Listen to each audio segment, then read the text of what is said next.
Air traffic data shows Air Canada Flight 8646 from Montreal landed at LaGuardia at 11:40 p.m. Sometime shortly after touching down, the plane collided nose first with a fire truck. Jet 646, I see you collide with a vehicle there. Just hold position. I know you can't move. The vehicle's are responding to you now. Images show the plane's nose destroyed. The entire plane tilted up into the air. LaGuardia closing down immediately. The FAA issuing a ground stop for all planes. Only 2 people died? What in the world? Headed to the airport. Del 2603, go around. Runway heading 2000. Air traffic controllers scrambling to divert other planes. LaGuardia Airport is closed at this time. No aircraft in or out. Moments before the incident, the truck could be heard asking controllers for permission to cross a runway. A controller apparently giving permission. Truck 1 and Company, LaGuardia Tower requesting to cross 4 at Delta. Truck 1 and Company, cross 4 at Delta.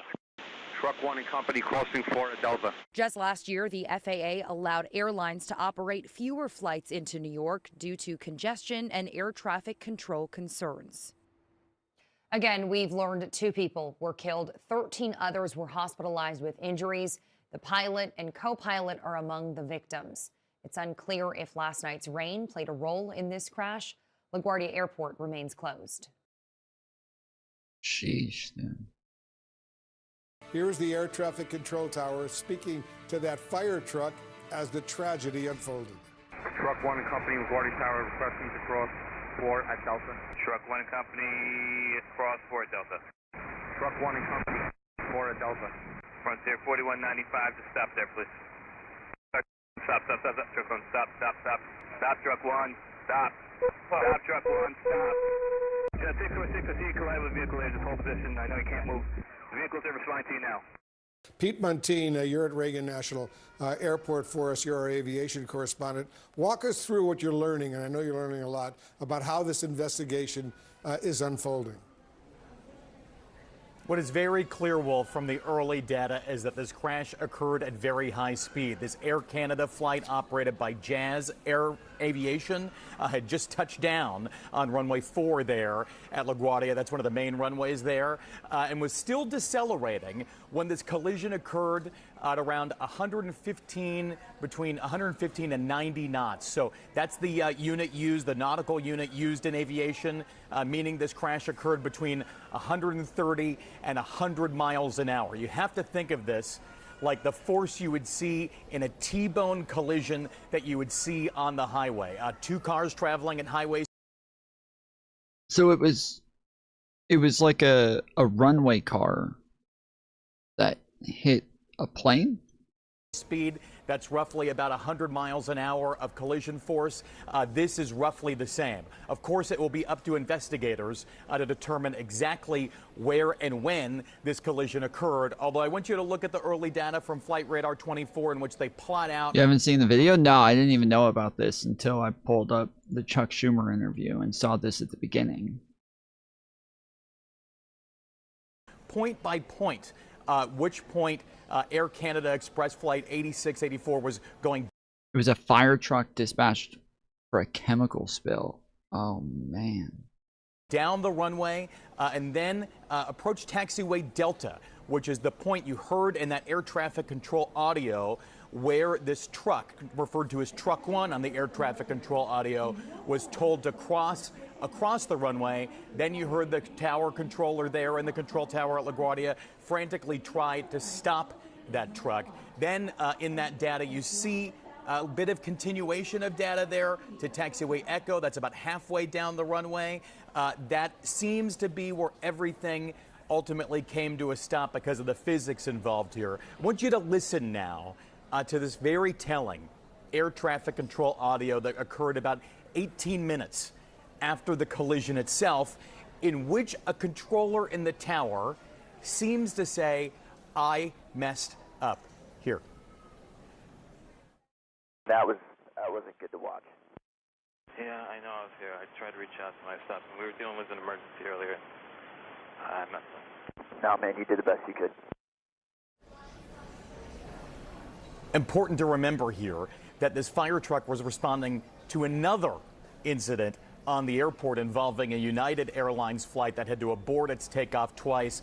There was concern about some odor coming from likely the brakes there. It's especially hard on an airplane when you have to stop very quickly in aborting a takeoff.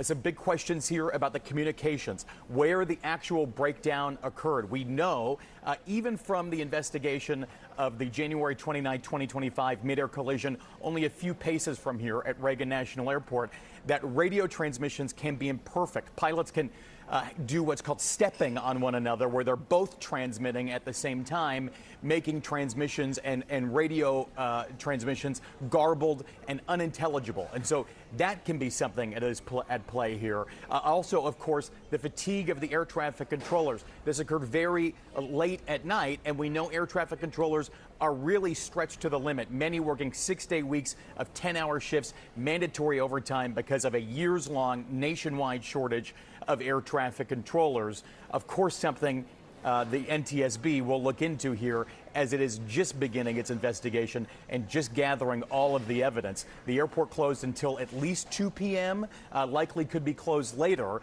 as investigators sort out everything on the scene there. Miles, you know a lot about these kinds of horrible developments. The NTSB is leading the investigation right now. What is it likely focusing on, at least right now? This, Wolf, is all about air traffic control, and in this case, one particular controller in the tower cab who gave permission, cleared for landing that Air Canada regional jet, and also gave permission for that emergency vehicle to cross the same runway at the same time.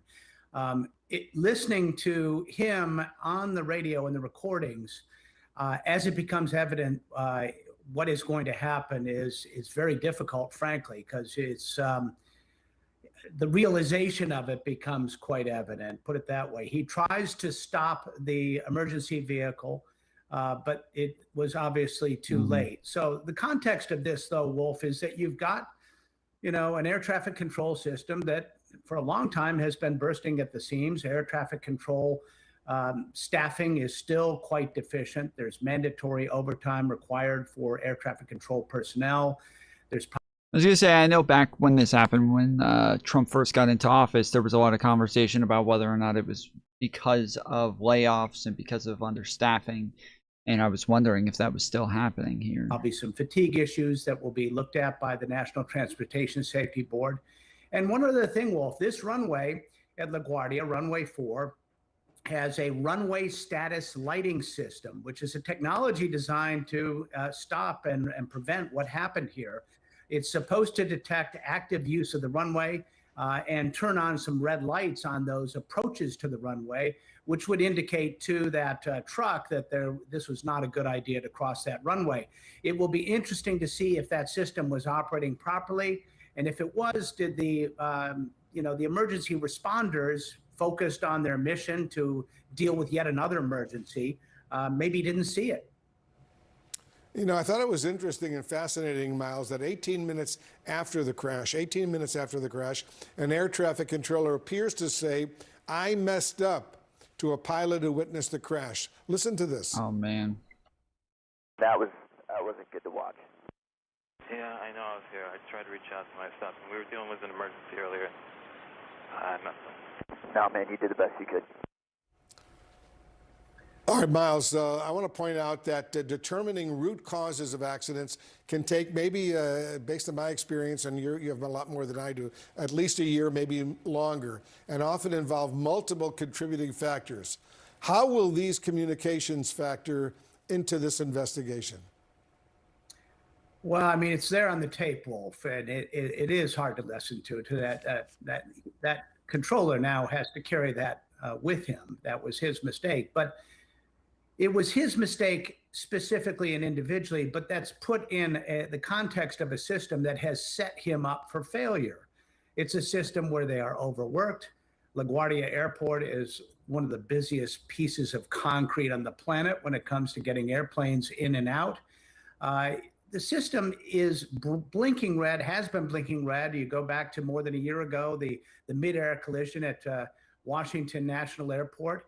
The question I have in my mind is, when is something significant going to change? And what I'm talking about here is reducing the tempo the number of flights. Everybody wants to fly. The air traffic system is vibrant. Airlines are doing well, or at least up till the oil shocks recently, they're doing well.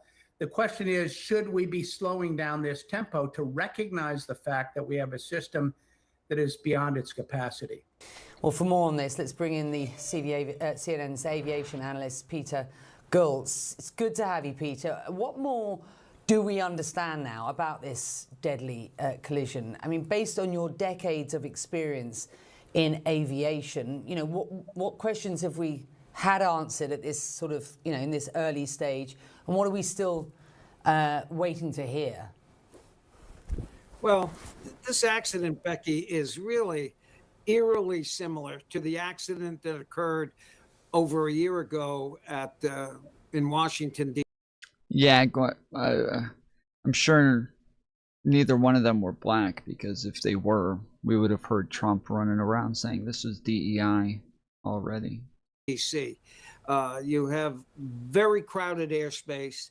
You have a control tower that has been habitually understaffed, and you have it's in the evening where visibility is difficult.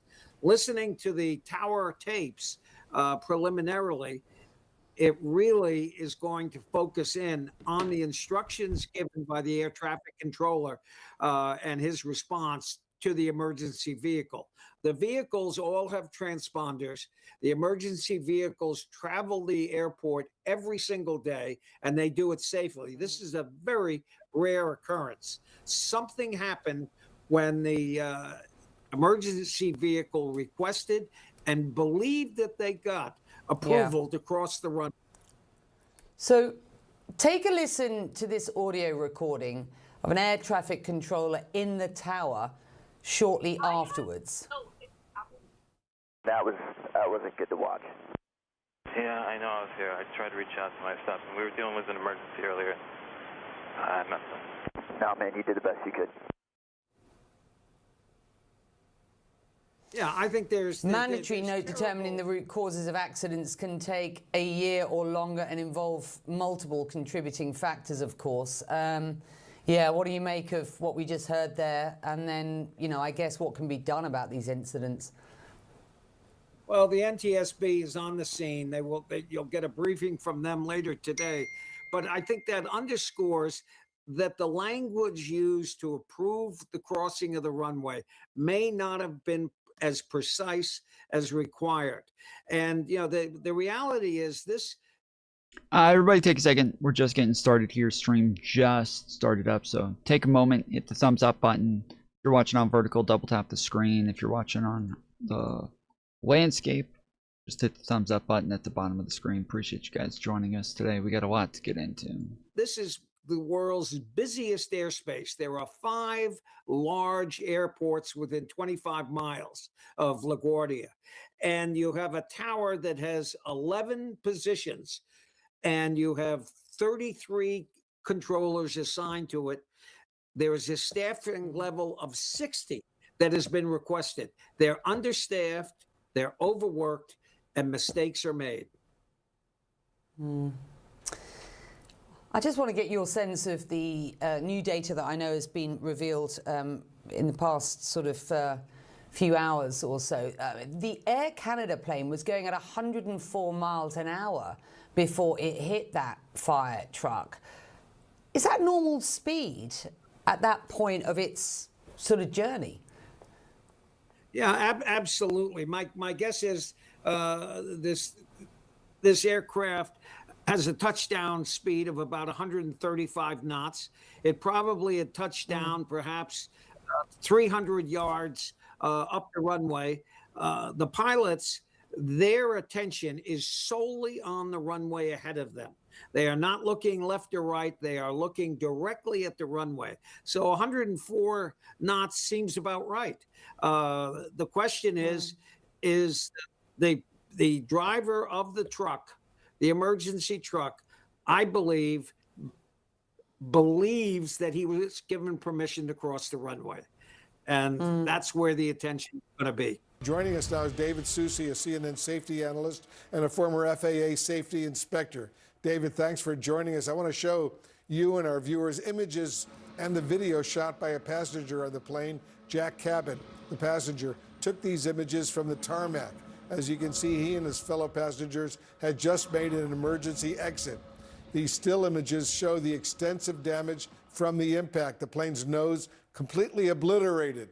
The fire truck looks like it had exploded, and you have investigated and analyzed, as we all know, hundreds of these flight accidents over the years. Just after this collision, after midnight, what stands out most to you? Well, you can see clearly that the damage to the front of the nose is so significant, it's about 25 to 30 feet of the front part of the aircraft is missing. So because that's gone, you can see that the aircraft goes from a nose down position to a nose up position, just because the weight behind the wheels is more than what's in front of the wheels now. So you can see that it's changed and moved up forward.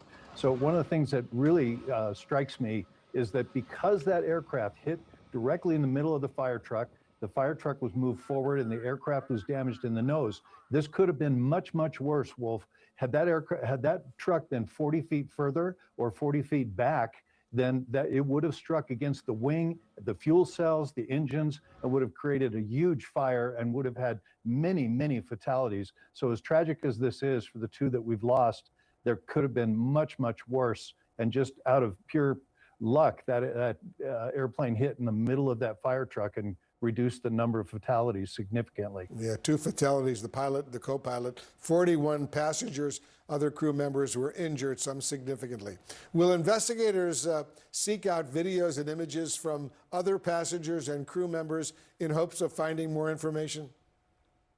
Yes, they will, and there's the FAA as well will be investigating this from an air traffic perspective to see what the FAA failed to do, and that would be the air traffic controller. At this point, it appears, listening to the video or listening to the audio from that, is that the truck was cleared to go across this runway for a different incident, but was cleared to go across, and almost immediately the air traffic controller started saying, stop, stop, stop, don't go onto the runway, but it was too late. The fire. Dang, that's rough. Really sad. It's fortunate that only 2 people died, though. I mean, that could have been much, much worse. That could have been way worse.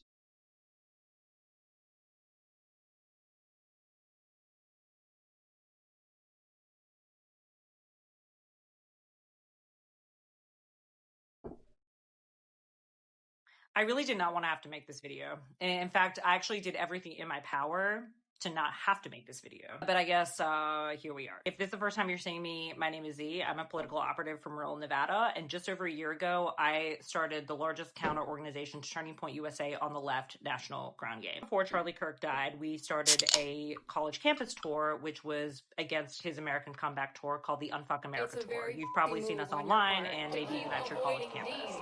And our first stop for our spring tour was set to be this Monday at Arizona State University. In the past 48 hours, that has been canceled by the university, which is curious to us because we found out that the event was going to be canceled shortly after our president of our college chapter went to a Turning Point in closed-door meeting at Arizona State University to invite the Turning Point USA students and was faced with Erica Kirk, who just happened to have shown up to campus and just happened to be in that meeting. This is what she said. I put the kids to bed and I thought to myself, you guys are in our backyard. And I was really frustrated that you guys weren't able to have the counter tabling for the Unfuck America tour, and that really pissed me off. Shortly after, we received an email saying that our event would be. So she's mad that they're not able to have the counter tabling. What does that even mean? That there isn't like a TPUSA tent where they're going to be debating the left? She's upset that, like, so obviously Z is on the left. They're going to be debating right-wingers. They're going to have Destiny there debating right-wingers, and then who's going to be there? She's mad that they didn't have a right-wing version of it. Canceled because of us not being with. Is it a government event? No, but it's on a college campus, and college campuses have like different kind of rules on what it is they can or can't accept, and like how much of something they are supposed to accept. Within their 14-day rule of applying for a permit, even though we were within that 14-day rule. And also we have this screenshot right here that says that our event was approved. And then shortly after we found out that we would not be allowed to have our event on the ASU campus, we found out that Turning Point USA would be having Jack Posobiec at their closed door meeting on Monday, even though that was never planned. I believe at my Did they miss a deadline for a space? Apparently not. According to her, they already got their venue approved. Everything was already approved. Because I have evidence to prove it, that Charlie Kirk never stood for free speech, and neither does Turning Point USA. That is an illusion. Here's the thing. It doesn't matter whether they stand for free speech or not, because at the end of the day, it is our right to express our freedom of speech on every public university campus across this country. I'm sure the ASU thought that we were just going to take this lying down, but unfortunately for them, there are people that believe in this case and that will represent us. This isn't just an attack against National Ground Game. This is an attack against Democrats all across the country. And conservatives are winning that battle. Here's the thing, we cannot do this on our own. We need you to step up and help us in this fight, because we can't take on the Republican establishment all by ourselves. So please go to our website, nationalgroundgame.com, chip in anything you can, sign up to volunteer, and remember to follow me to hopefully unfuck America. Honestly, I can't even tell what her shirt says.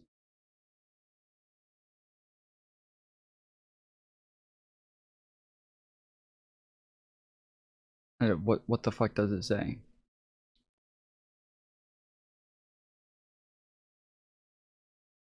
We are Chari. Oh, we carry the flame. Oh, yeah. It's so the lightning bolt on here is the logo for her group on Fuck America Tour.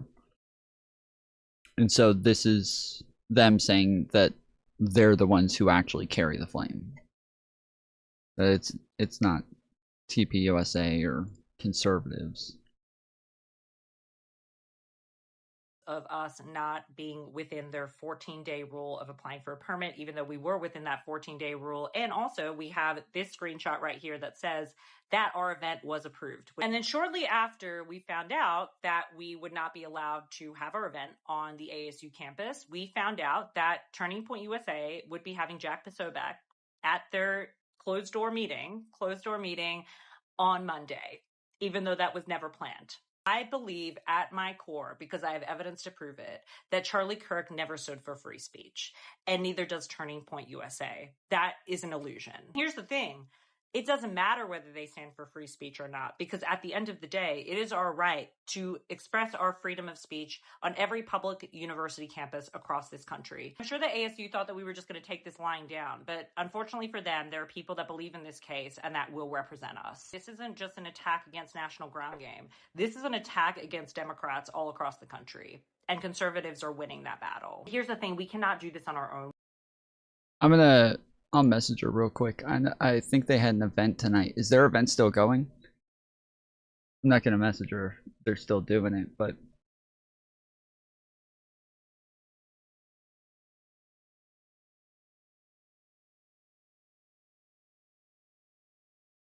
we need you to step up and help us in this fight, because we can't take on the Republican establishment all by ourselves.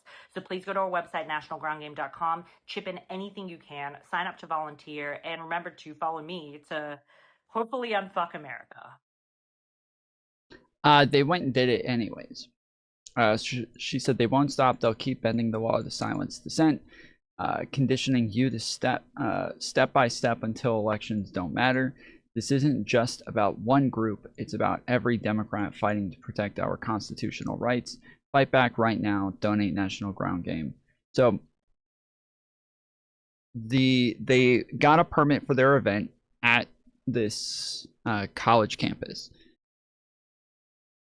When one of their representatives or sorry, not even one of their representatives. It was like I guess it's one of their representatives at the college, so it's a president of like their part at that campus. He went to the TPUSA meeting to then invite them to come to the event and have them debate and have them be a part of the event. And when he showed up to the event, or when he showed up to TPUSA's meeting, Erica Kirk was there, and she was mad that they were putting on the Unfuck America Tour event and not doing the TPUSA event. And so they, like, apparently they were still doing an event. They just wanted to have their own tent. They wanted to have their own tent. They wanted to be able to do their own similar thing to what it is that Unfuck America Tour is doing. And so they recorded her at the event saying that she was upset that this was happening. And then the next day, they got a message saying that their permit had been canceled for the event at the college, even though it had already been approved. So this is the guy playing the recording of Erica Kirk. It just happened to be in that meeting. This is what she said. I put the kids to bed and I thought to myself, you guys are in our backyard. And I was really frustrated that you guys weren't able to have the counter tabling for the Unfuck America Tour, and that really pissed me off. Shortly after, we received an email saying that our event would be canceled because of us not being within their 14-day rule of applying for a permit, even though we were within that 14-day rule. And also, we have this screenshot right here that says that our event was approved. And then shortly after... So yeah, that's the story.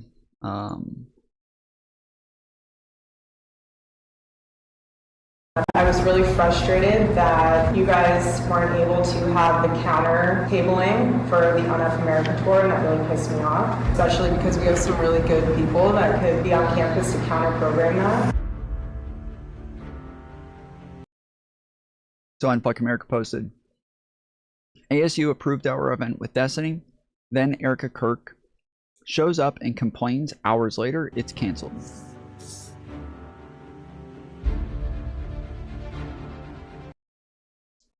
Despite this development, we want to be clear, we are still coming to Arizona State University.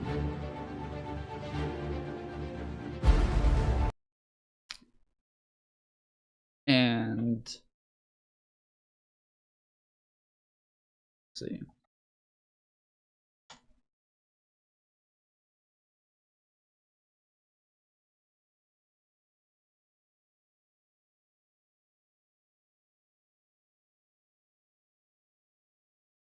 Big campaign against you should be looking at your neighbors They're there politically like they're your opponents. They're not. They're your neighbors. Is that not like packing? And then the other is destroying the filibuster. But I think the reason why is because, one, they already own the Supreme Court, right? 6-3 for who knows how long. Right here. Okay. Make sure to hold licenses on certain federally. 20 seconds. And well, like I said, when I wake up in the morning, I just hope you're attracted to me, sir. I really do. Well, you're the one that likes talking about pedophilia and little boys, so let's not go that far. No, I don't like talking about.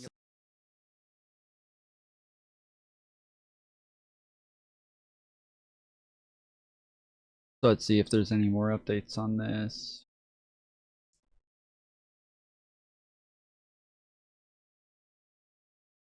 Donnie O'Sullivan, an interesting day here in Phoenix. Unfuck America went to the TPUSA headquarters where Jack Posobiec and Andrew Colvett came outside and had a cordial conversation with the group. The Destiny is now debating live.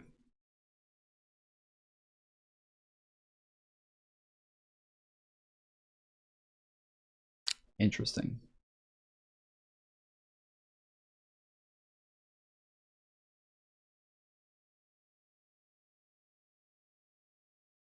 Check this out. Onondaga County in central New York, where were a brand of high school clubs founded by Charlie Kirk and financed by his conservative juggernaut Turning Point USA has led to this. If we don't talk, we'll never get outside of our echo chambers. Are you advocating for your student groups to have open discussion? I don't see that as the actual implementation level, what's happening. Debate is absolutely encouraged in your Club America meeting. If you believe that Turning Point and Charlie Kirk stood for free speech, then I hate to tell you, but you are being scammed. This is the first time you're seeing me. My name is Z. I'm a political operative, and I've spent almost my entire adult career researching Turning Point USA and Charlie Kirk, which led me to start one of the largest organizations on the left and the largest Countering Turning Point USA national ground game. You may have heard of us during the Unfuck America tour, which is still going on to this day. And out of all of the college campuses that we have visited and all the chapters that we've currently started, let me start by telling you that we have invited Turning Point to every single one of those debates, and they never come. And not only do they never come, but they openly tell us that Turning Point tells them that they are not allowed to speak with us and that they cannot come to any of our debates and engage with us. Yeah, so anybody that tells you that Turning Point stands for free speech and open dialogue, because that's what Charlie believed, he didn't. He never did. And all of this was always a scam to begin with. I'm sure a ton of conservatives are going to comment on this video saying that I'm lying, and my answer to you is simply this: reach out to Turning Point USA yourself and ask them if they'll debate us. Just do it. See what happens. For those of you who actually do believe in free speech, open dialogue, and debate, then please come and support us at ASU and our following stops, which you'll see right here. Why call it unfuck, though? It sounds a bit crass. You can call it UFAT if you want. That's what I call it.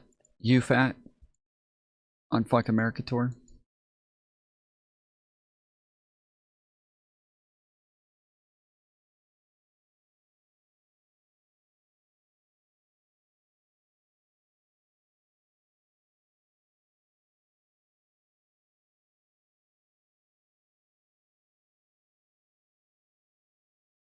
I have a The incels are really upset with, I think her name's Just Emily or Extra Emily. They're really upset with her. She's always been really funny, but she always seems very like timid and, you know, just very shy. And so this was really surprising for me because she is very funny. So like the shy act is obviously just part of her personality, which she's not actually very shy. She just comes off very timid. But this is a little wild. I have a note in my Apple folder. It has the list of every person that I've had sex with, and I rank the sex. And Girl, let me see. I rank the dick. Is that weird? That's awesome. I mean, it's definitely not normal. Really? Because I want to remember like my body count and stuff, right? So imagine if Hassan had said, I have a folder in my phone with every girl I've ever had sex with, and I rank their vagina. I've got a list in my phone.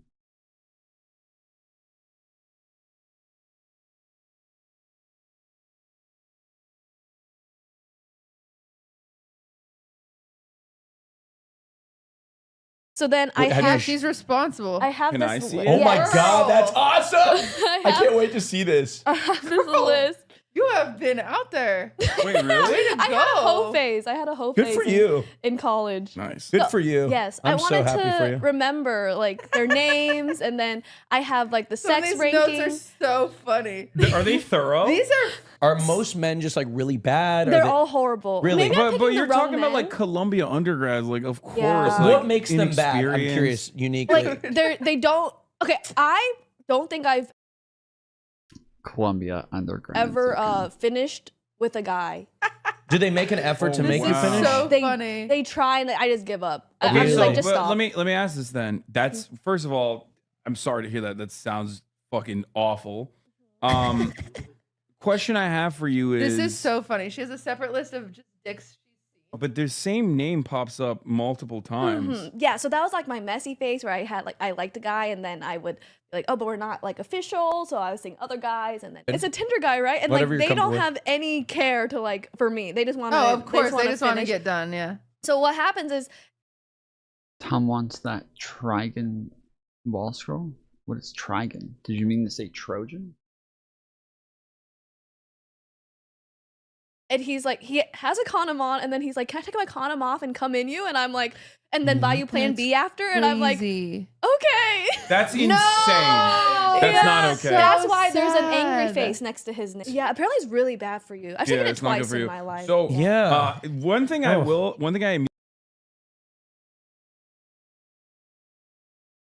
apparently it's really bad for you. No, it comes actually really good for you. Like, you're literally getting just like all the vitamins and protein and just like you're getting a full cocktail of everything your body could possibly want. It's actually interesting. This isn't a plan B is bad for you. Okay. It's actually interesting because this isn't like, we talked about this a bunch in the past, that this isn't a rare complaint from women, that it's actually fairly common that a lot of women say that they don't come when they have sex with guys, like yes, in intercourse they don't end up coming, and that it's supposedly somewhere around like 70% of women can't even come from just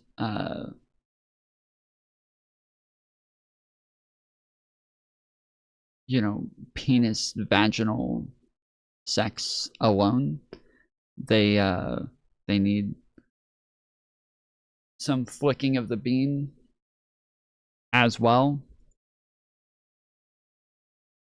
So yeah, it's penetration. Yeah, that's the word I was trying to think of. Thank you. But yeah, that is actually like a thing that's fairly common. Yeah, because most men don't know how to make them. Well, I think that's part of it, but it's also, like I said, men are going to come just from penetration, right? They're just gonna, just from having sex, men will finish. They'll be able to get off, but women aren't capable of it. So, at least, yeah, somewhere around 70% of women can't. Only about 30% can. So it's a small number.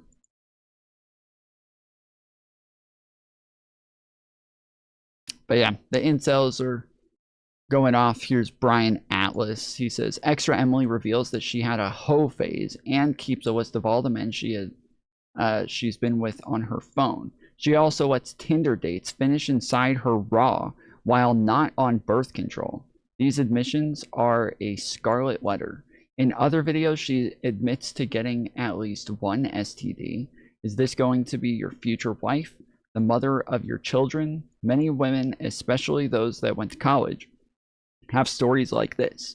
I guess I respect her honesty, but this conduct is not unique. It's completely commonplace. Women don't be like this. Men don't date/marry women like this. You've been warned. Beware.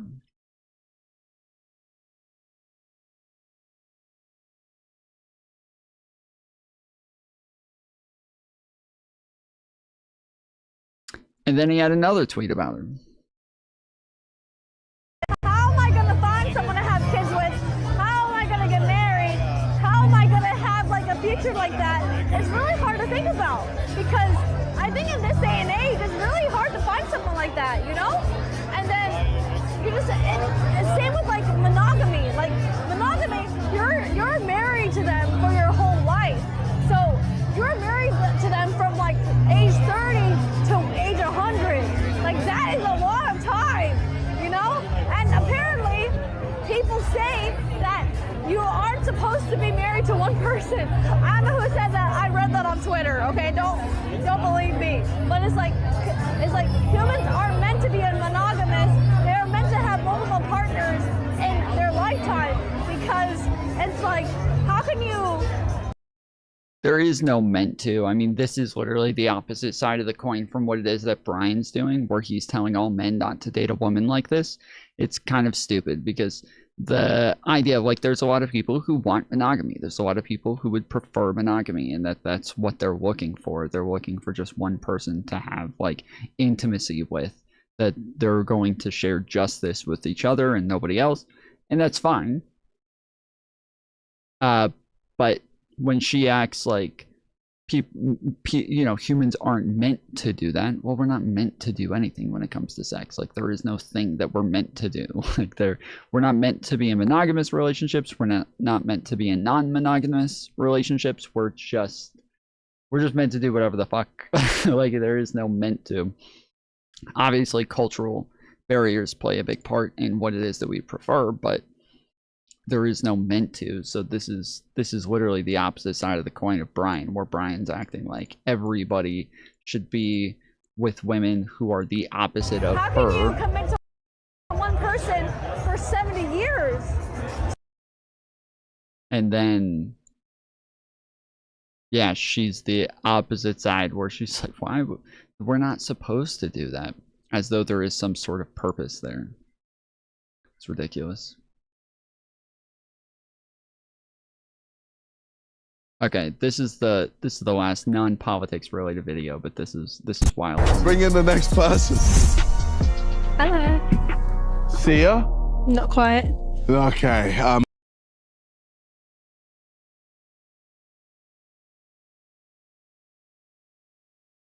Who is that supposed to be, chat? Who is that supposed to be? Who is that supposed to look like?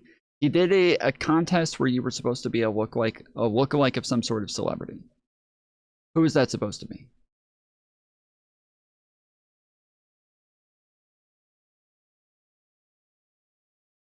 Taylor Swift, T Swifty, Taylor Swift. Yeah, yeah, you would think so. Yeah. It seems like it's supposed to be Taylor Swift. I think it's pretty obvious it's Taylor Swift. Bring in the next person. Hello. See ya? Not quite. Okay, I'm gonna need some facts. Help. I won 14 Grammy Awards. 14? 14. 14 Grammy Awards? Yep. How do I not know who you are? Wait, give me another clue. I've just got engaged. Give me a catchphrase. Shake it off.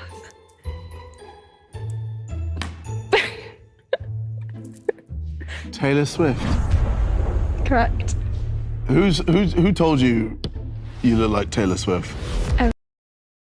He's got to be trolling, dude. He's got to be trolling, right? Like, this is rage bait. This is fucking rage bait, dude. Everybody. No. Let's be serious. Who told you look like Taylor Swift? Everyone I've ever met. Everyone you've ever met. Hey, yo, they gotta be lying to you, man, because I'm sorry. What? Taylor Swift? Yeah. Okay. All right, Taylor. It's gonna be a 1 for me. Thank you. What? A 1. A 1, dude. He thinks she looks nothing like Taylor Swift. Nothing like Taylor Swift. Did you put? Hi, I'm Taylor Swift, and I think he's gonna rate me a 9 out of 10. I was quite confident as well. A 9? Yeah. No, bless you, man. You are so delusional. No. This is why we still have racism? Yeah. Yep. Black people acting like this. Yep. It's gonna keep racism around. Oh, not the same Taylor, man. Take care, man. Okay. What the fuck, dude?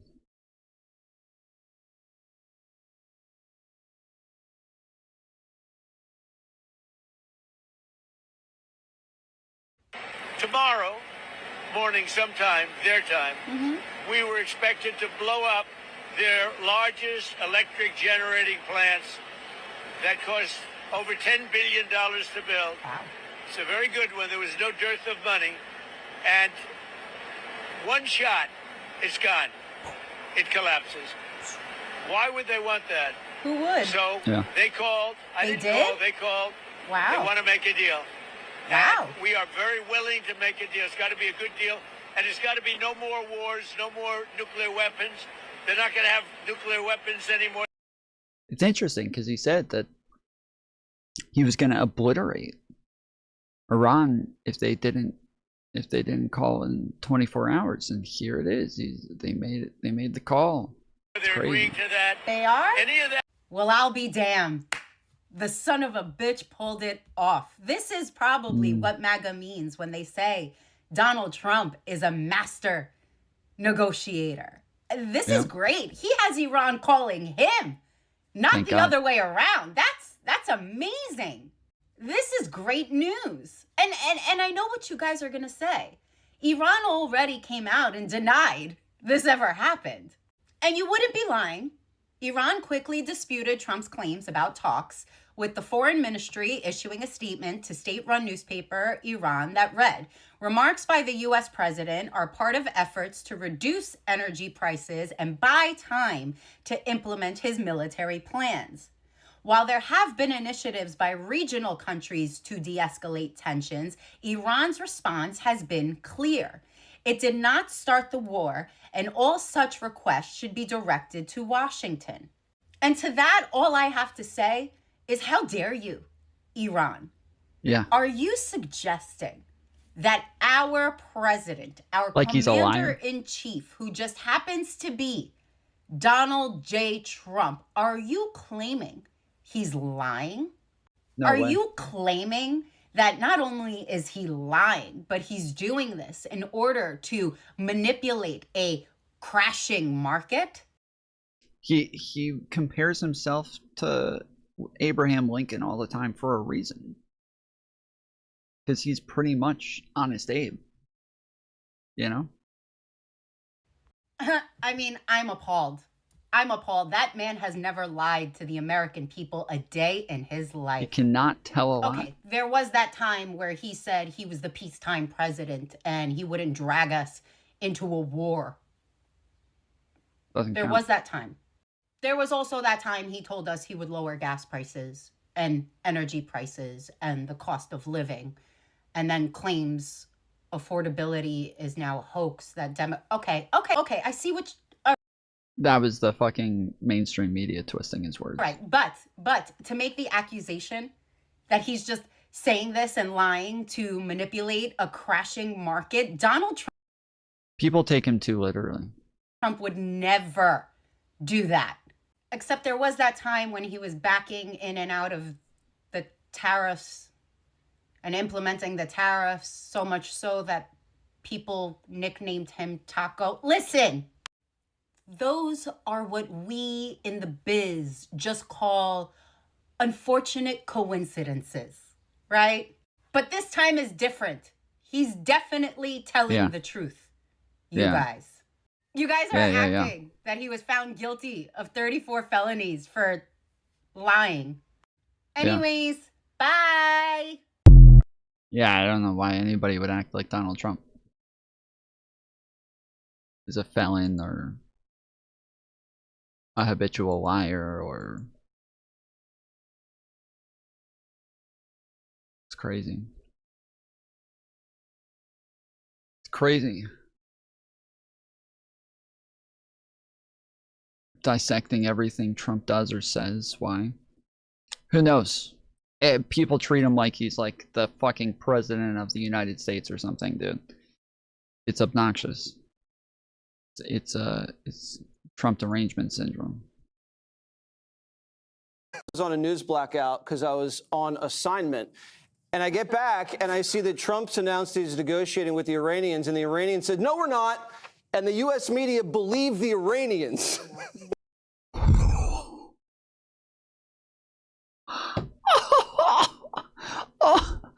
What? Why? But quick question though. If Iran was negotiating and they wanted to end the war, as Trump makes it sound, right? They really are desperate to end this war. If that was a thing that was happening, why would they deny it?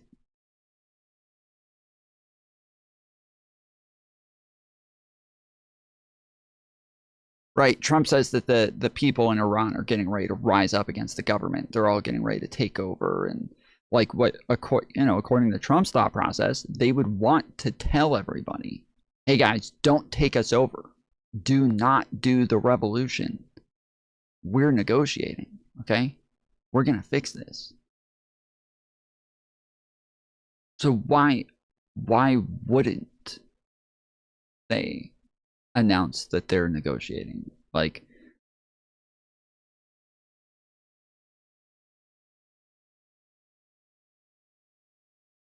denying would not help negotiations for them? Yes, it literally makes no sense. There's absolutely no world where them denying the negotiations would be beneficial to them.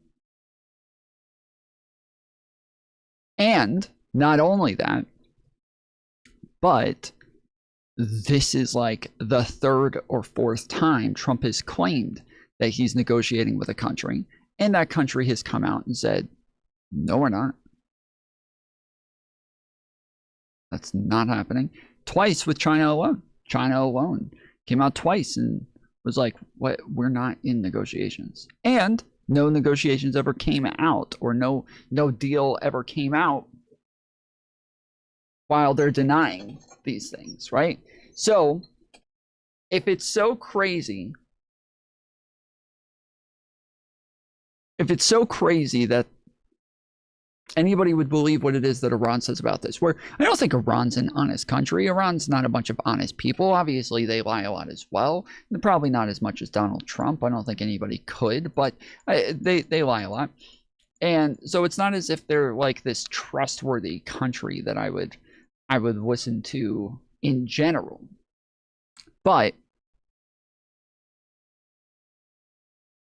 this just doesn't make any sense. And so if it turns out that they're not negotiating, if it turns out that there is no deal that comes from this, again, as it did numerous times with China, when Trump said that he was negotiating with them and they said there's no negotiations happening, and then there was no deal that came out of it.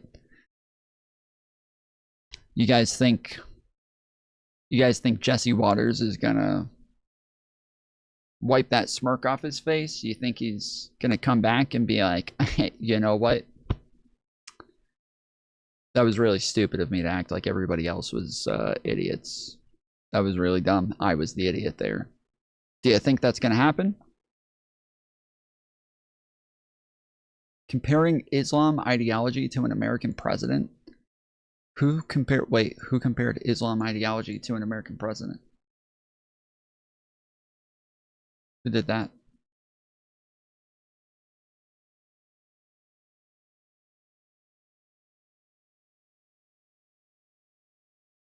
Somebody in chat do that? Guys, that would be stupid.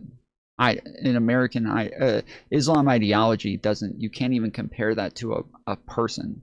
An ideology versus a person, that literally doesn't make sense. Like, an ideology is like a group of thought processes and beliefs, morals, even religion sometimes, especially when we're talking about Islam. Whereas versus a president, like, how does a president compare to an ideology? That doesn't, it's a person. It's not just a concept, but it is a, like, an object with mass. You can't compare the two things in any meaningful way. So yeah, if anybody in chat did that, that was stupid. You guys don't do that. It literally doesn't make sense. You can't compare those two things. If you want to compare the leaders of Iran to the leaders of the American country, that would make sense. You can make those comparisons, but not the ideology. That literally could not make sense. So it's like, all right, the Iranians do lie, guys. They said they had no intentions of building a nuclear weapon. They just last week said they sunk an aircraft carrier of ours. So obviously they're lying to look tough. And how would they know who's negotiating? The Israelis just killed one of the IRGC leaders who was living in a tent in the woods. Did Iran say that they sunk an aircraft carrier of ours?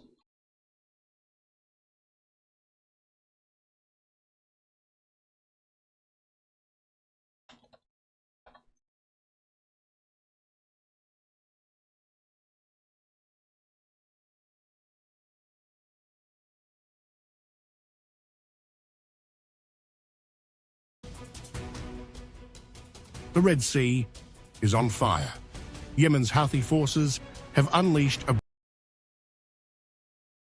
Okay, this is Times Now. I'm pretty sure this is like a Middle East propaganda channel.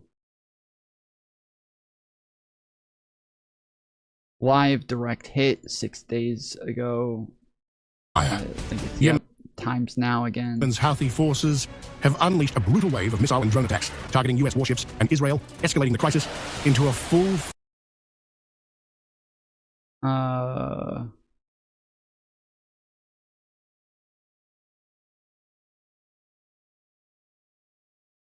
No, Iran has not sunk a U.S. aircraft carrier, while Iranian state media and Islamic Revolutionary Guard, IRGC, claimed in early 2026 to have struck the USS Abraham Lincoln with ballistic missiles and drones. These claims were officially denied by the U.S. military. Iranian claims on March 1st, 2026, the IRGC claimed it struck the USS Abraham Lincoln with 4 ballistic missiles in the Gulf following regional escalation. They later released AI-generated or propaganda videos depicting the ship's destruction to support their narrative. Damn. I don't think the left hand knows what the right hand's doing, okay? The media then said that Trump backed down from his threats. So when Trump follows through on his threats, he's a madman. And then when he doesn't follow through, he's a chicken.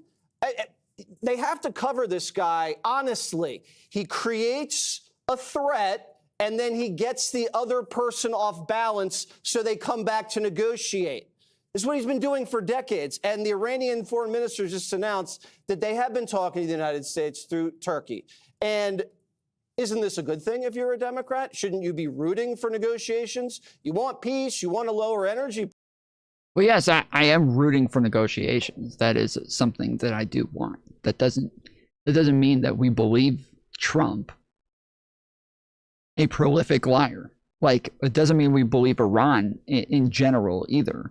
But this is like about what makes sense in this scenario, okay? So if two sides are telling opposite things, okay, and you look at what Trump says, and you think, okay, would Trump lie about something like this? Yes. Has he lied about something like this in the past? Yes. Would this benefit Trump to lie about this? Yes. Then we go to Iran. Would Iran lie about something like this? Well, something like this, probably not. Would it benefit them to lie about something like this? Absolutely not. It would not benefit them at all. It would actually be completely detrimental to them. So, in this scenario, only one side benefits from lying, and that's Trump. So, when two sides are telling different stories, unfortunately, yes, we're going to believe Iran in this case, not because they're some great truth teller, not because we believe Iran are, that they're not some horrific lying country. Not that, like, as I said, pulling up other channels, I know that these are Iranian propaganda channels and crap. Like, I'm not somebody who's simping for Iran by any means whatsoever. But if you have half a brain, you're able to kind of analyze things from a more objective standpoint. Prices. Finally, the Democrats have realized that lower energy prices are a good thing, so we're happy that they're on board with that. It also buys time when you create this deadline to bring in the foreign allies' navies into the region so they can do escort duty. Not that kind, Greg, but the kind we're talking about here. It also buys time for the market to rally, and it buys time for the Marines to get into theater, because probably Friday, when the markets close, you might see some action there on Carg Island. I also learned that they fired a missile. Wait, didn't he just explain why? Wait, did he not just explain every reason for why we would believe Iran? Am I crazy? Did he not just give us every single reason for why we would believe Iran here? He just did it. He just explained it. Yes, Donald Trump is claiming there's negotiations because he's trying to buy time. Yes. Yeah. So now he's walking it back? That's what it sounds like. Yes, it sounds like he's walking it back. It sounds like he's actually claiming that Trump is incorrect and that there aren't actually negotiations happening. What the fuck just happened? Let me listen to this again. There's no fucking way he just did that. Intentions of building a nuclear weapon. They just last week said they sunk an aircraft carrier of ours. So obviously they're lying to look tough. And how would they know who's negotiating? The Israelis just killed one of the IRGC leaders who was living in a tent in the woods. How would Iran know if Iran is negotiating? Is that really what he just said? How would Iran know if Iran is negotiating? You'll see. All right, how about this? How about we put money on it? Both of us we can find like a third party. We'll both send our money to that third party, and then we'll put a week on it. Des, we'll put a week on it. And if there's no deal in a week, then I get the money. If there is a deal in a week, you get the money. You want to do $100? You down? Des?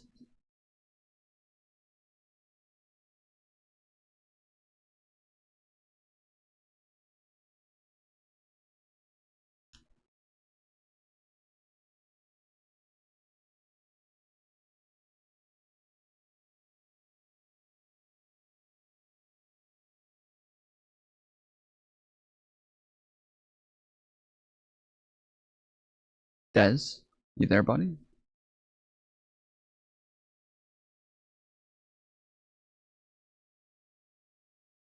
What happened to Des? Oh man, he was chatting it up like crazy. He was sending fucking chats every 2 seconds, just over and over. And then all of a sudden, he got real quiet. What happened?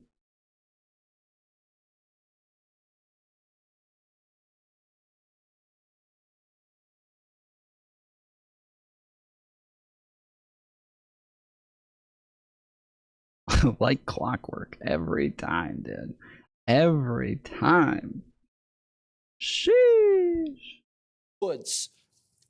I don't think the left hand knows what the right hand's doing, okay? The media then said that Trump backed down from his threats. So when Trump follows through on his threats, he's 6 posts? What the fuck does that mean? 6 posts. a madman. And then when he doesn't follow through, he's a chicken. They have to cover this guy honestly. He creates a threat and then he gets the other person off balance so they come back to negotiate. This is what he's been doing for decades. And the Iranian foreign minister just announced that they have been talking to the United States through Turkey. And isn't this a good thing if you're a Democrat? Shouldn't you be rooting for negotiations? You want peace. You want to lower energy prices. Finally, the Democrats have realized that lower energy prices are a good thing, so we're happy that they're on board with that. It also buys time when you create this deadline to bring in the foreign allies' navies into the region so they can do escort duty. Not that kind, Greg, but the kind we're talking about here. It also buys time for the market to rally, and it buys time for the Marines to get into theater, because probably Friday, when the markets close, you might see some action there on Carg Island. Yes, again, yes. These are all the reasons why we don't believe Trump. Yes, yeah. That's crazy switch up. It is. This is a fucking crazy switch up. Like, he just explained how we're not negotiating with Iran. That is insane. That's crazy. He starts off like, why would the media think that Trump's lying about these negotiations? And then goes on to explain exactly why nobody would believe Trump. That's wild work, Also bro. learned that they fired a missile at Diego Garcia, which is like deep into the Indian Ocean last week. Not Diego. The Diego. So they said they didn't have the missiles to go that far. So that means they're within range of every capital in Europe. So let's just set this straight. If we had waited until the threat was imminent, and then we had taken action to disarm their nuclear program, they would have been raining missiles on London, Paris, and Berlin, and maybe the United States if we had waited that long. We didn't do this with North Korea. Remember, we waited and waited until the threat was imminent, and they were acting squirrely, and then we miscalculated, and now they can threaten the West Coast of the United States. We are now in week 3 of a 5 to 6 week excursion. The Strait is the only game in town. Hopefully we get this thing pacified. And if we don't do that, we lose all of our credibility. So I think the president's committed to keeping the Strait open, disarming the country, and it looks like we're on target. I was on a news blog. Wait, keeping the Strait open? Is the Strait currently open? Did I miss that?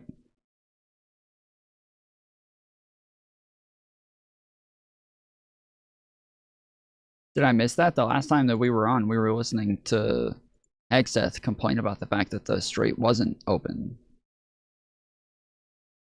Is the Strait open now?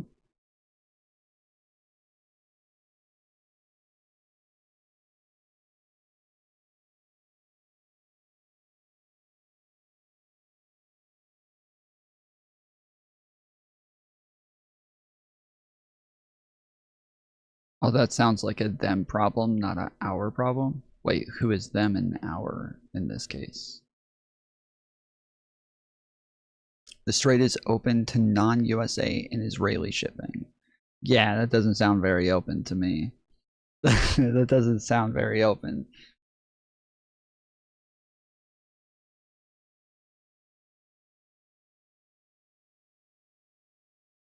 France, London, etc. Oh, the UK, yeah. Yeah, there's no way they get involved in this fucking mess that Trump created. No shot.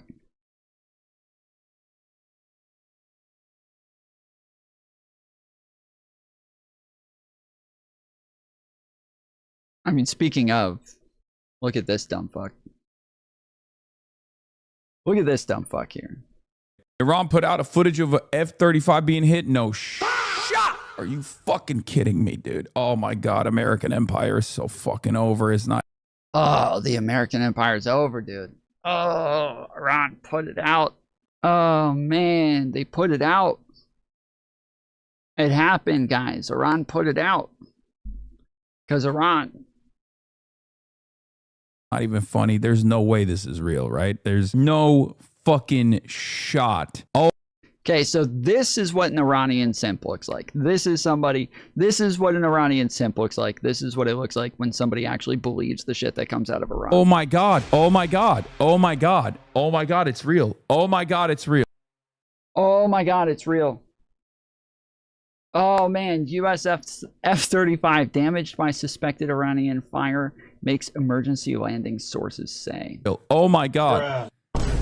Oh my God, it's real. CENTCOM confirmed it. CNN confirmed it. Oh my God. That is crazy, brother. That is our premiere. This is the next gen. Oh, we are so fucking washed, dude. Oh, U.S. air supremacy. Oh my God, the F-35 multi-role fighter jet. Something that costs almost $1 trillion fucking dollars. How is that possible? Donald Trump thinks this fucking plane is invisible, too. Oh, that's so bad. Oh, that's so fucking bad. That's your healthcare. That's literally your healthcare. That is your healthcare that just perished, okay? We could have had high-speed rail.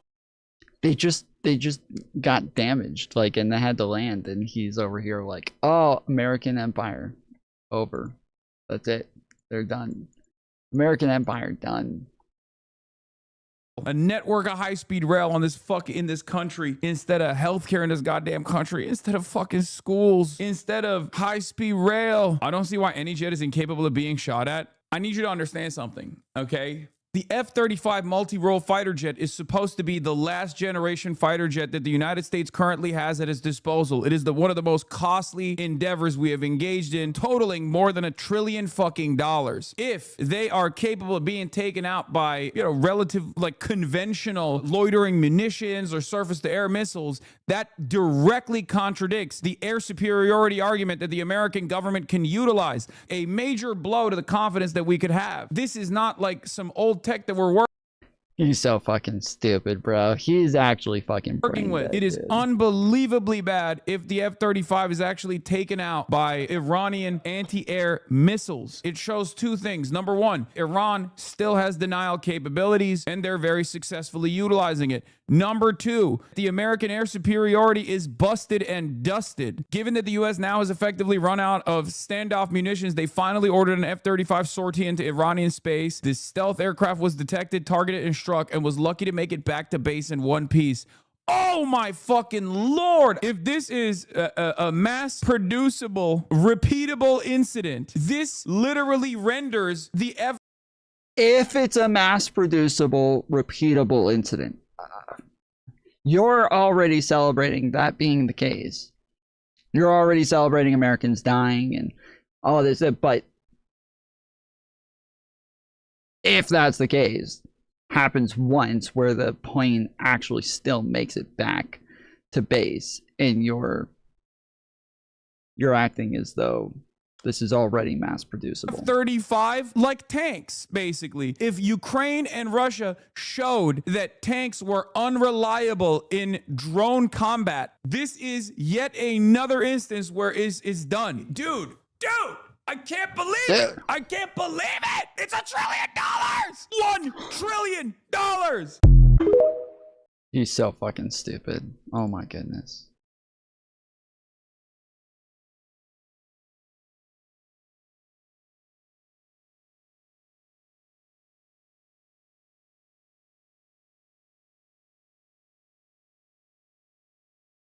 He's so stupid.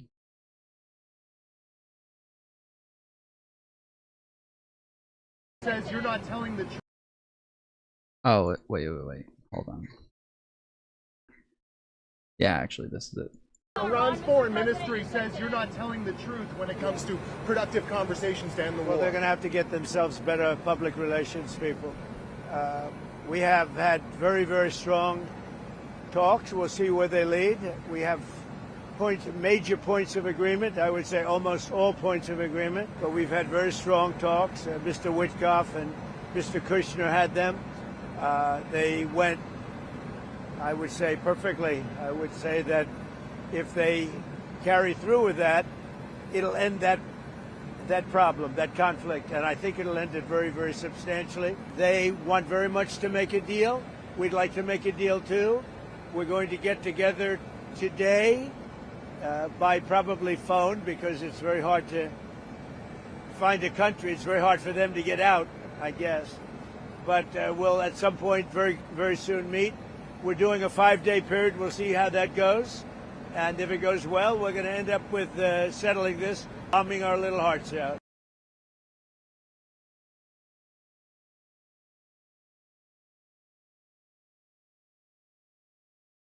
What an embarrassment, dude. This guy is so embarrassing. He really is. This is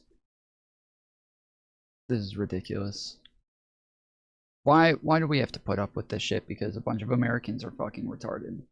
Why do the rest of us have to look like fucking idiots just because like 25% of our country are fucking idiots?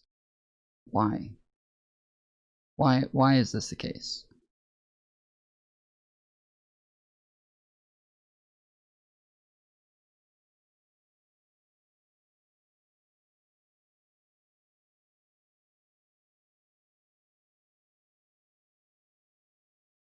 See that in some of the war strategy, right? We actually know one of the attacks on Bahrain that was purported to have come from Iran, actually now we know it was a Tomahawk.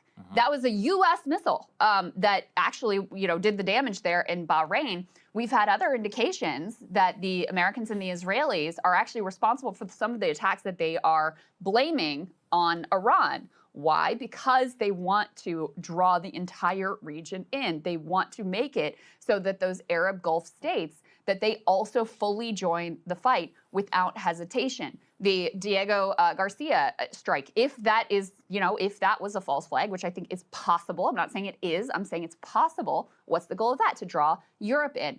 So this is the way that they think, and it's the way that they operate.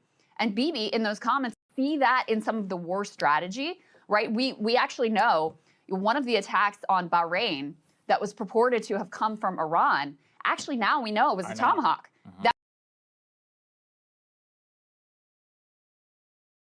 It does seem as though the United States bombed Bahrain. Okay, she's a fucking idiot. But I believe it was not a Tomahawk. It was something else that only the United States has, like a Patriot missile or some shit like that.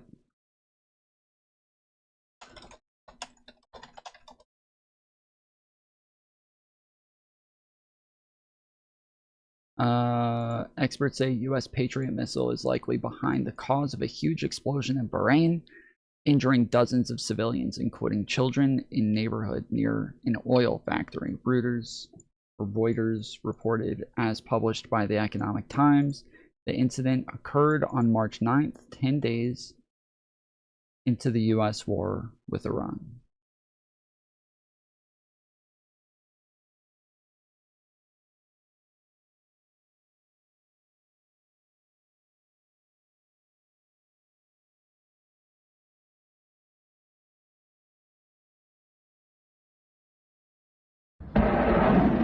A US-operated Patriot air defense battery likely fired the interceptor missile involved in a Bahrain explosion on March the 9th. That's according to an academic analysis examined by Reuters. The blast injured dozens of civilians, including children, and tore through homes 10 days into the war with Iran. Both Washington and US ally Bahrain have blamed an Iranian drone attack for the explosion, which occurred offshore in the Mahaza neighborhood on Sitra Island, also home to an oil refinery. In response to Reuters' questions, Bahrain on Saturday acknowledged for the first time that a Patriot missile was involved in the explosion. The Bahraini government stated that the missile successfully intercepted an Iranian drone mid-air, saving lives. But researchers from the Middlebury Institute of International Studies at Monterey are doubtful, citing the direction of the damage and a lack of evidence of a drone in the area. They were unable to say with confidence what caused the Patriot to explode, but said evidence appeared to show it detonated mid-flight. It was possible the Patriot was aimed at a low-flying drone, they said, and that the combined explosion of the missile and drone sparked the blast. If this was the case, the analysis added, it was, quote, an irresponsible intercept attempt, as it endangered the lives of Allied civilians in a residential area. When asked for comments, the Pentagon referred Reuters to Central Command, which did not immediately respond to questions. In response to questions sent to the White House, a senior US official said the United States was, quote, crushing Iran's ability to shoot or produce drones and missiles. The official did not answer specific questions about the Patriot blast. Damn, dude.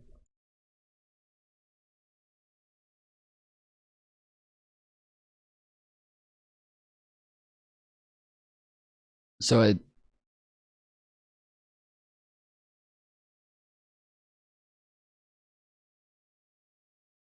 doesn't sound like it killed anybody. It injured about 20 people, but didn't kill anyone. Is that correct?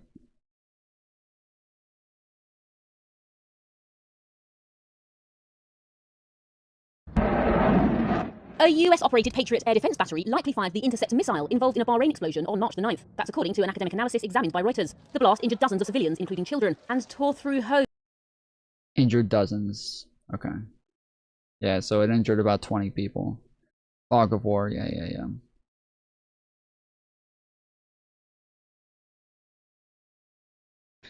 That's funny seeing that Patriot misled report anywhere else. My own brother is in Bahrain right now working for NSA.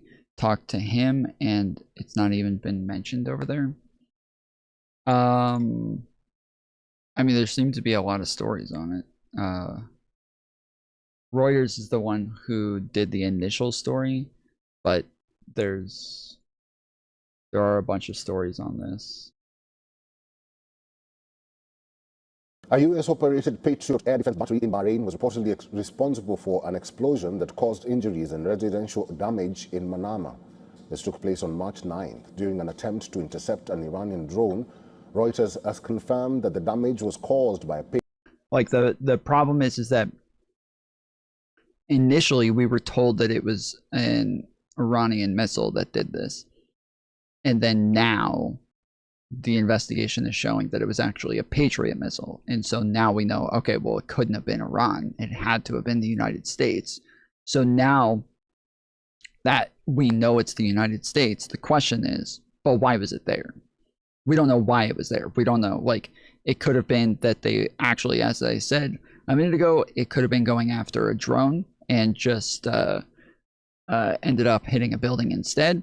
Or it could be that, like, somebody wanted to bomb a fucking building. Like, that's not likely, but that's the reason that, like, yeah, it's not, we're not going to have a lot of information right now. All we know is that there was a Patriot missile that hit a building, and so we're just kind of waiting to find out more information. So it's not going to be a big story until we at least have investigations. But even then, it's not common that, like, if something bad happened 2 weeks ago, that we make a big deal about it 2 weeks later when we find out about it, because it's kind of already passed and we're in a new cycle at that point. So it's generally going to be the case that unless there's some big bombshell behind this and it was just an accident, we likely won't hear much about it again.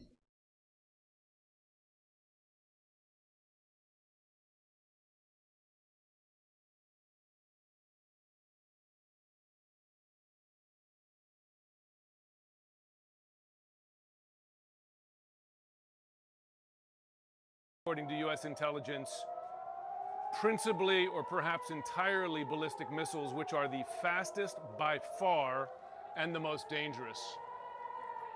And now what we're seeing in addition to those intercepts is we're seeing fragments falling to the ground. It's like a deadly fireworks display over Tel Aviv. Goodness, there was an impact just to the left of us here. And you're talking about Tel Aviv, Jim. We are looking at pictures right now. Oh, we are looking at pictures of Tel Aviv, what you're describing. Oh, Jesus. Oh, God. Okay, guys, we got to get off the roof. These are coming down right next to us here. Please do, Jim. Please do. They're coming down. One just about. We got to go inside. Jim, please take cover.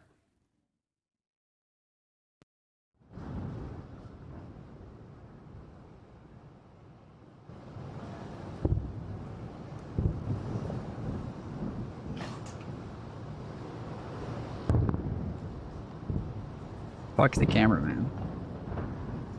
You stay here. We're all going inside. We are listening and we are watching.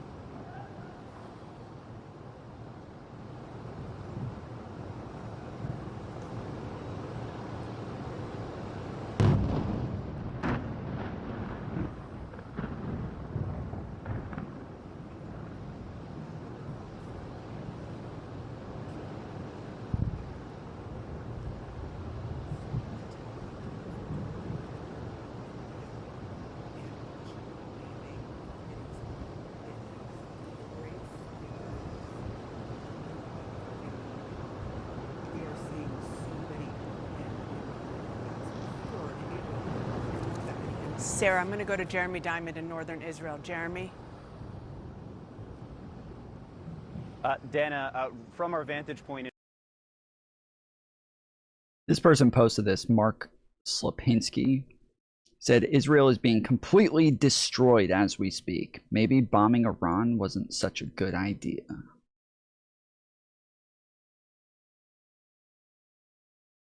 Why is the majority of the world supporting Iran? Inconceivable.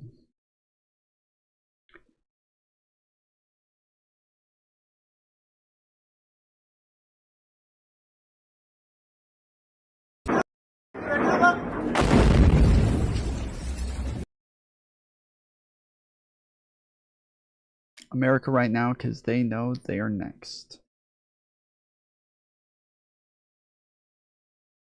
Iran launched footage showing Iranian air defenses engaging with F-15 above the southern coast of Iran near Hormuz Island. The fate of the jet is unknown, and the army is carrying out an investigation. Pretty sure this video was AI. Fairly certain this video was found to be AI. deconstructing Iran's USA F-15 shoot down over the Strait of Hormuz.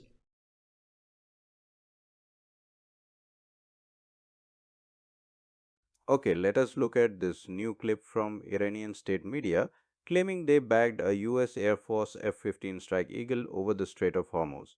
We all love a good story, so let us break down the actual tape and see what is really happening up there. Right away, the thermal pod struggles to resolve the Strike Eagle. The F-15 pilot already knows exactly what is coming and pulls into a massive high G brake turn. You can see the jet banking hard, bleeding speed to hit corner velocity and maximize its turn rate. Then the first surface-to-air missile enters the frame. The geometry here heavily favors the F-15. The pilot puts the threat right on the 3 to 9 o'clock line. This forces the missile to constantly update its lead angle. SAMs use proportional navigation, meaning the seeker constantly moves the steering fins to keep the line of sight rate constant. The Eagle pilot actively shatters that math by constantly changing the jet's acceleration vector. The missile flies a lead pursuit, aiming way ahead of the jet. Because the F-15 pulls maximum Gs, the missile must pull significantly more Gs to keep up. That creates massive aerodynamic drag on the missile's tiny control surfaces. After the initial hypersonic boost phase, the rocket motor burns out, leaving the weapon coasting on a ballistic trajectory. Every single steering correction bleeds its kinetic energy. The Strike Eagle easily outturns the exhausted projectile, leaving it to Tom, do you have a problem with the military sweeping the fact that the Bahrain explosion was possibly a Patriot missile and letting everyone blame Iran for weeks till, like you said, the story blows over? I don't have enough information to know what they know. I don't have enough information to know if they knew that it hit a building. From my understanding, again, the Patriot missiles are air defense missiles. So these are supposed to go up and hit other things.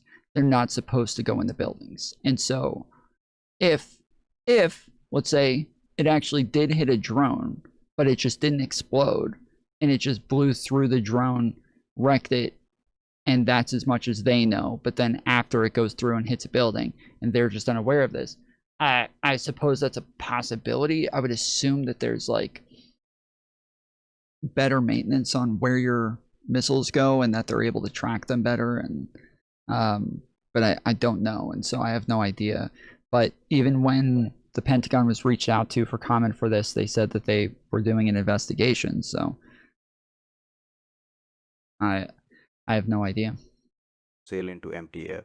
Meanwhile, a whole symphony of electronic warfare is playing out deep inside the jet. The radar warning receiver, constantly sniffing the spectrum, instantly pinpoints the ground-based radar. The avionics synthesize a perfect three-dimensional threat map right onto the pilot's helmet. Adding to that, the missile approach warning system's optical and infrared sensors spot the thermal bloom of the launch, calculating velocity and time to impact instantly. This gives the pilot the golden seconds required to react. Then the Eagle passive active warning survivability system goes to work as an absolute digital shield. The system grabs the incoming radar waves using digital radio frequency memory, subtly alters the phase and timing, and fires a manipulated signal right back. The F-15 literally feeds fabricated range and velocity data to the enemy radar, creating phantom targets miles away from the real jet. The SAM battery locks onto a ghost. Then a second missile enters the frame, trying its luck. The pilot keeps dictating the fight. This second weapon similarly exhausts its energy reserves and bypasses. Oh, is that the missile coming down here and then swooping off to the side? Ah. Its energy reserves and bypasses the target completely. The jet just keeps carving through the sky in one fluid controlled motion, proving complete structural integrity. Right after that second miss, the pilot dumps 3 thermal countermeasures.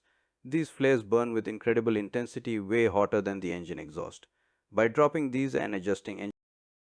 So the engine exhaust is what like these missiles are looking for. They're like heat-seeking missiles, and so they're looking for the exhaust where the jet fuel is coming out the back, and so they're looking for the fire that comes out the back so that they can lock onto that and hit that. And so that's why they drop a bunch of flares that are going to be even hotter than the back of the jet so that they can so that that's what they lock onto instead. Engine thrust, the pilot creates a dazzling field of decoy targets to spoof any lingering infrared seekers. And right there, exactly on the third flare, the camera operator suddenly stops the recording. The video ceases at that exact millisecond. Capturing a falling F-15 offers immense propaganda value, and broadcasting a giant fireball serves their narrative perfectly. Cutting the tape exactly after the flares deploy provides all the proof we need that the Strike Eagle flew away completely intact. Okay. Let's listen to that last part again. The camera operator suddenly stops the recording. The video ceases at that exact millisecond. Capturing a falling F-15 offers immense propaganda value, and broadcasting a giant fireball serves their narrative perfectly. Cutting the tape exactly after the flares deploy provides all the proof we need that the Strike Eagle flew away completely intact. Okay, so earlier we were looking at, what did they say? They said it was an F-34, right?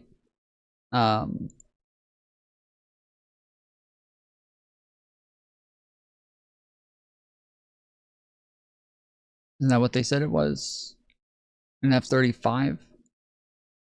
In the video that Hassan pulled up was this, and it said it was an F-35. But this is an F-15. And they're both the same video.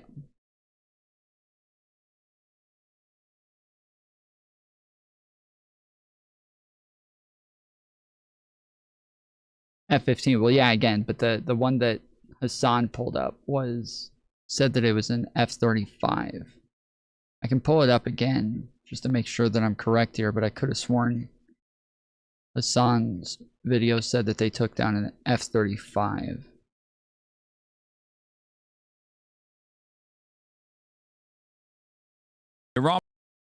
Hassan Piker thinks that an AI video of an F-35 jet getting shot down is real. This is breaking. IRGC claims F-35 hit over central Iran, footage unverified. So yeah, this one says F-35. I'll put out a footage of a This does look different. 35 being hit? No shot. Are you fucking kidding me, dude? Oh yeah, my God, American different. Empire is so fucking over. It's not even funny. There's no way this is real, right? There's no.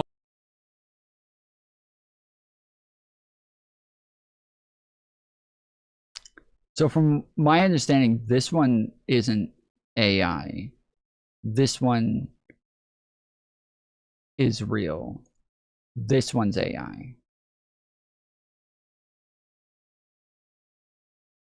This one, I don't know about the video, but I do know that the claim seems to be genuine, that they did damage an F-35 and that the F-35 did make it back to base harmed. But this one would be fake about the F-15.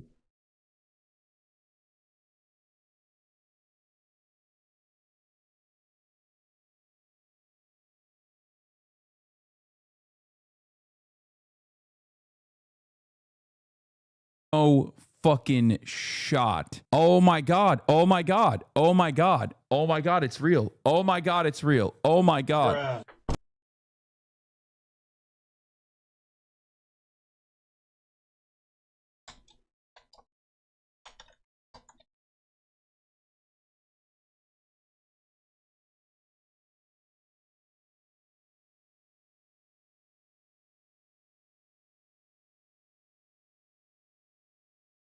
This is from Al Jazeera. Again, I don't trust much that comes out of Al Jazeera. We'll see what they said.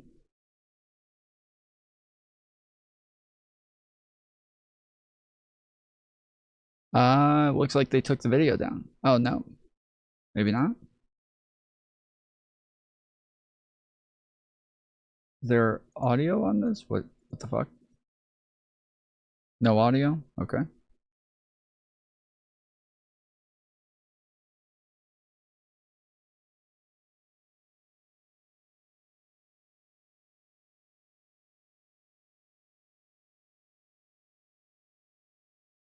U.S. media reported an F-35 was hit by suspected. I can't see this. My screen's fucked up in that area, so right where they wrote that. Iranian fire and had to make an emergency landing.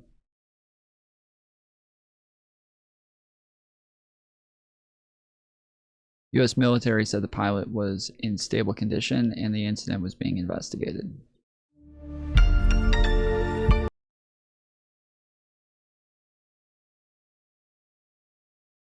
Okay.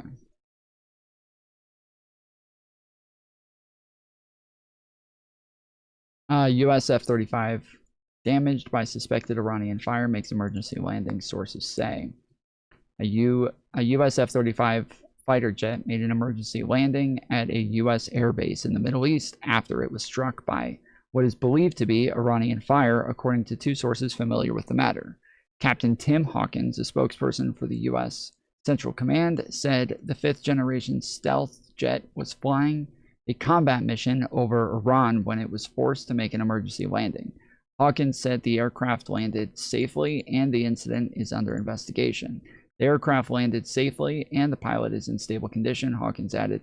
This incident is under investigation. The incident would be the first time Iran has hit a U.S. aircraft, and the war started in late February. Both the U.S. and Israel are flying F-35s in the conflict.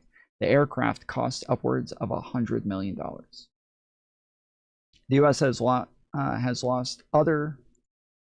The U.S. Oh my goodness, the fucking ads. The U.S. has lost other aircrafts in the war thus far, though none known to have been hit by enemy fire. 3 U.S. F-15 fighter jets were mistakenly shot down by Kuwait air defenses, with all 6 crew members ejecting safely.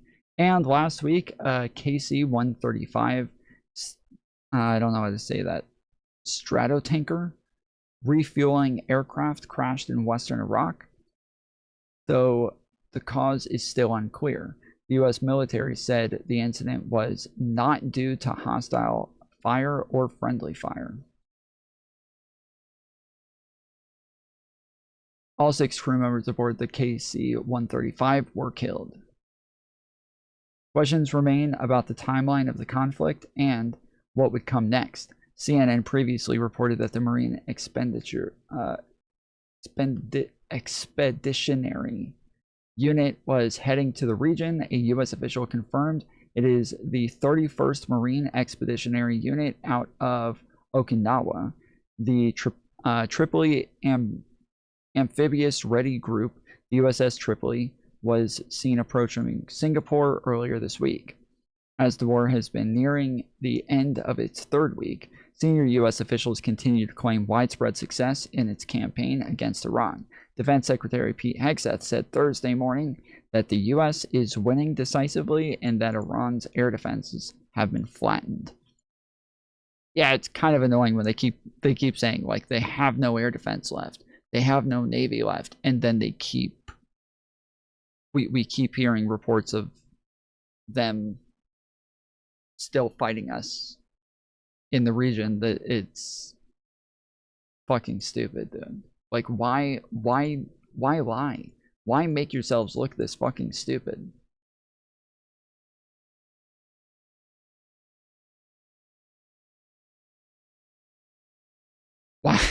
Why do this to yourselves?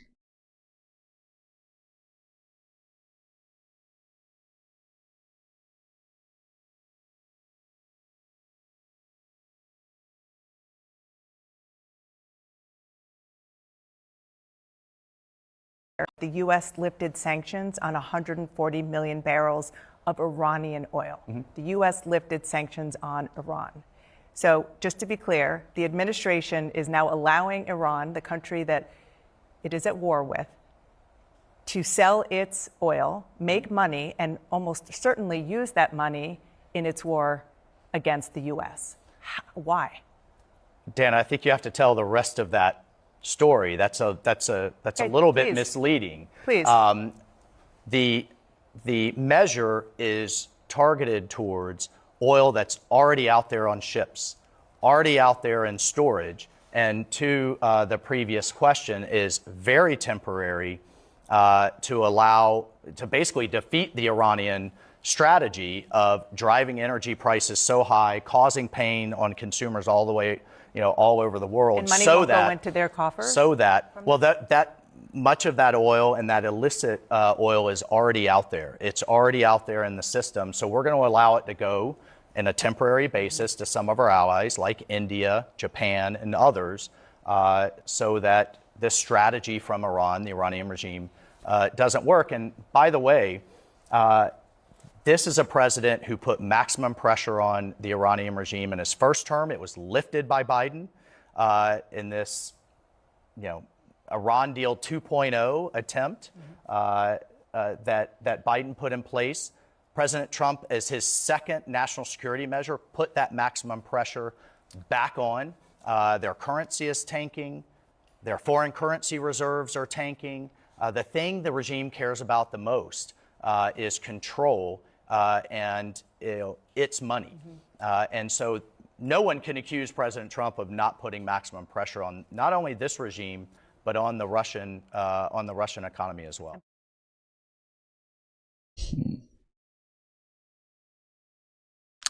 We'll see how that strategy works.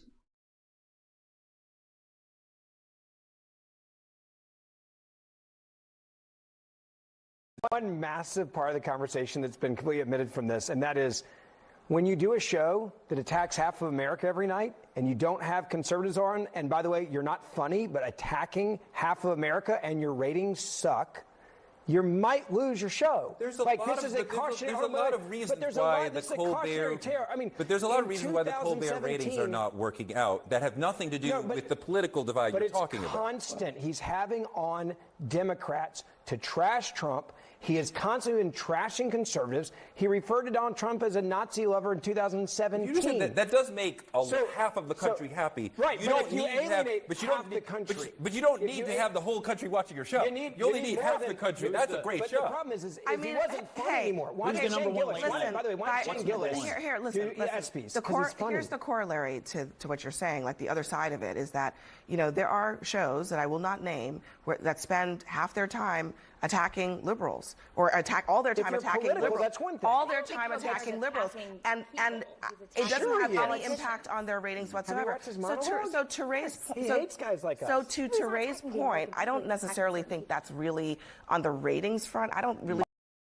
Yeah, if Trump was going after other shows who were constantly like going after Biden and crap like that, this might make a little bit of sense. But instead, it's just his fragile ego that he's trying to protect. Are his ratings that's good? Really what Are his matters. ratings good? They're dismal. He's getting paid by a cable news late night show. Let's be clear about that. The real problem is more like Netflix and the reasons what the democratization of the entire television landscape. There are so many more options for people to watch. That's going to cut into and that can be part of it. But let's go back to you have a guy that does a show that's funnier on cable that gets bigger ratings, and they had warnings. That's extremely debatable. No, it's not. It's not debatable. He's number one. He's Listen, number one. The funny part is what I'm talking about. Well, but you don't maybe like him because he actually and listen. laughs with us. The reason I say it's debatable is because every.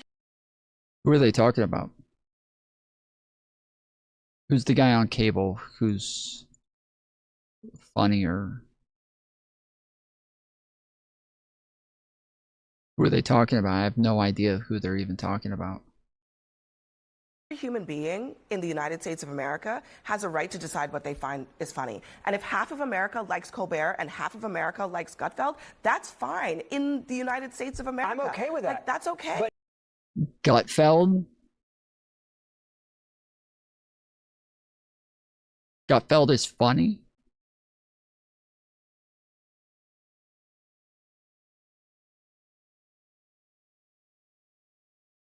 But my point is the reason why it got canceled is because he was no longer funny and he was attacking half the country. That's not what's going on at all. Look, we are then watching. Why is the show getting canceled?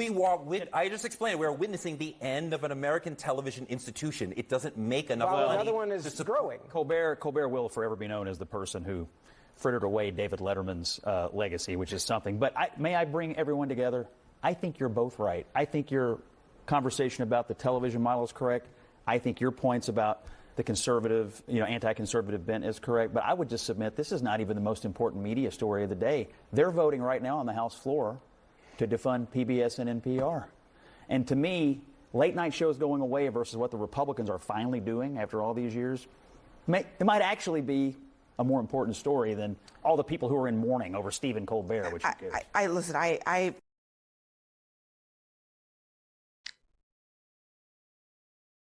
Hey, fair enough.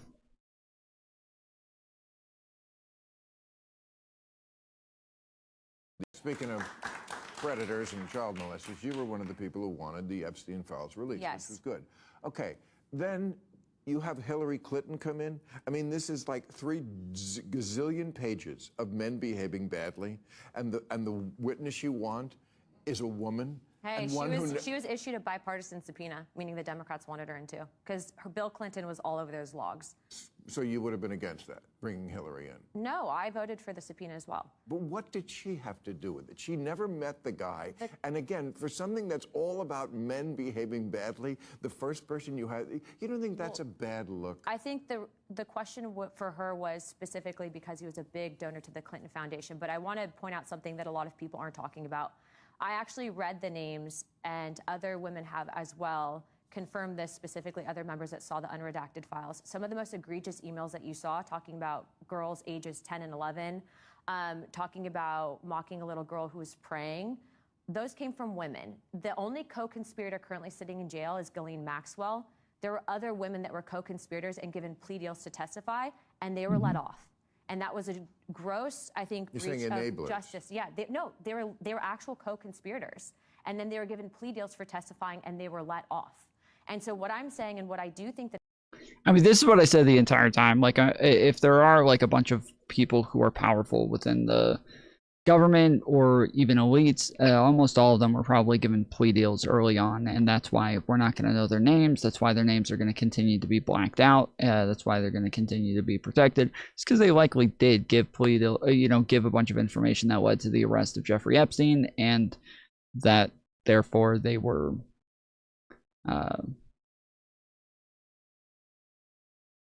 therefore they are not going to be ousted by the U.S. government when the government has a responsibility to protect them.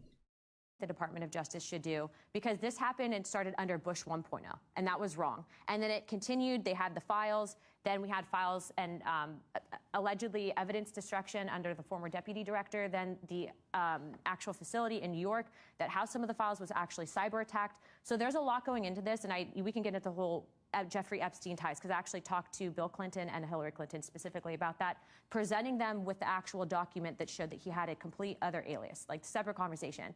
But the point is that those women... You get a lot of information that we don't all have. I'm happy to come back. No, I know. Really and I think I should. I really do. Well, we want you. I appreciate it. What was her name?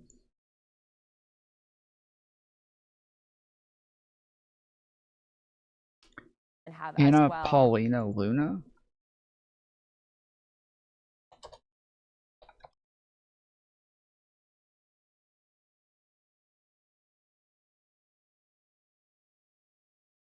Born 1989, American politician, Air Force veteran, serving the U.S. Representative, Florida's 13th District.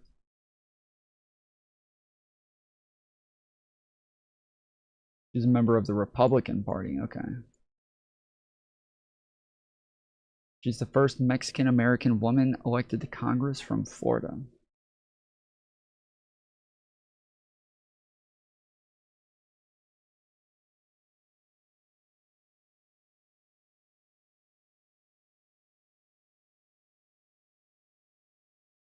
Interesting.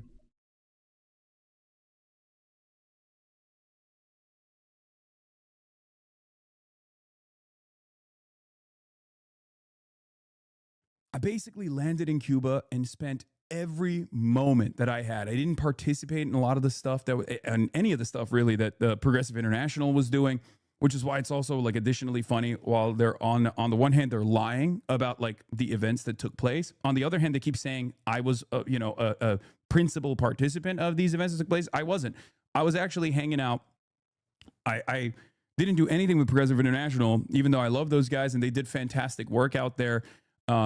Because I locked in with Belly of the Beast. the independent news outlet in Cuba, one that I really, really leaned into. I mean, they're fucking incredible. Basically, I spent every moment just conducting interviews, like talking to regular Cubans, talking to people that are you know, doing incredible work, and investigating like how this complex system of restrictions has actually harmed Cuban production every step of the way. Kneecap participated in one of the many daily festivals that happen during the day. Okay? That festival that they participated in had Cuban musicians that were also participating in it. It was free for all Cubans to attend, and it was overwhelmingly Cubans that were there.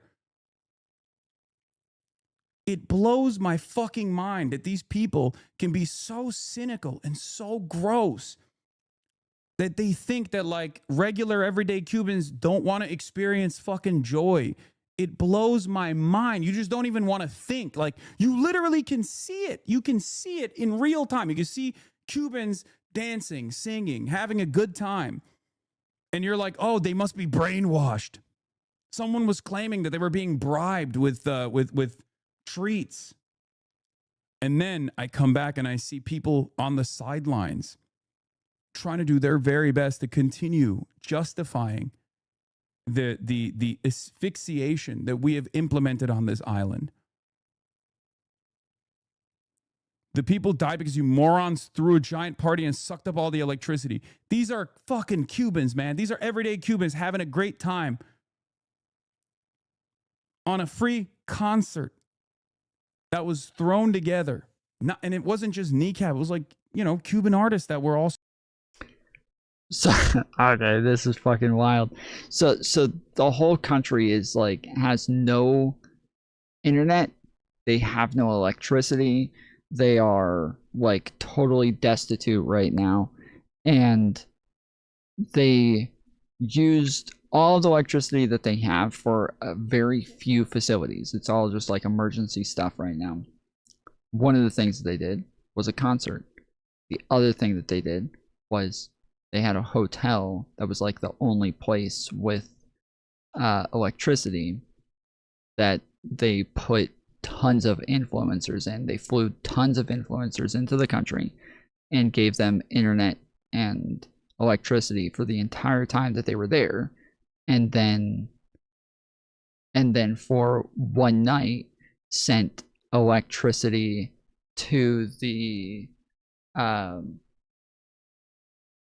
to this like a block for the concert. Hassan addressed backlash surrounding the Kneecap performance, reveals he didn't attend because he was busy spending every moment interviewing Cubans to investigate how the blockade has affected them. Says he only went to a couple of bars. Also participating in it. I say you're a fucking insanely indecent person, and you should really think hard about why you're repeating obvious moronic lies that MAGA is spamming on the timeline. Vicious scumbag. Star hotel powered by generators while the local hospital goes dark. You are truly, genuinely a psychopath. Wow. This guy is one of the biggest, most troubled, most schizophrenic, vulgar demons I have ever encountered in my fucking life, and he has the audacity to claim that he is a humanitarian and a liberal. Shame on this fucking piece of shit. Shame on you. Unfucking believable. Unfucking believable. I wasn't even in Cuba when I tweeted this, for the record. Cubans are regular people. Cubans are regular ass people. They enjoy music. They want to fucking go to a concert. They want to live their lives in spite of the fucking ridiculous blockade, right? In spite of the crippling blockade. This is the Kneecap Boys participating in a public free concert that was put together for Cuban artists, okay? And they were like, oh, we're here. Let's do it. We'll also participate in this concert. So they also gave a free performance for every Cuban that was in attendance. And these people And this concert is just mostly Cubans, right? Like, it's just a lot of people were like, oh, they did a concert for just like the wealthy fucking tourists or whatever. No, it's just mostly Cubans, you fucking idiot. Did you hang at the Malacona at night? People are dancing, making music all night long. It's beautiful. Yeah. It did seem to be an event that they invited a bunch of influencers to, and then created like an atmosphere for those influencers to engage in, to show what Cuba looks like. But it's a very small portion of Cuba in this one moment that actually has electricity, and that this is meant to be just like a show put on for all of these influencers to spread around, showing how fun and great Cuba is, when the rest of Cuba again is just totally without. I didn't. I went to just a couple different like bars. The first night I went to a bar with the Kneecap Boys, it was awesome. I had a great time there. We just dumped a lot of cash to the best of our ability on everyday Cubans. But it was much better, in my opinion, to just like go to like regular bars and regular restaurants that were, operating in spite of the circumstances, because it was there were just like real regular Cubans there.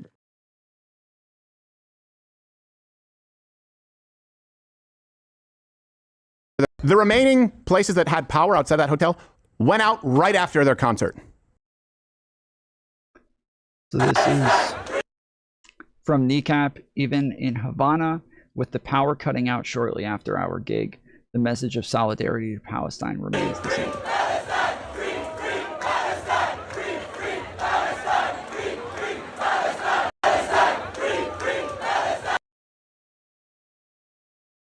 The remaining places that had power outside that hotel went out right after their concert. Whoops. Including 5 hospitals, by the way. Dang. While he's up there in Cuba saying, free, free Palestine. Yeah, that's what the Cuban people need. They need you to sermonize on Palestine. He even confirmed this, by the way. This is not hearsay. You can check out the references. We make them available every show. He wrote, even in Havana, with the power cutting out shortly after our gig, the message of solidarity to Palestine remains the same. Fuck off. No bleep needed for that. By the way, it's not just an individual. Kneecap is the group name, not the individual. I don't care. No, I don't care either, but I want to make sure I don't have anything Kneecap the group. about. I was about to say, why does he keep saying he? I'm sorry. It's like the Beastie Boys, but gay. What are there, 2 of them? So he acknowledges the power went off. So there's no power anywhere else on the island. There was some power, right there around the hotel. Hey, do you think that members of the Cuban government can't hit a crank and let people boil their water? No, of course they want to starve their people. For the same reason they have to have armed guards protecting these approved artists so that they don't get torn limb from limb. But he wants to use this platform to push Palestine. They want this government in power.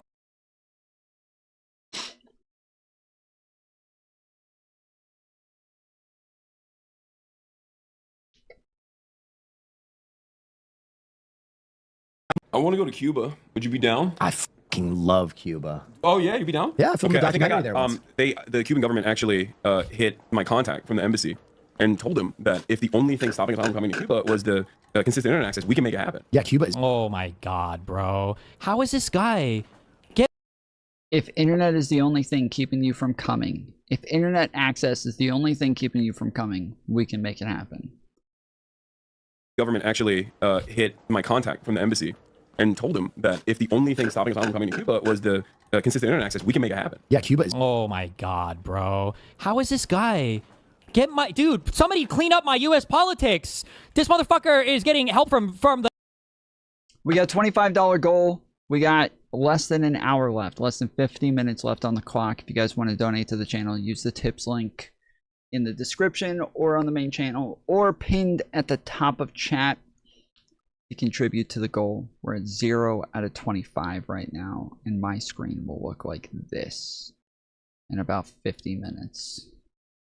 The government of China from the government of Cuba to go and do propaganda trips? What the fuck? Hello? Nobody writes about this. Nobody on the left media, none of the gay people or the thirsty as fuck women care to ask a single question about anything. Or man, I'm sorry, I didn't read the Vanity Fair article that was talking about his big biceps. Maybe they do have some critical reporting in there. Nobody gives a fuck. Sick. Wait, like the government reached out to you? So yeah, of course. It's well, not reached out to me. There's like there's a middleman there. Because I had a doctor from Cuba. Cuba does this thing called medical missions, and they've been doing it since I believe like the 70s, and it's incredibly successful. They have a massive, very when was this video posted? 11 months ago. Robust, like have been sending their doctors out as like medical missions, and also generating revenue for the country this way as well. Like, they send the doctors this out. is especially important for the relationship with Venezuela, I believed. No, Marsh can do both. He's got it all. I'll go to Cuba. We've been talking about couple trips, chat, Cuba, and also China. It's just there's limited amount of space. Yeah, so. Did he promote like the people organizing this or any? He must have on his stream, and I just don't get linked it because why would anybody link me that? Like you'd think he would try to get his audience to donate or something for the mission or something, right? Like what? Or I don't know these people. It's so weird. Why is that weird?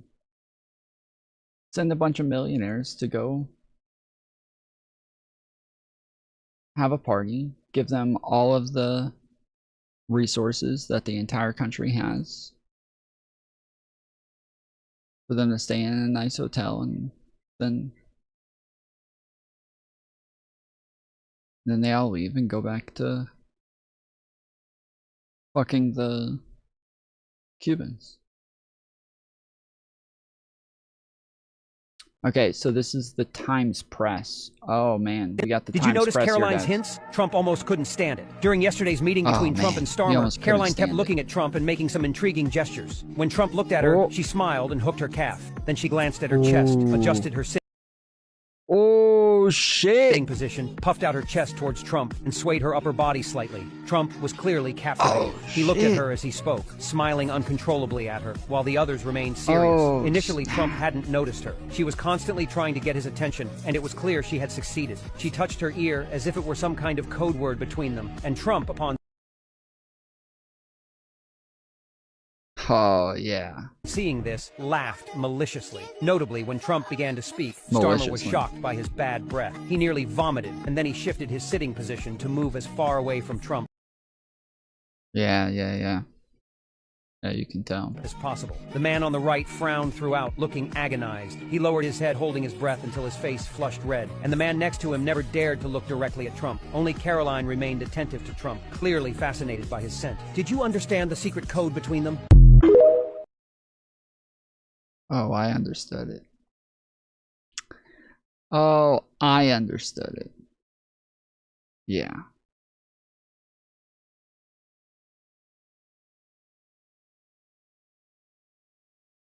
I got it. Because it's important to show why we're different from the enemy.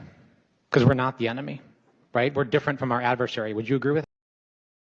Hexeth does not believe in any of the things that makes us different from our enemy. He talks about the fact that we don't want to do the woke war where we actually have standards and we don't kill civilians and we don't kill people who have already surrendered and we can just blow up civilian boats, and like he doesn't do that woke version of war. Okay, he's not going to do that. This is not.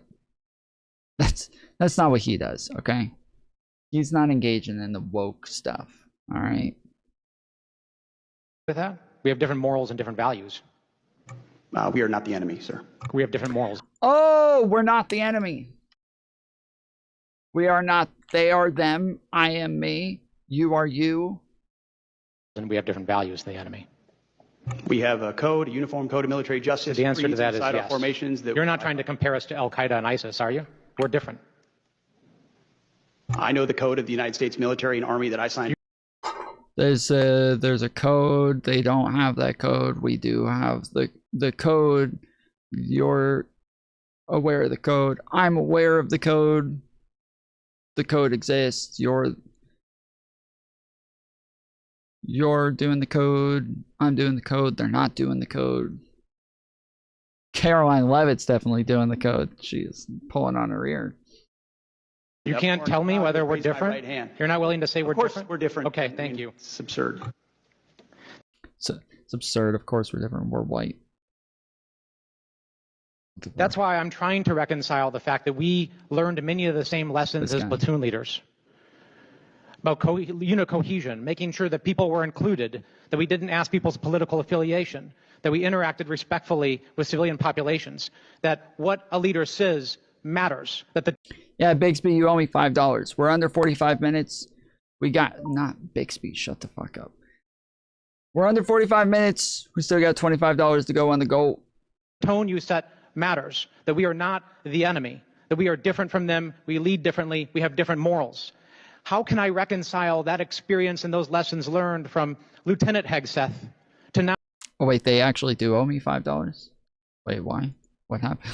Now, Wait, Secretary Hegseth, where you say things like what you just saw here, making us equivalent on the same standards as our adversaries, doing the same things that ISIS and Al-Qaeda would do. How can you possibly reconcile that? I can't. And just the other day down at Fort Bragg in our beloved 82nd Airborne Division, sitting there while we politicize the military and pull our paratroopers into politics, booing elected officials, booing politicians with whom you disagree. It's antithetical to our values. Yep, Hegseth does not seem to have American values, which is why he was hired. The Trump administration only brings in people who do not have American values. That's the rule. That's the goal now. Convoy to Cuba.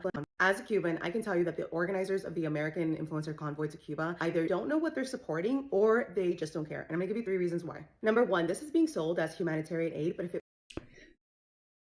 Hassan was doing interviews the whole time with real Cubans. He probably talked to this one, okay? Real Cubans, was guys. purely humanitarian aid, why not just send the aid? Instead, you have influencers with millions of followers traveling to Cuba to do what Cubans cannot do freely, which is speak about the government without getting arrested. They are staying in 5-star hotels owned by the government using the resources that everyday Cubans don't have. Cuban independent journalist Joanny Sanchez, who lives on the island, said, they claim they want to break the energy blockade, yet they spent in one meeting the electricity that could light several buildings in my neighborhood, which are in darkness. Number bullshit. Hegseth is an Abaddon awesome true American. 6,666 tip $10. Better make me holler twice for this right here.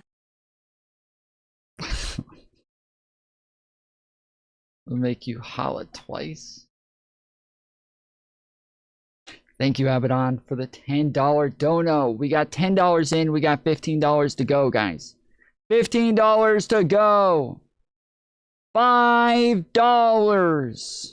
Number 2, there's no clear communication about where this aid is actually going. They're saying they're partnering with hospitals and healthcare facilities, but which ones and where on the island? The only information available is that they partnered with the Cuban Institute of Friendship with the Peoples to distribute the aid, but that's an organization historically used to promote state propaganda. Number 3, they're riding around in buses using gas Cubans don't have, singing songs like Guantanamera, which was made popular by Celia Cruz, which Celia Cruz was in exile. She wasn't even allowed to return to the island to bury her own mother. And through all of her career, Celia Cruz spoke about freeing Cuba from communism, the same communism that they're over there holding signs up defending. When Cubans on the island protest, they chant libertad, freedom, not from the US, but from their own oppressive regime. Influencers on the island continue to risk their lives by posting videos online saying down with communism, down with the Cuban government, freedom for...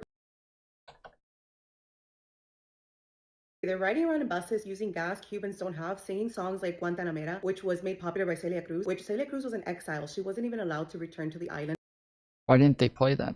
Why didn't she show that? Libertad, freedom, not from the US, but from their own oppressive regime. Influencers on the island continue to risk their lives by posting videos online saying down with communism, down with the Cuban government, freedom for political prisoners, and freedom for Cuba from communism. The Cuban diaspora, as well as the Cubans on the island, want the Cuban government held responsible for all of the suffering they have caused for 67 years. So when the influencer convoy claims to stand in solidarity, but only goes to Cuba to blame the US for Cuba's failures, Cubans don't see that as solidarity for the Cuban people. They see that as solidarity with the government that is responsible for 67 years of oppression of the Cuban people.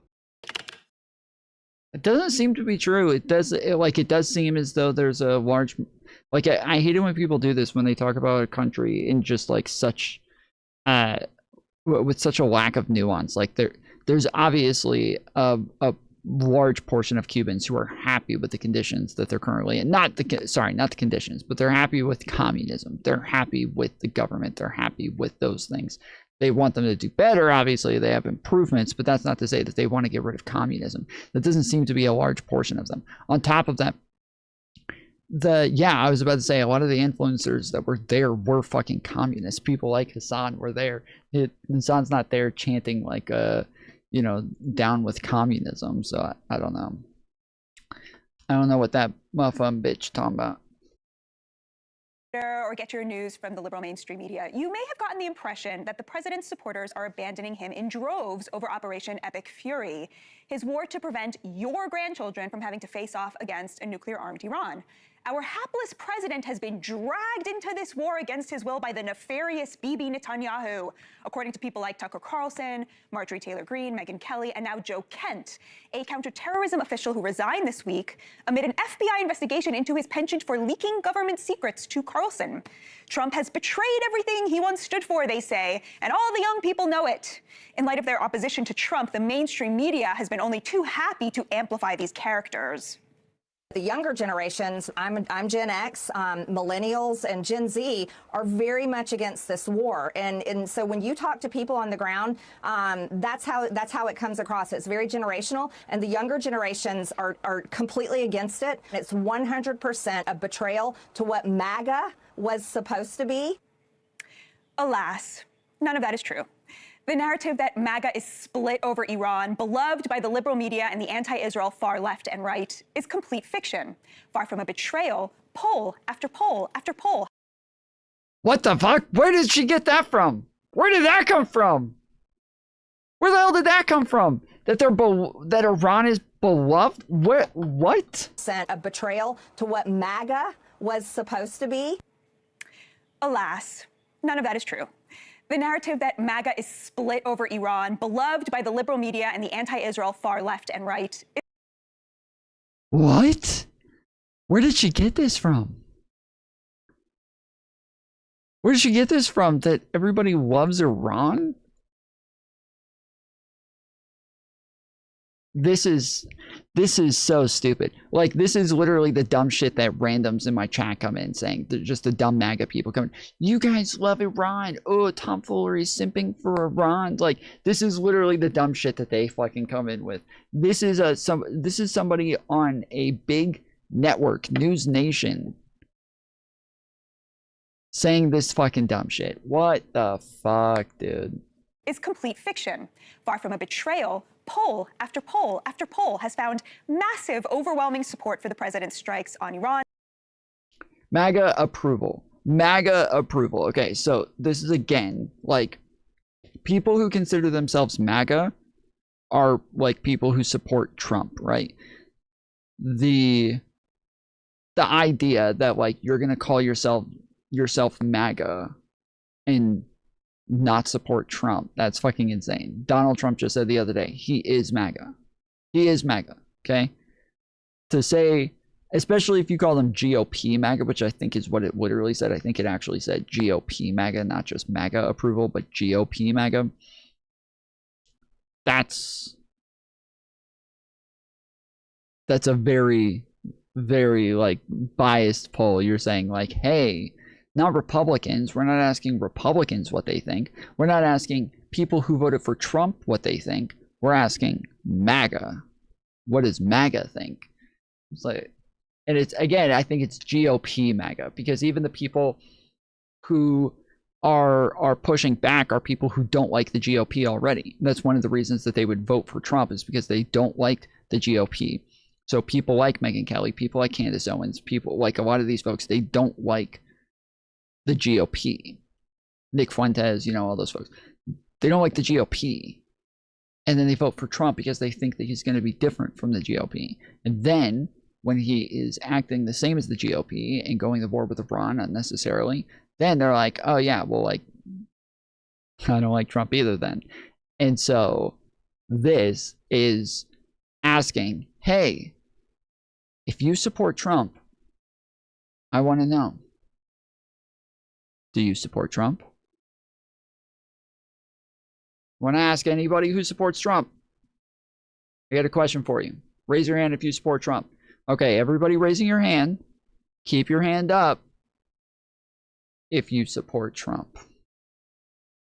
No hands went down.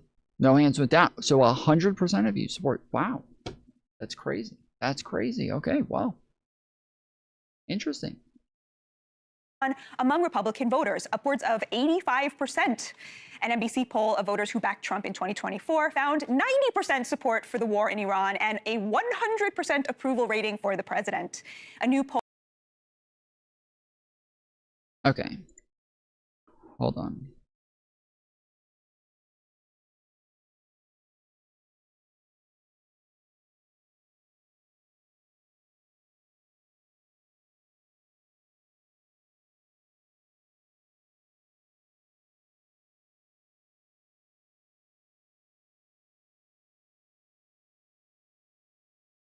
CNN. Yes, the Iran war is a problem with Trump's base. So here she is quoting CNN saying, hey, look, CNN says that Trump's base doesn't have a problem with this. Okay. All right. Well, according to CNN, Trump's base does have a problem with this. In the nearly 3 weeks since President Donald Trump struck Iran, conventional wisdom has set in that his base is sticking with him on the war. It's true that Trump's base hasn't ditched him in huge numbers, and an overwhelming number of MAGA supporters, especially, say they support the war. The opposition from the likes of Tucker Carlson, Marjorie Taylor Greene, Megyn Kelly, and other influencers hasn't translated to wide swaths of the GOP base itself. But Trump has alienated some significant portions of his base, and he's risking alienating more. A fresh batch of polling in recent days reinforces that. The focus of these analyses has often been self-described MAGA voters. Oh, you don't say! You don't say! In most polls, about 9 in 10 of them support the war. But that shouldn't be too surprising, given these people are quite literally the ones who identify themselves as supporters of Trump's political movement. You don't say! That's crazy. Who would have thought? When you expand the universe to all Republicans and even more broadly to 2024 Trump voters, the numbers aren't nearly as sterling for the president. A new Reuters Ipsos poll, for instance, shows 21% of Republicans disapprove of the war. Americans overall disapprove 59% to 37%. And a Yahoo News YouGov poll conducted over the weekend showed not only did 17% of Republicans disapprove of Trump's handling of Iran, but so did 24% of people who say they voted for him in 2024. It's great for Trump that his devoted supporters are still on board, but that's still about 1 in 4 people who turned out to vote for him in just 16 months ago who don't like this war. And 15% of those 2024 Trump voters say they strongly disapprove, suggesting this is a big deal to them. In context, these numbers aren't too surprising. We've seen around 1 in 5 Republicans or more opposing Trump on lots of issues over the past year. But that's also kind of the point here. These are voters that the GOP probably needs to keep in the fold to avoid a blue wave in 2026 midterm elections. And here is Trump continually giving many. I don't like the word continually. I don't like that word. Continuously, much better. Continually, I don't like that word. I don't use that fucking word. And here is Trump continually giving many of them reason to be disillusioned. He's not alienating a majority anywhere close to it, but it's still numbers of people who, if they voted Democrat or even just stayed home,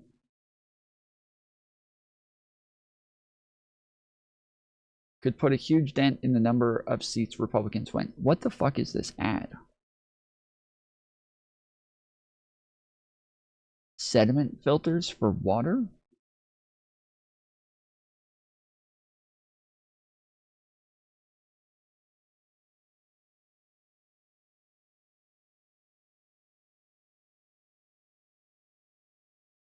The hell? A good way to think about this is to look back on the Iraq War, which emerged as a real political liability for Republicans 2 decades ago. But it wasn't until 2006, 3 years after the war began, that GOP opposition started to creep into the high teens. That's basically where we started with the Iran war. And it's quite possible we could see support fall, especially if the war drags on and the costs increase. One of the other really significant facets of the early polling is that Trump's support in the GOP base is relatively wide, but not very deep. That Yahoo YouGov poll, for instance, shows that only around half of Republicans, 49%, and 2024 Trump voters, 47%, said they strongly support the way Trump is handling Iran. That's compared to around 8 in 10 Democrats, 81%, and 2024 Kamala Harris voters, 79%, who strongly disapprove. So the opposition overall is much more passionate, and around half of Republicans and Trump voters are either critical or lukewarm, which suggests they might not be on Trump's side forever. A new Strength in Numbers Verisight poll points to one of the most logical ways that some of them could begin to sour on the war in the near term. The poll, which conducted earlier this week, found that 24% of Republicans said the war in Iran wasn't a good use of taxpayer dollars. Then it asked about what they'd say if the price of gas rose by $1 per gallon. The number saying it wasn't worth the cost rose to 31%, nearly 1/3 of Republicans. That is such a small percent. These people are insane. These people are insane. That is such a small percent when you're talking about the price of gas rising a whole dollar. And this is something that Trump ran on, was keeping the price of gas down, lowering the price of gas, keeping inflation down. And he's done the exact opposite throughout the entire economy already. And now the price of gas rising as well. That, like, there's no way, dude. There's no way. Throw in the huge amount of money the administration may be seeking, as much as $200 billion for the war, and the possibility of boots on the ground and increased casualties. And it's easy to see the lukewarm Trump supporters joining the ranks of war critics. And it wouldn't take too many of them to break from Trump for this to start looking a lot like the Iraq War became a really big problem for Republicans. Yerp. So, Batya, what were you saying, Batya? Massive, overwhelming support for the president's strikes on Iran among Republican voters, upwards of 85%. Not Republican voters. Not Republican voters. MAGA. GOP MAGA. That's what it said. GOP MAGA. Not Republican voters. Those are not the same things. She is drastically misrepresenting this. This is a horrific misrepresentation. An NBC poll of voters who backed Trump in 2024 found 90% support for the war in Iran and a 100% approval rating for the president. A new poll even asked point blank who Republicans trusted more. Same thing. It's literally not. If you change it, the numbers are drastically different. The numbers are drastically different. If you don't say, if you don't poll people who are only MAGA GOP, but instead you just poll Republicans, they drastically switch. Democrats still at 18% support. I don't think they were ever at 18%. Let's see.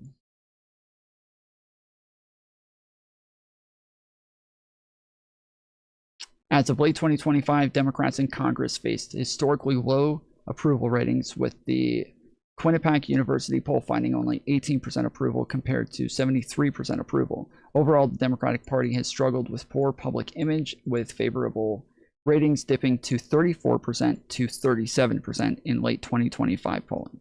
So this is the approval rating, is 34% to 37%, which is around where Trump's approval rating is.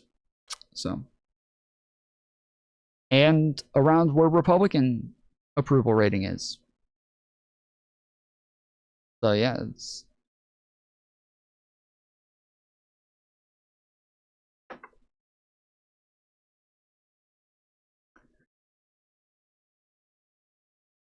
thank you for pointing out the absolute truth about the real numbers. You're welcome. You're welcome.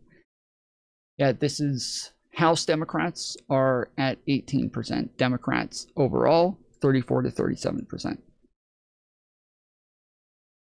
And then, yes, Republican numbers are all around the same, with Donald Trump's approval numbers being around I think 38% last I checked. He has literally the lowest approval rating of any president of all time, which is beating his first term, where his first term he set the record for lowest approval ratings, and now he's beating his own record for lowest approval ratings. So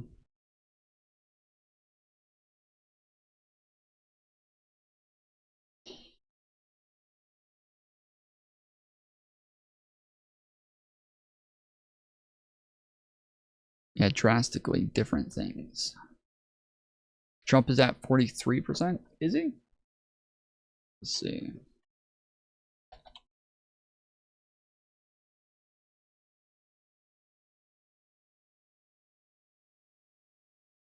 As of March 24th, 2026, President Trump's average national approval rating is approximately 40.4%, while his disapproval rating is roughly 56.2%. These figures represent a significant decline from the start of his second term in January 2025, when he held 47% approval rating. Recent polling suggests his support is at its lowest point in this year, largely driven by public dissatisfaction with the ongoing conflict with Iran, raising gas prices, and concerns over the federal budget. So this is all of the pollers. Real Clear Politics has him at 41. Silver Bulletin has him at 40. The Economist / YouGov has him at 39%. CNN has him at 38%. Decision Desk Headquarters has him at 41%, and the combined average 40.4%. So I think I said 39%.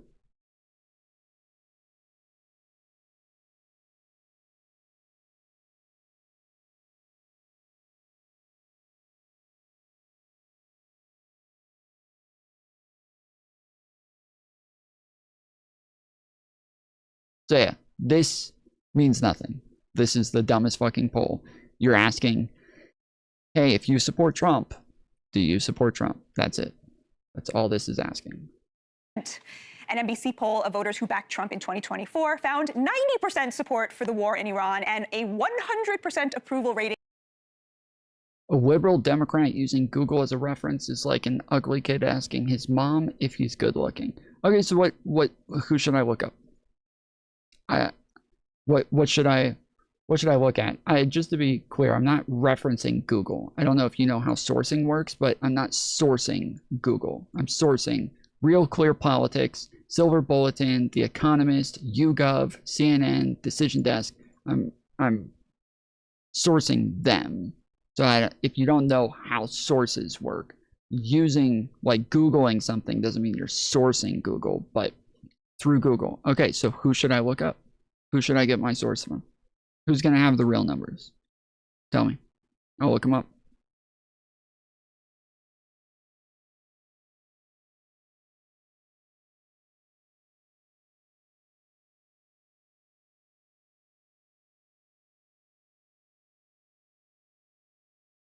What does his approval rating matter? He isn't running again. He has 3 years of unaccountability left. He can have 0% support. When it's all done, what would it matter? Lower approval ratings generally means you're more likely to get impeached. Like if you're not doing the job that you were elected to do, normally it means you're more likely to get impeached now. Also, like presidents care about their legacy. They care about how they're remembered. They care about how they're written in history. Trump very much cares about his legacy. That is like that might be the entire reason behind the Iran war right now. And Trump is always talking about ratings. He's always talking about people's ratings and talking about, oh, CNN's ratings and ABC's ratings, CBS's ratings. Like he's always saying, their ratings are down, blah, blah, blah. Well, his ratings are down. He cares about ratings, 1. 2, as I said, they're like historically, you're more likely to get impeached when your ratings drop off to this rate. But we don't have a GOP that's currently accountable to the American people. We do not have Republicans who care what the Americans think. They are literally over and over holding the American people hostage. Republicans keep holding American people hostage to get Democrats to concede things. They continuously use the American people and have the Americans struggle to force Democrats to concede the things. They are always willing to use Americans as leverage. He's not getting impeached. I know that's the point. Correct. He writes his own legacy in his mind. There's no circumstances where he has a bit of introspection and thinks he didn't do it. No, duh. That I don't. You asked why ratings matter.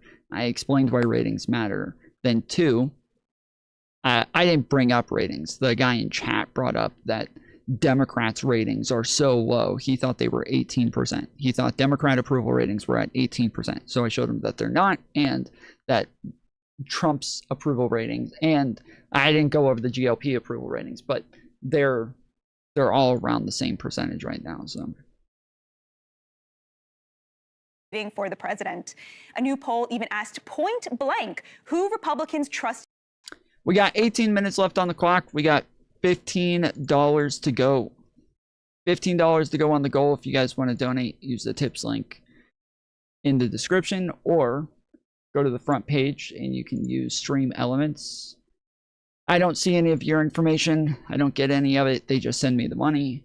You can click the link to tip the channel, and then you can use PayPal, debit card, credit card, any of those to send donations. Currently, in our top 10, we only have 9 people in the top 10, but we have Arian at $24, Aaron at $20, Cody at $20, Abaddon at $15, J-Rod at $10, Dylan Thomas at $5, Thorben at $5, Mantis at $5, and Gen X at $5. So whoever donates automatically gets into the top 10 list, apparently, because there's only 9 people within the last week who have donated. So get your name in there, send a donation through the tips link in the description, pinned at the top of chat, or on the front page right there. Did more, Kelly and Carlson or the president? The results were pretty decisive. 84% for Trump, 6% for Carlson. Womp womp. Yeah, they're definitely going to lose the House and the Senate in the midterms. So hopefully the problem is that I don't even know if impeaching him is a good idea. I do expect more accountability. There's going to be more regulation put on the president, but the impeaching him probably isn't a great idea, because we don't want to turn around and then put JD Vance into the White House to where then he gets to run for president as the incumbent. That is the last fucking thing we want to do for the 2028 race. So, hey, yo, Clem, thank you for the 5 gifted memberships. Let's go. TV Vera got one. Clem got one. Ah, they gifted one to themselves. Based. Nomas Thomas got one. Warrenberger got one. Christopher Bunell got one. And yeah, that was it. Nice, dude. You gifted one to yourself. That's pretty sick. I've never seen that one before. W's in chat for Clem. Appreciate it, homie. That's what we learned about America this week. Mantis tipped $10. Hooray. Hooray! Mantis on the board. Let's go. That gives us the $20. We got $5 to go with 15 minutes left. Thank you, Mantis. Let's get some W's in chat for Mantis. Let's get some cheers up in that chat. If you guys become a member, you get all of these super cool emotes that all of these members have. They all have green names in the chat. They have badges next to their names where they have these different colored logos, and they all get to use really cool emotes that are very specific to this channel. This week, the would-be emperors and kingmakers of the far right have no clothes. The war in Iran hasn't just taken out Iran's ballistic capabilities, it's nuked the fiction that these media personalities on the right wield any power. The podcasters, content creators, and YouTubers and Twitter personalities who claim to represent MAGA actually do nothing of the sort. They are influencers with no influence, not on the president nor on his followers. The podcast wars, as they've been called, have always been more a media turf war than an ideological one. Many seem to have decided that the way to try to grow their audience is to go down the same road as Nick Fuentes and Candace Owens, podcasters with big audiences whose antipathy extends beyond Israel to all Jews. But unlike on the left, our compatriots on the right have absolutely refused to buy in. Support for Israel is rising among Republicans. Even people who get their news from podcasters overwhelmingly back the president. That's not true. That is not true. Support for Trump on the right is dropping. She is drastically wrong here. She is just making shit up, bro. She literally just used polling of MAGA GOP voters, said that it was just MAGA, not MAGA GOP, and then went on to say that this is just Republican voters. She said this is just Republican voters. She didn't even say MAGA GOP. She didn't even say MAGA. She said this is just GOP voters. Yeah, I don't know what they're talking about either, Mantis. Still can't believe liberals deny a clear and obvious fact. Well, then call in. Let's go over what facts you think liberals deny. Call your butt in. In Iran. It turns out people who make money off of online engagement are not the best arbiters of where the American people are at. Sure, they get millions of views online, but the internet is available globally, and our enemies are only all too eager to try to undermine us by aggressively engaging with anti-American content. You can learn a lot more about what's really happening in America by going to church or sitting. Bro, she's an online influencer. That's how she got this job. And on top of that, when you say, well, people have the internet globally, that doesn't mean much. None of like global politics. It's if you go look at the amount of people who are watching her, or sorry, if you go look at the states and the demographics who are watching Candace Owens, it's still by far going to be American people. In a bar and talking to your neighbors for half an hour than you can on Twitter. Here to discuss is Ben Shapiro, the undisputed victor of the podcast wars, co-founder of the Daily Wire and host of the Ben Shapiro Show. Ben, thank you so much for joining me. No, thanks for having me. So Ben, tell us what the podcast wars mean to you and how you won. So, well, first of all, thanks for the softball. But, when it comes to, the podcast wars, the so-called podcast wars, for some people who are engaging in what people are calling the podcast wars, it really is just about maximization of ratings. It's just about maximization of ratings, while Donald Trump and Republicans are constantly walking around making everything about ratings. Always making everything about ratings. Interesting. All right, I'm going to run to the restroom real quick. We got 11 minutes left on the clock, $5 to go. I will be right back. And I'm going to let this video play while I run. This Sunday, battle lines. President Trump threatens to target Iran's power plants if the Strait of Hormuz, a vital global energy waterway, remains closed as oil prices soar. And the message from the White House shifts. We strongly encourage the other nations to get involved with us. Well, we don't need too much help. We may unsanction the Iranian oil that's on the water. And as the conflict deepens, the costs are rising. And now the White House turns to Congress. It takes money to kill bad guys. It's a small price to pay to make sure that we stay tippy-top. Is the mission expanding? I'll talk to Treasury Secretary Scott Bessent and Democratic Senator Chris Murphy of Connecticut. Plus, breaking point. As airport security lines grow, the funding fight over the Department of Homeland Security drags on. We should be able to get this done today. Unfortunately, these are people who are not negotiating in good faith. Can Washington strike a deal to end the DHS shutdown? And warning Cuba. President Trump threatens to take over Cuba as an energy crisis pushes the island to the brink. Whether I free it, take it, I think I can do anything I want with it. I'll talk exclusively to Cuba's Deputy Foreign Minister, Carlos Fernandez de Cosio. Are you saying that regime change is off the table? Absolutely. Joining me for insight and analysis are NBC News senior national security correspondent Courtney Cubie, Jonathan Martin of Politico, Mike Dubke, former Trump White House communications director, and Ashley Etienne, former communications director to Vice President Harris. Welcome to Sunday. It's Meet the Press. From NBC News in Washington, the longest-running show in television history, this is Meet the Press with Kristen Welker. Good Sunday morning. The war with Iran is poised to enter a new and potentially more dangerous phase. The Pentagon announcing it's sending thousands of more troops to the Persian Gulf. As NBC News reports, President Trump is weighing several options, including the possible deployment of U.S. troops inside Iran. One option under consideration, using ground forces to reopen the Strait of Hormuz, a critical artery for global oil supply. The president was asked Friday about the buildup. Mr. President, are you deploying the additional troops to the region for deterrence or to optimize your All right, I don't think this was the right video. Let me pull up the other one.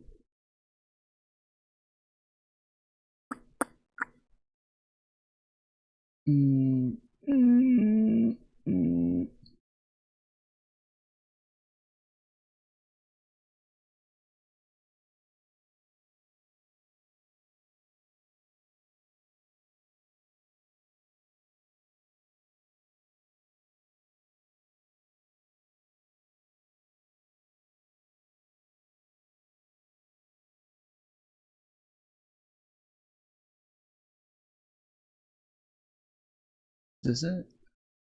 Joining us now, Senate Minority Leader Chuck Schumer of New York. We had you booked here this morning for a number of things that you... Aram Sound tip $10. Just here to feed the meter. If you don't win donos. Tom grows hair. Hashtag Tom is bald. Rare parrot easy rare parrot party gachibus rare parrot party parrot reg.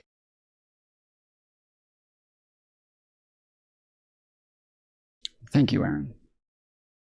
Appreciate it, homie. Let's get some W's in chat for Aaron, coming in clutch as usual. Thank you, good sir. You came here to talk about, including what's happening at the nation's airports. But let's start with this. But such a tragedy, and it's just it'd be irresponsible for any of us to speculate.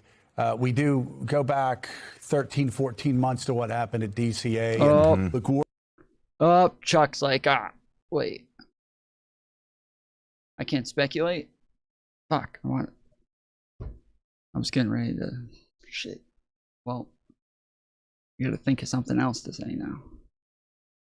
It'd be irresponsible for any of us to speculate.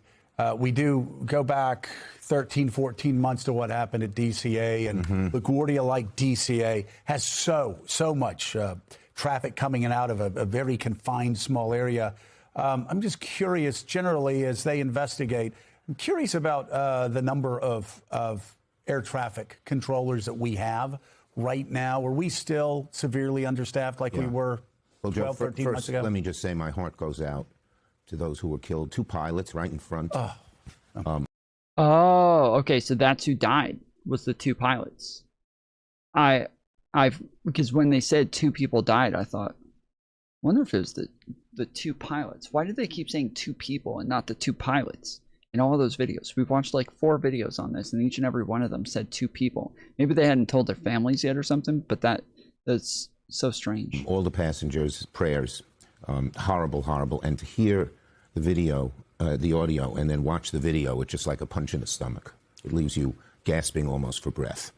There have not been enough air traffic controllers. We've been fighting for more for a very long time. It's a difficult situation. They rearranged the airspace in New York a year or 2 ago because... Well, the Republicans are always going to use Americans as leverage against the Democrats. They know that the Democrats are the only people who actually care about Americans. They know that the Democrats are the only ones who actually want to help Americans. And so the Republicans and the Trump administration are going to constantly hurt Americans to hurt Democrats. That is the way that they do this every single time. This is why there's always lockdowns under, or government shutdowns under Trump. There were no government shutdowns under Biden, because Biden actually wants to negotiate. He actually is bipartisan. He actually works with the other side. He actually is a real deal maker, a real negotiator, unlike Donald Trump, who is a fake negotiator, or somebody who played one on television. He's complete fraud, and the Republicans are consistently hurting Americans on purpose to try to get Democrats to make concessions. That is the way that they get at Democrats every single time. is they hurt Americans. They make sure they hurt Americans. They couldn't have enough traffic controllers in one of the TRACOMs. But there obviously has to be an immediate investigation of what happened here.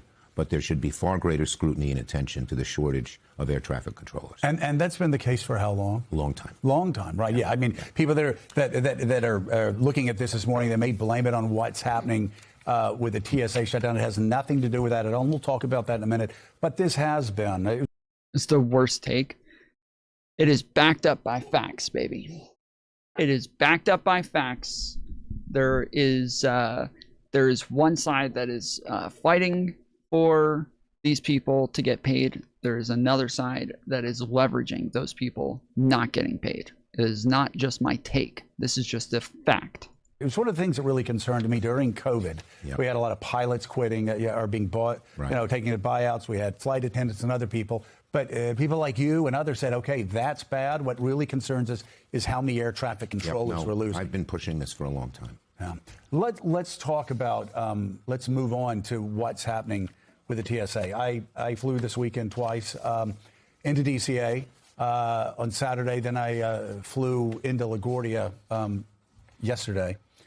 And all I could do is just thank the TSA agents. I sit.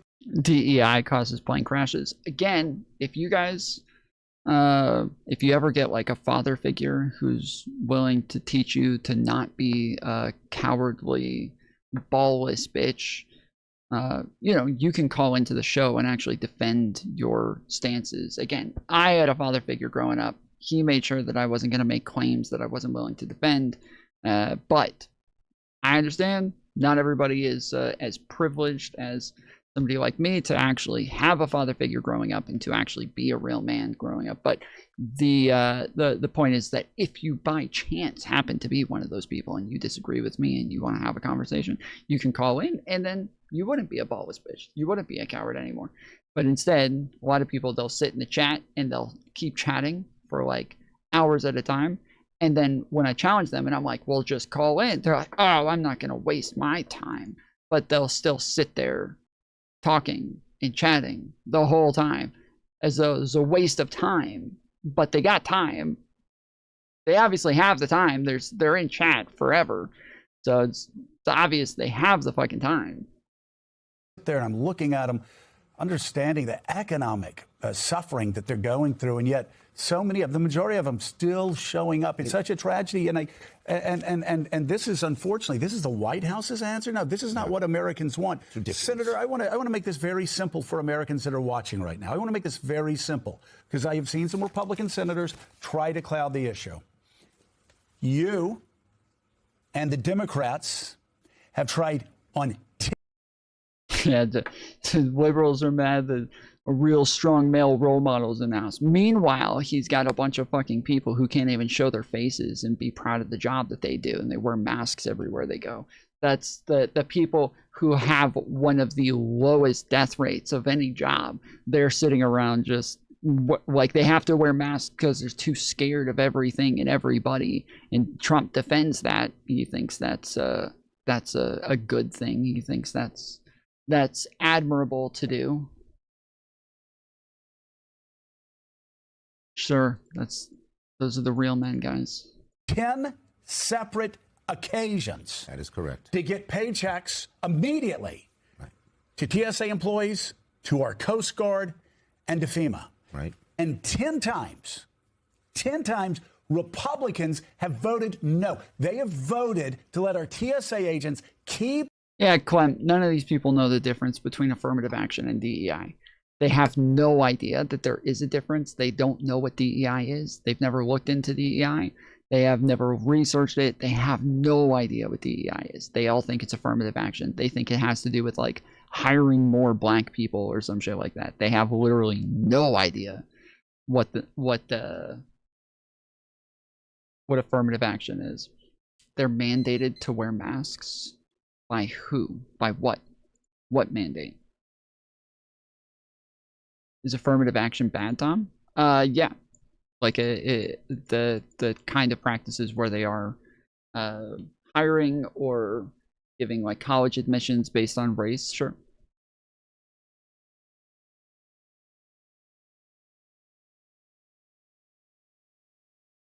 Military vet and father. Who mandated them to wear masks? Why do only like half of ICE agents wear masks then if they're mandated to wear them? Tom won't do a face-to-face debate. I've done face-to-face debates. what the fuck are you talking about? I just did one recently.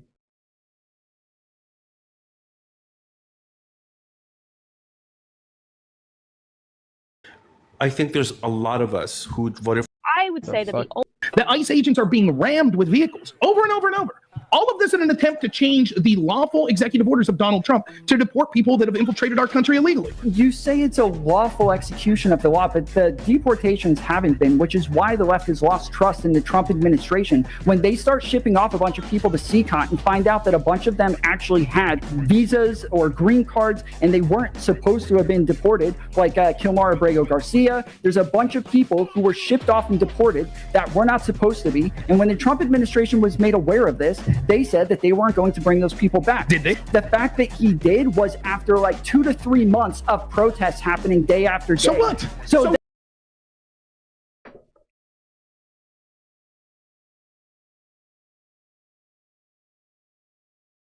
keep making shit up though.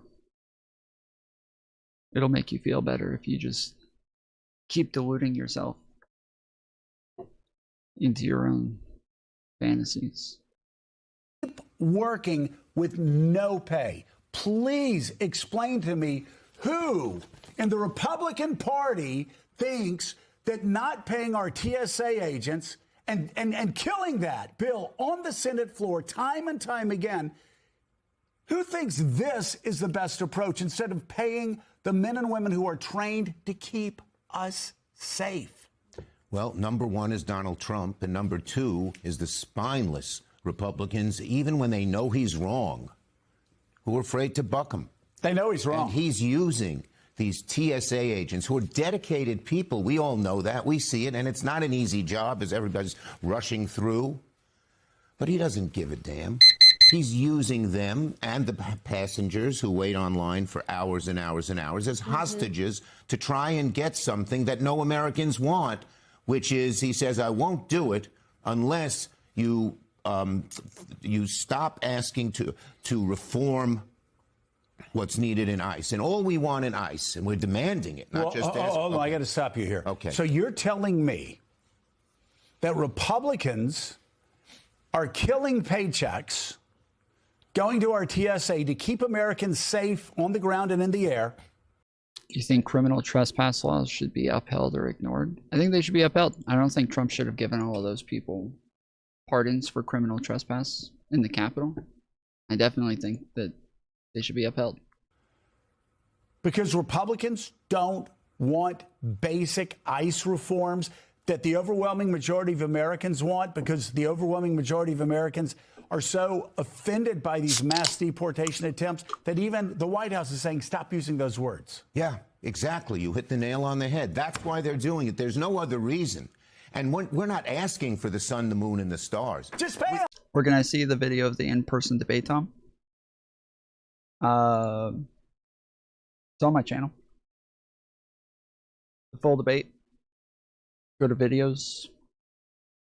And then right here, in-person debate, right versus left. MAGA debater caught lying over and over. Political violence debate.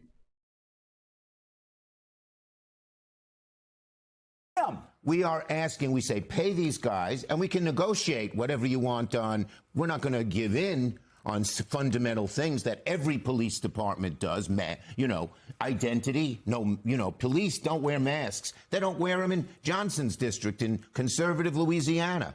And warrants. When you bust in someone's door, you've always had in the Constitution since 1789, you need a warrant. They're saying documented or undocumented. If you're on American soil, it's called due process. It's correct. It's called the way policing is done in America. And as Scalia says, you have constitutional rights. Mika showed me a video of the NYPD Taking a man last down. week. Yeah. There was a guy that they thought had a. But not immigration law that makes unlawful entry a crime. Where did you get that from? I'm in favor of deporting illegal immigrants. Why do you guys just keep making shit up? You guys just lie nonstop, dude. Holy shit. Again, like I give you a phone number. You can just call in and talk to me, but instead you just sit in my chat lying, making shit up to make yourselves feel better about shit. What the fuck?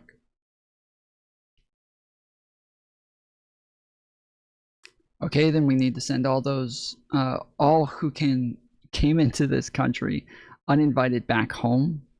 We're on the same page? Well, that's not criminal trespass. That's totally separate. Criminal trespass is a much higher crime than coming across the border illegally. But yeah, I'm in favor of deporting illegal immigrants. Those are very separate things. It's not the same as criminal trespass. Criminal trespass is a much, much higher degree of crime. But when I think the majority of the people that Donald Trump has deported, they didn't come into the country illegally. The majority came in legally. Bomb. Yep. The NYPD. There weren't 12 fat guys trying to with guns out push and somebody phones down. out. There was one NYPD. Not deporting, charge, and arrest them as well. Sure, that would be great. They haven't done that. They haven't charged any of them, so. Guy, he tackles him, he puts him to the ground. And then the next thing that happened was amazing. People came with phones. NYPD police surrounded, politely saying, please back up. Putting their lives on the line. Putting their lives on the line. Yeah. There may be an active bomb. But these NYPD officers are saying, back up, back up, back up. Hey, guys, come on. Give us a little bit of space. And you know how they responded? They backed up. The people listened to the NYPD because they had the respect of the people. Exactly. And they do. And so the ICE agents don't, because they don't obey the laws that are fundamental. And why are they doing this? You know, well, ask Stephen Miller. You know, there are people, even in the Senate, some Republicans, they whisper, that's wrong. Well, stand up. Stand up. To your point. We need their votes. They know it's wrong, but Trump wants this group of thugs that he can send to one city after another. And here's one of our worries. They want to use them on election day to intimidate voters. That is a big worry. One of the proposals we've made, which they rejected, is that these ICE agents can't go within 500 feet of a polling place. So to one of your points, let me bring everyone up to date. Punchbowl News has new reporting this morning on talks between Senate Majority Leader John Thune and President Trump to end the partial government shutdown. Leader Thune told the president that Senate Republicans would support funding all of DHS except ICE, and that funding for the agency could be handled later in a party line reconciliation bill. By the way, that's a winning political position that will help the Republican Party. Thune reportedly told the president that Democrats would agree to that deal, but Trump said no, according to multiple sources. You know what he said? He then said, instead of saying, that's very promising. And by the way, Mika, this shows the Republican senators what heat they're under because of the TSA agents, because of the they want the TSA agents paid. Exactly. And it shows heat, and he goes a little late in my judgment, but he goes to Trump and proposes it. And you know what Trump says? We're not doing anything until we pass the SAVE Act. Well, that's what I was about to say. Mr. Donald Trump, it ain't passing. Okay. It will destroy our democracy. We ain't doing it. Jonathan Lemire. Yeah, so I mean, no. Good. You jumped. Picked up prompter for me. Yeah, I was going to say thank you. Sorry. He read the prompter. He's got another skill here. So let's the future. Let's talk about these negotiations. We know the Democrats have made clear their thoughts on your position on Save America Act, but it does seem like there's a recognition from Leader Thune that this is not tenable at the nation's airports, and that some sort of deal needs to be struck. So can you take that and go to them now and try to work something? Yeah, I met with our little negotiating team yesterday, and we are going to go back to them. We are ready to meet with them, and show them that we can negotiate. The negotiations are moving along because they're mainly among Republicans and Democrats in the Senate are agreeing, right? Because these airports agreeing on the basic on the basic tenets, like pay TSA, I mean, there'll pay the there'll Coast be Guard. details that have to be worked out, Right. but it's when Thune did that, it's a step forward. But we got to get it done. Just letting now Trump say no won't be good enough. Just going forward doesn't pay the just telling Trump he ought to do it doesn't pay the TSA agents, doesn't get rid of the long lines. Now they could do it themselves. They could negotiate with themselves and say, go veto it if you want, Trump. Yeah. I was trying to find the full interview, and I can't find it anywhere.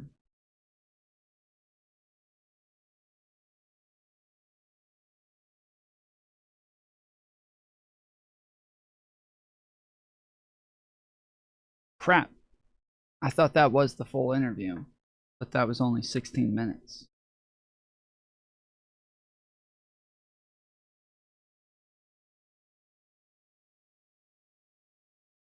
That one was released 16 hours ago.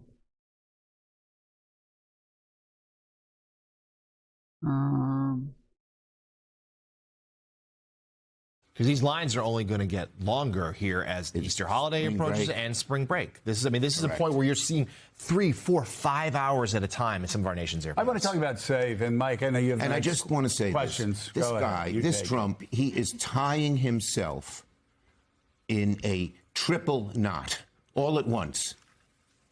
TSA and the airports, the SAVE Act, and the war. I wanted to see the stuff about the war. Just going on and on and on and getting worse and worse and worse and causing Americans to pay $4 for gasoline. And you know what? He keeps tightening the knot around himself. Last night he did it twice when he said don't negotiate unless you do TSA and when he sent the ICE to the airports, which is just going to cause... Can you believe how they did that? They first said, we're going to send them and we'll announce the plan later. Well, just like the war. We've been showing this all morning. Republicans that see this are shuddering, that have to run this fall. This is a nightmare for the Republican Party. It's the last thing they want to see. ICE is extremely unpopular. I mean, they were very popular a year and a half ago. With the majority of Americans, they're very unpopular right now. Well, they were very unpopular in Trump's first term. Then they were fairly popular. They were popular under Obama. They were popular under Biden.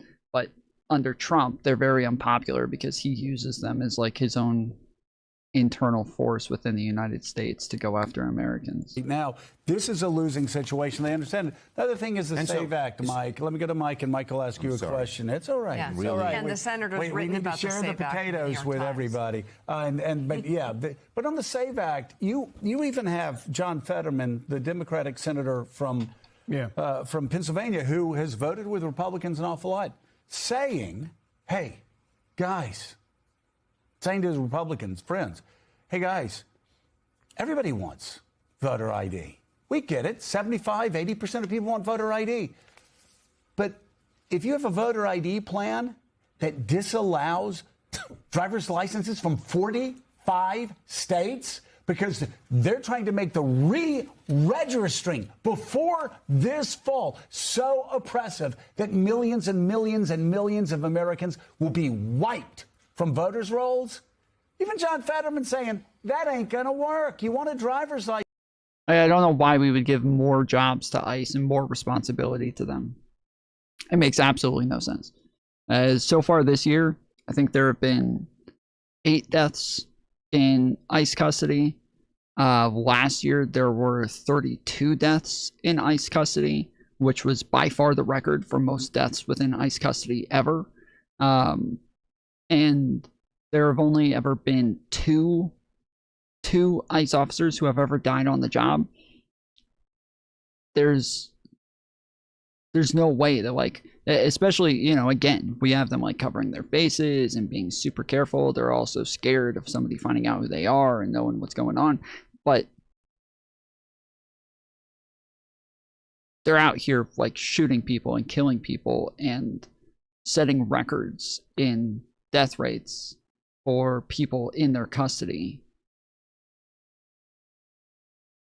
like, why the fuck would we give these people more responsibilities? Why would these be the people that we would send to do these jobs instead of actually just paying the people who do the jobs?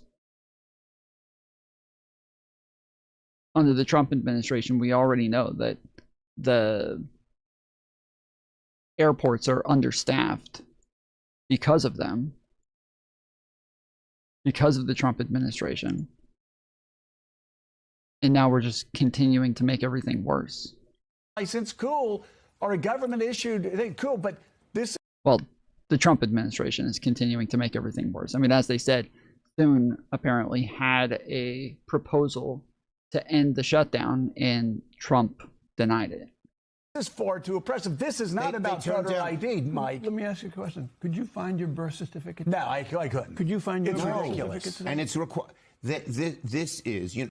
Okay, I have my birth certificate. I think it's a little crazy if you don't know where your birth certificate is. I have to use my birth certificate pretty consistently. But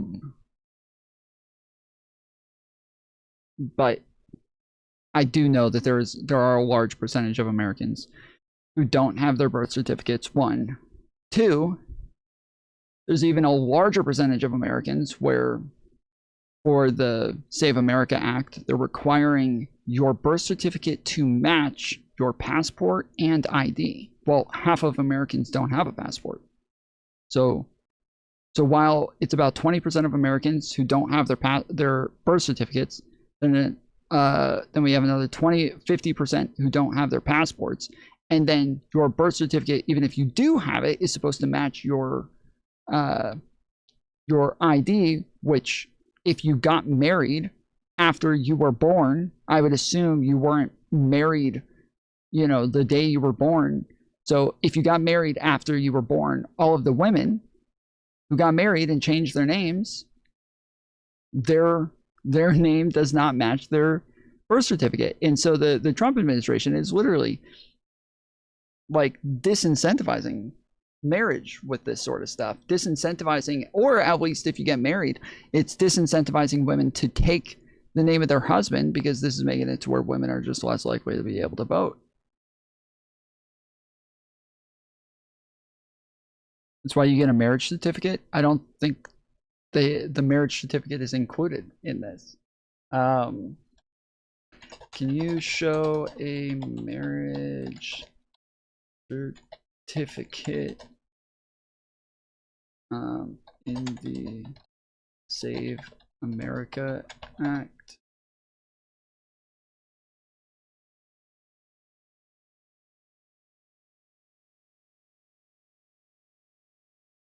Let's see.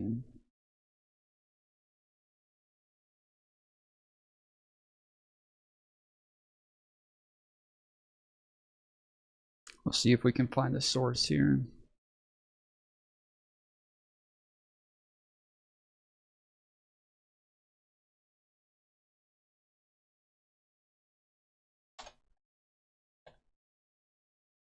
Okay.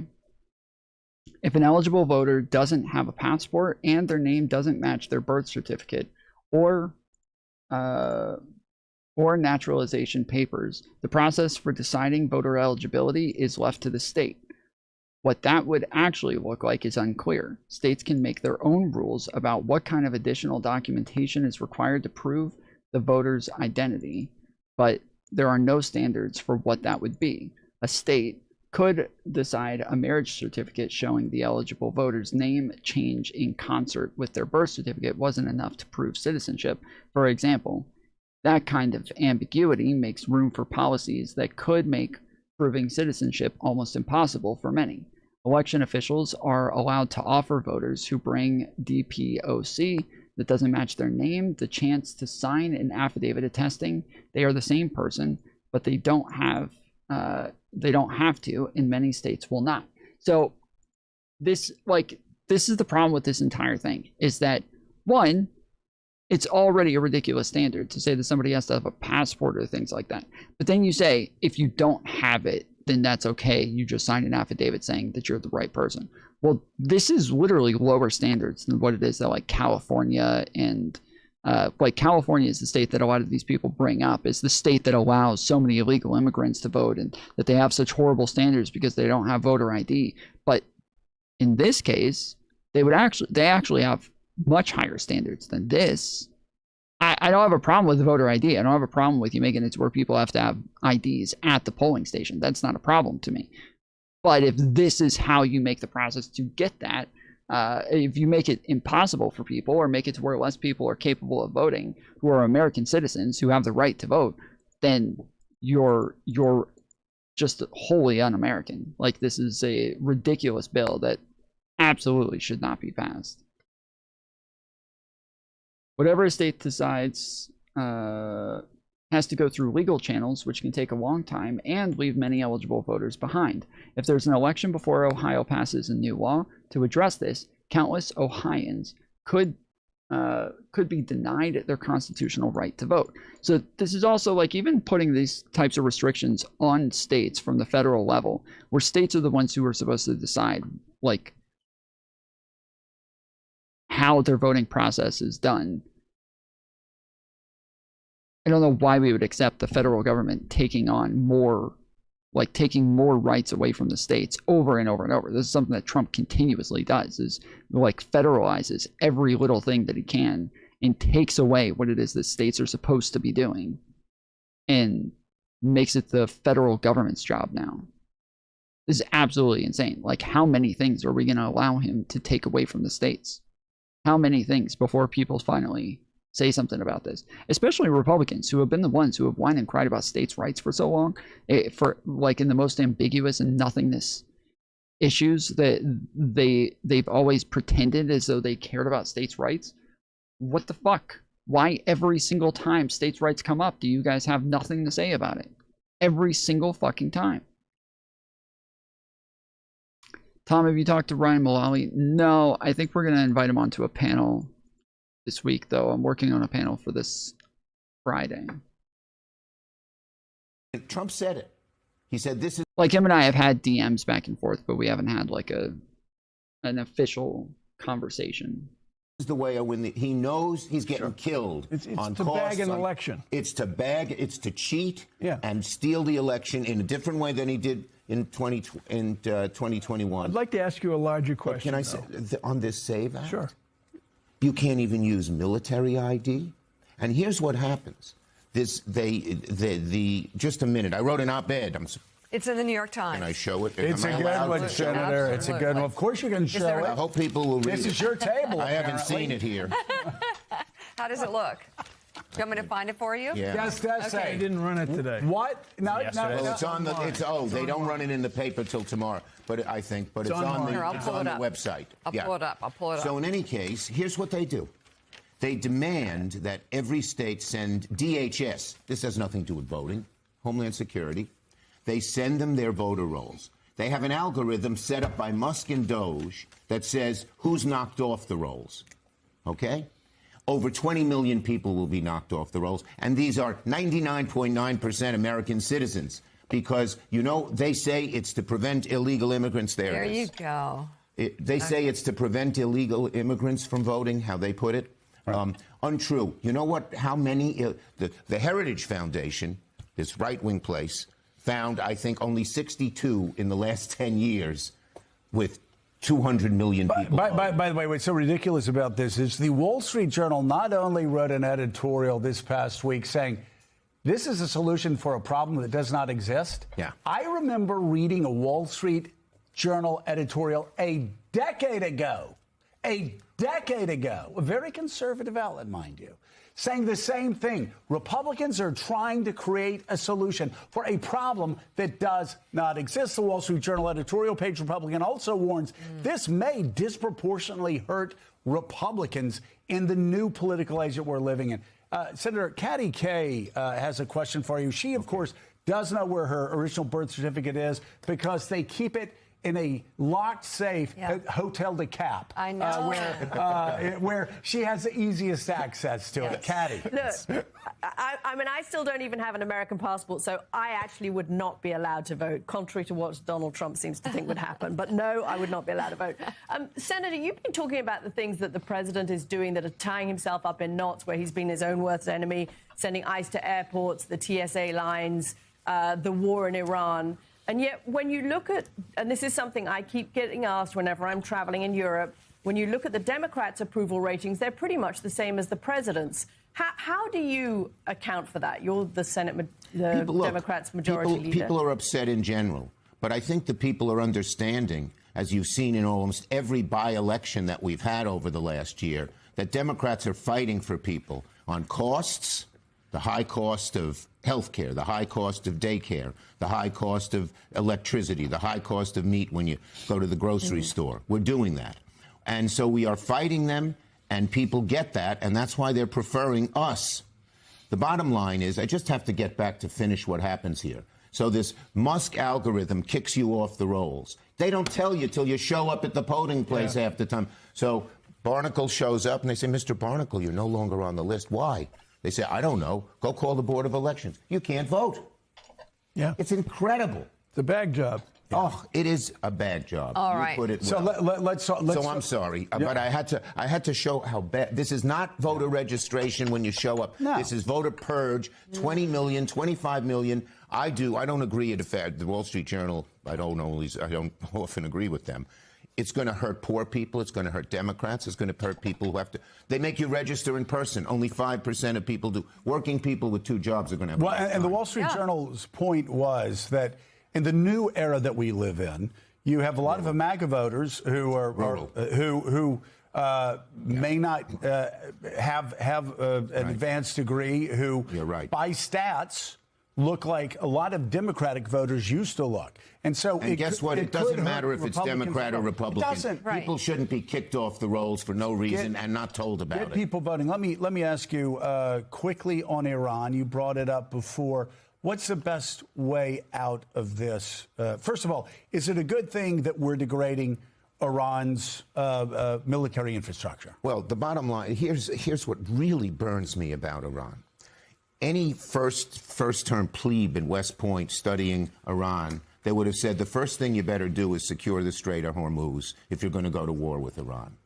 And from what I've been told, some of the generals said that to Trump. He said, oh, don't worry, I know they won't block it. Well, of course they did, and now our prices are through the roof, the world economy is in chaos, etc.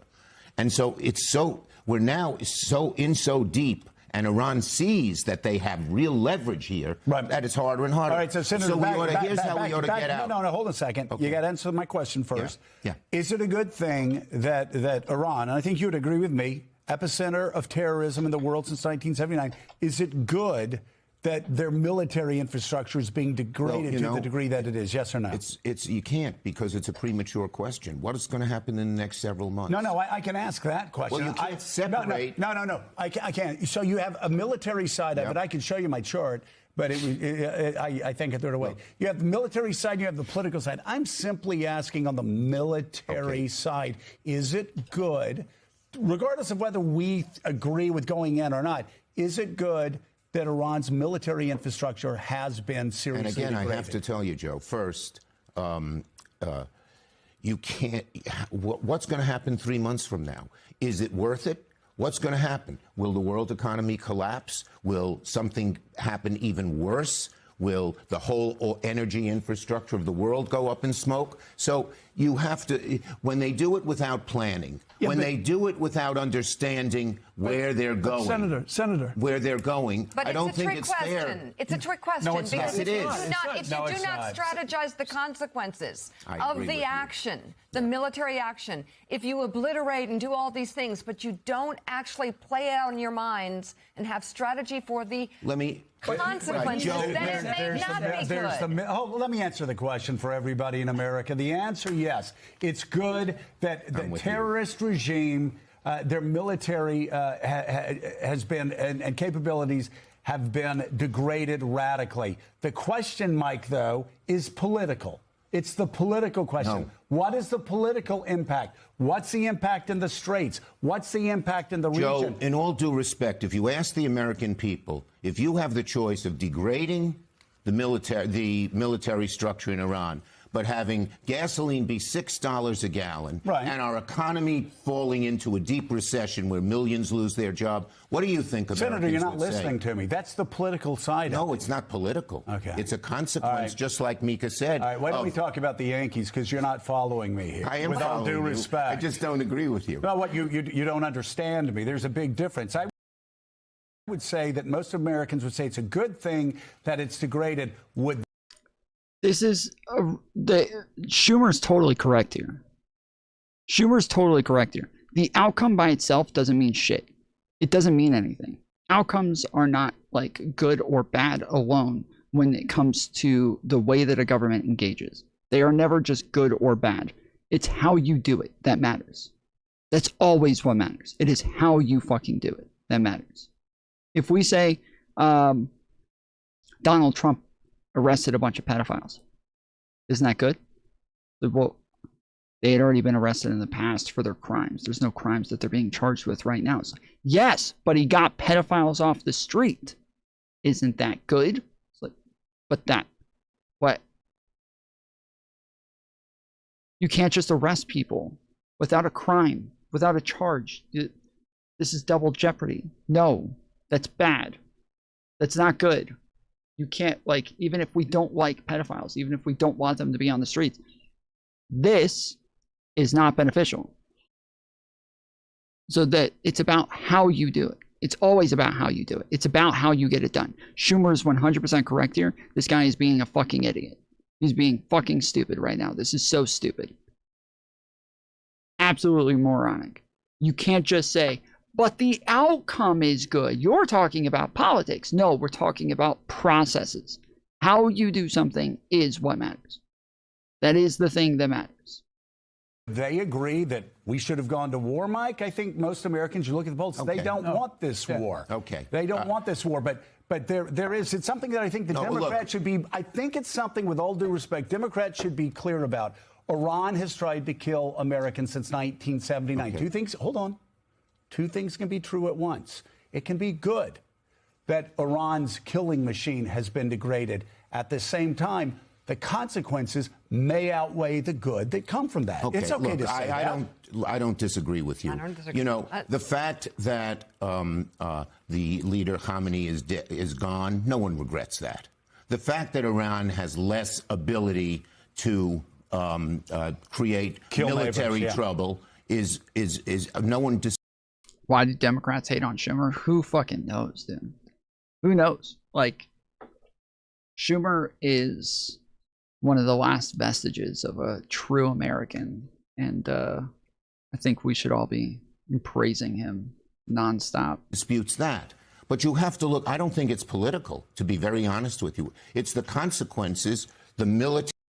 Putin should be out of power. Yes, like, exactly. Like, it's a, if we said, like, hey, we just bombed Putin, he's dead, isn't that good? So, well, we just started World War III, so no, it's not good. Like, well, no, we just blew up the whole fucking Kremlin, so it's okay. But it's a war crime. We can't set precedents to where this sort of thing is okay. That's not good.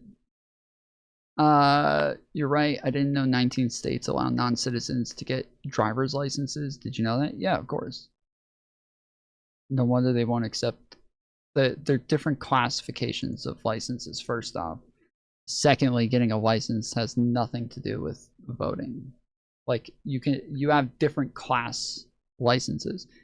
The non-citizens should be able to get a driver's license. They should, like, already you can come into the country with a driver's license from another country and drive, right? You can already do that. But if you're here for a long period of time, you have a visa, you're only allowed to use your old driver's license for a certain period of time. I think it's like, I forget if it's like 2 years or something like that. But if you're here on a green card or a visa or something like that, how the fuck do you keep driving if you don't get a driver's license? Like what are you supposed to do?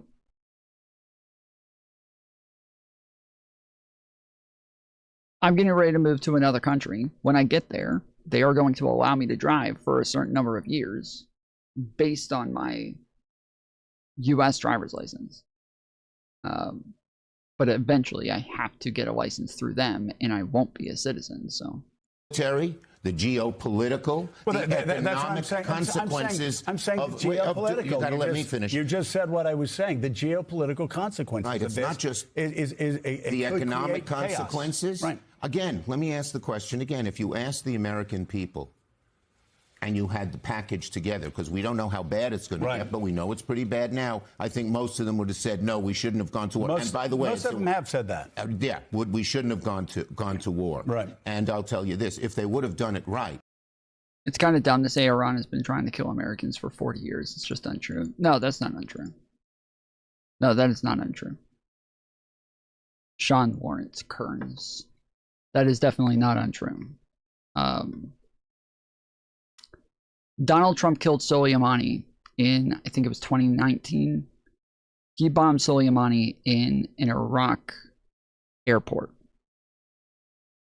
Soleimani was well known for being an American killer. That's who he was. That's what he was. He was well known for killing Americans. That was his whole thing.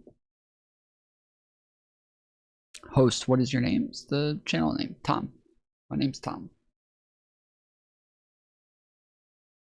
When was the last time your life was threatened by Iranians? Hold on. That saying killing them in America, that's not the same as killing Americans. I don't know why. You disagreed that when they said they've been killing Americans, you said that's incorrect. Now you're talking about killing people in America. Well, that's not the same thing. Those are not the same things. If they would have voted, if the Republicans would have voted with us on the War Powers Act, all these questions would have been asked ahead of time. Right. Instead of Donald Trump's willy-nilly, one day yes, one day no, this is our reason, that is our reason. Right. So I don't think the question can be taken in just one slice. Right. Yeah. All right, I think we found some common ground. Maybe we go to break now, since Yes. there's a little bit of agreement somewhere that we can play We're the... I wanted to know how many states allow illegal immigrants to get licenses. It's the same 19 states that allow undocumented immigrants to get driver's licenses.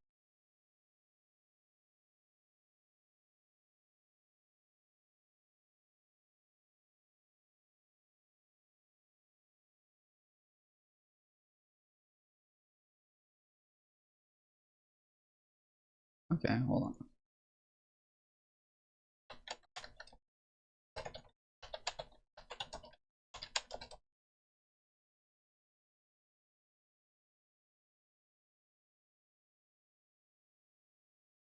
As of early 2026, 19 states and the District of Columbia have laws allowing unauthorized immigrants to obtain driver's licenses, according to the National Conference State Legislature. These jurisdictions authorize license for residents who cannot provide proof of lawful presence, often by accepting foreign documents like passports, birth certificates, or consular cards.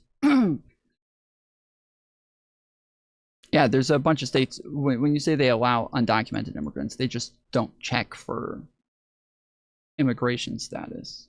License type, many of these states issue drive-only or special licenses marked as not for federal purposes.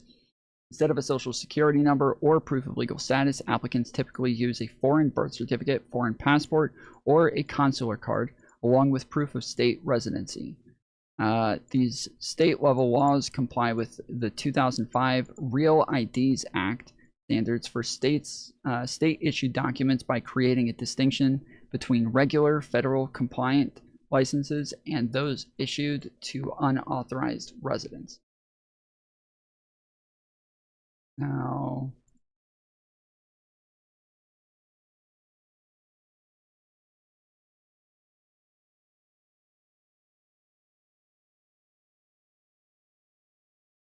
"19 states and the District of Columbia allow residents to obtain driver's licenses regarding regardless of their legal status, including undocumented immigration and various visa holders. These states issue licenses often labeled not for federal purposes. Let's see.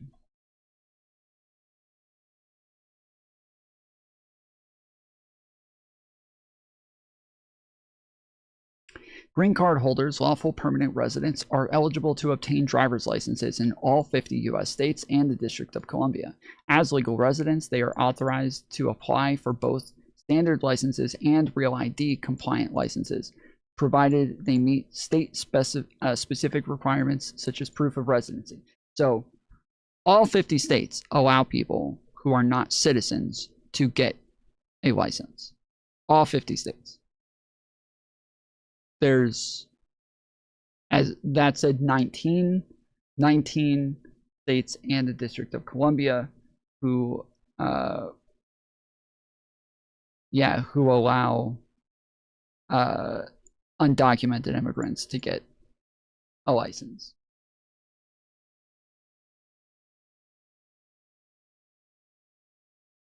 World and go to break. All right, Senate How are Minority the Leader. Yankees going to be this year? Better. Better. Chuck Okay. Schumer of New York. We'll see. Thank you We as shall see. always Let's for hope coming not. in. Great to be here. It's Great to be always here. fun.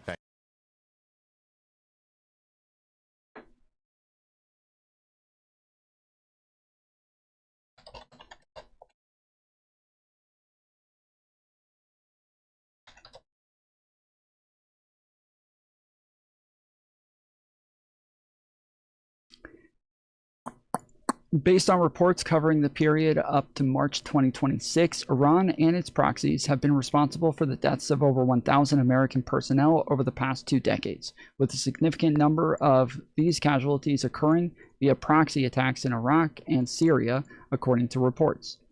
2003 to 2011, previous decade term, the Pentagon assessed that Iran-backed militants were responsible for deaths of at least 603 U.S. personnel in Iraq, which accounted for roughly 17% of all U.S. combat fatalities during that period. Iran-backed militias have continued to target U.S. forces. So this is from 2019 to 2024. They've continued to target U.S. forces, notably in December of 2019, killing a contractor in Iraq, and January 2024, when a drone strike by Kataib Hezbollah killed 3 U.S. soldiers at Tower 2022 in Jordan. November 2024. Through November 2024, during this period, Iran and its proxies conducted more than 180 attacks against U.S. forces in the Middle East, wounding over 180 and killing 3 service members. October 7th attack, Iran-backed Hamas terrorists killed 46 Americans during the October 7th attack in Israel, 2026. So yes, this is like in conflicts that they're not involved in conflicts where we're not in their country, they are still backing militias that are, and this isn't just like a killing thing either.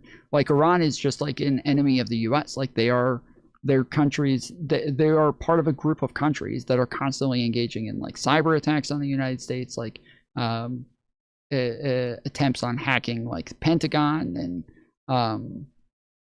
there's the pushing propaganda into our country that like pushes insane lies and shit like that. Like this is a thing that they're doing. Not to say that that's not a thing that the United States does as well, but this just says that like, yes, they are an enemy of the state. They are an enemy of the United States.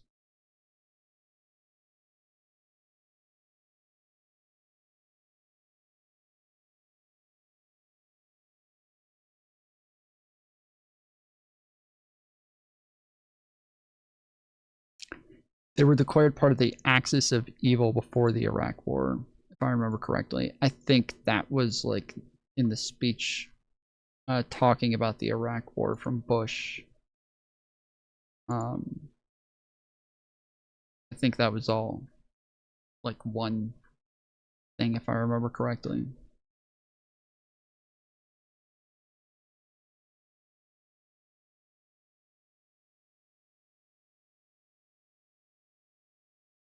Y'all are rehashing Axis of Evil shit now? What?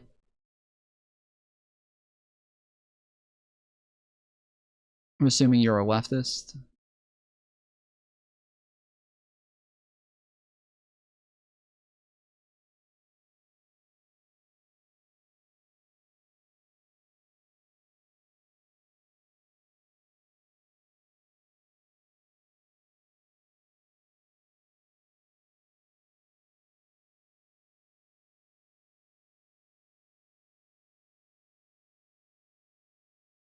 New numbers out from CBS News. If I were in the White House, only one word to describe them.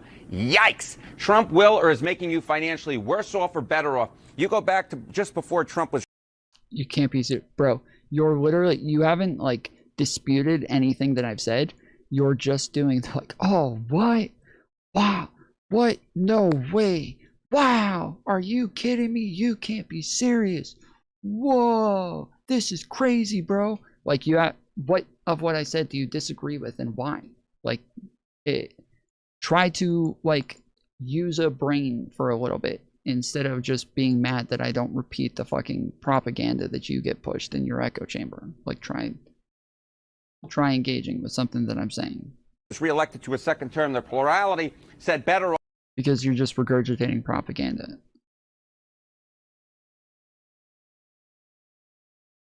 So what of what I said is incorrect? Off at 44%. That number has fallen through the floor. Now we're talking at just 18%. And that plurality in favor of better off has switched to a majority saying worse off. So that is now a 35-point margin in favor of worse off compared to a 6-point margin in terms of in favor of better off just before the election. Among independents, the numbers are even more troublesome for the White House. Just before the election, the slight plurality, though within the margin of error, said better off. Why were the troops in Iraq? Why are you pivoting? What of what I said was incorrect? You just said that I'm regurgitating propaganda. That, oh, I can't believe you're saying this. What of what I said is incorrect? Don't fucking run away and try to find some way to fucking cope about this and or pivot to some totally unrelated topic. Why are you acting like I'm wrong about any of this? 40% to 38% worse off. Come over to this side of the screen. Look at this. 3 in 5 Americans who are independents say that Trump is making them worse off financially. Iran is not a threat to Americans. You mean to people living in the United States? Again, I agree with that. They have not bombed us here. They are very unlikely to do so. I don't think that they're... Iran is a threat to U.S. imperialism, correct. That's why they are an enemy of the state, correct. That is... You got it, buddy. What? You're not going to state what it is that I'm wrong on. You're just going to keep saying a bunch of random shit now. Just start saying a bunch of random things. The sky is blue. 60%, now just 13% of independents say Trump is making them better off financially. Ultimately, this puts Trump in company, historic company you don't want. So saying Iran is killing Americans for 40 years is an insane reach. I'm pretty sure they said that they were targeting Americans or wanting to kill Americans, but it's not a reach. Again, you're just not engaging. You're just going off about something else that doesn't have anything to do with what we were talking about.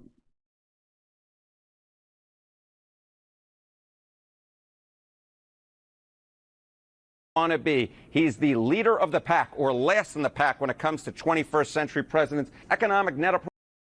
He said they've been a threat to Americans for 40 years, correct? Ratings at this point in term 2 among independents. Or sorry, I didn't mean to say correct. I meant to say okay. Sorry, I didn't know what he said. So, yeah. Trump is 48 points underwater, twice as bad as Barack Obama's was at this point, who was 25 points. You're agreeing with George Bush. Sean, last chance to just really take time, okay? Take your time. and try to think for a moment, okay? Use your brain. I'm assuming you're a sapient human who can think things. What of what I said do you disagree with? I don't know why I have to ask the same fucking question 5 times to try to get a simple answer out of you. It's not that hard. Ban me, dude. I don't care. I don't want to ban you. I would like it more if you would just answer the fucking question. I don't know why this is so hard. This isn't like a hard question.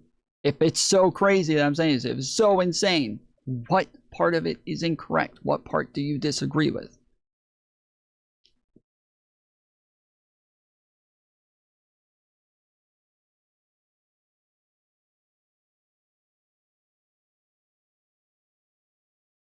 New numbers out from CBS News. If I were in the White House, only one word to describe them: yikes. Trump will or is making you financially worse off or better off. You go back to just before Trump was reelected to a second term, the plurality said better off at 44%. That number has fallen through the floor. Now we're talking at just 18%. And that plurality in favor of better off has switched to a majority saying worse off. So that is now a 35-point margin in favor of worse off compared to a 6-point margin in terms of in favor of better off just before the election. Among independents, the numbers are even more troublesome for the White House. Just before the election, the slight plurality, though within the margin of error, said better off, 40% to 38% worse off. Come over to this side of the screen. Look at this. 3 in 5 Americans who are independents say that Trump is making them worse off financially. 60%. Now just 13% of independents say Trump is making them better off financially. Ultimately, this puts Trump in company, historic company you don't want to be. He's the leader of the pack, or last in the pack when it comes to 21st century presidents. Economic net approval ratings at this point in term 2 among independents, Trump is 48 points underwater, twice as bad as Barack Obama's was at this point, who was 25 points underwater, and double digits worse than George W. Iran is not a threat to the United States. We put troops and intelligence agents in their vicinity, and when those troops get clapped, we post hoc rationalize that as Iran killed Americans for 40 years. I'm sorry, you're literally just justifying it. You're not justifying it. You are just agreeing with what it is that I said. You're just agreeing. You're just adding in more context to it, but you're just agreeing with what I said. You don't disagree. Just say you don't disagree. Just say I don't disagree. My fifis just are upset that you didn't say it in a way that aligns with the propaganda that I like in my echo chamber. Just say that. I don't know why this is so fucking hard. Just say you don't disagree with anything I said. You don't disagree. If the United States puts troops in their vicinity and they get killed, and this is something that the United States is trying to do as part of some project, as what as part of their goal. Okay, well then it sounds like Iran's trying to stop the United States from achieving their goals, which would make Iran an enemy of the United States. Like, this isn't hard. This isn't fucking rocket science. This is not insane. You can say, yeah, but I don't like that the United States was doing those things. Hey, that, you know what? That's a statement that you could make, but you refuse to say that. You refuse to say that. You instead just say, oh, but why would you say they're an enemy? They're not an enemy. Well, they are. They are literally an enemy of the state. They're an enemy of the state. If the state is trying to do this and they're trying to stop them, then that makes them an enemy of the state. It's just pretty fucking simple. But if instead you just want to be like, yeah, but we should be mad that the United States has made them an enemy of the state. Okay, fine. That's a totally different conversation. But that's not the one that you were trying to have. You were just trying to go off, say just about, but they're not an enemy. They are. They literally are. They just literally are. I don't know how the fuck you can't disagree with this. You don't disagree with anything I'm saying.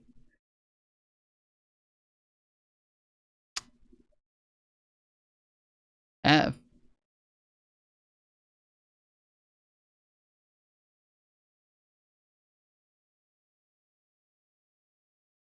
Stream's not down.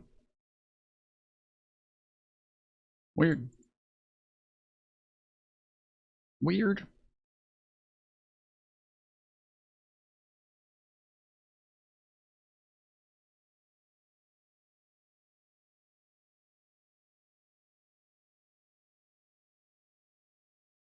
They are no threat to us was my original point.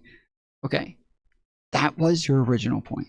And I agreed with you. And I said, yes, they're not a threat to Americans in the United States, is how I responded. And then you responded with, oh, you're pushing all this fucking propaganda. Oh my goodness. You can't be serious right now. That was your fucking response. So if that's your whole point is just that they're not a threat to people in the United States, and you heard me agree with you and say that same exact thing, then I don't know why I have to ask so many fucking times before you can just say, I don't disagree with anything you're saying. W. Bush was among independents, according to CBS News, at this point when it comes to the economy. Look, these are numbers that if I were a Republican running for Congress, I would be shaking in place. Tom, you didn't answer my friend's question. What was your friend's question?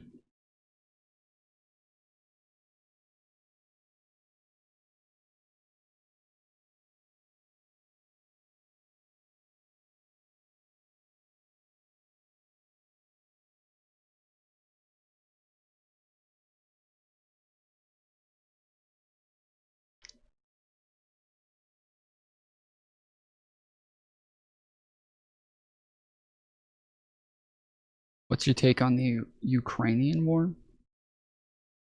In what sense?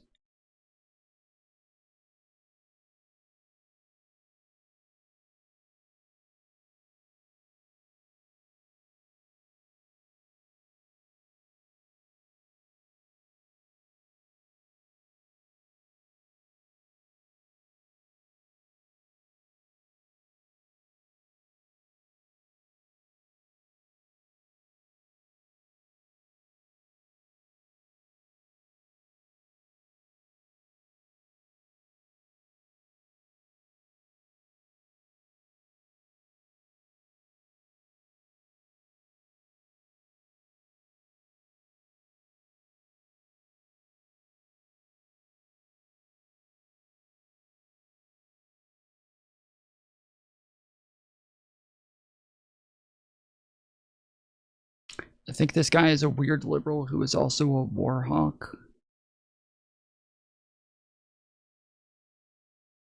I'm a war hawk? Where the fuck did you get that I'm a war hawk from?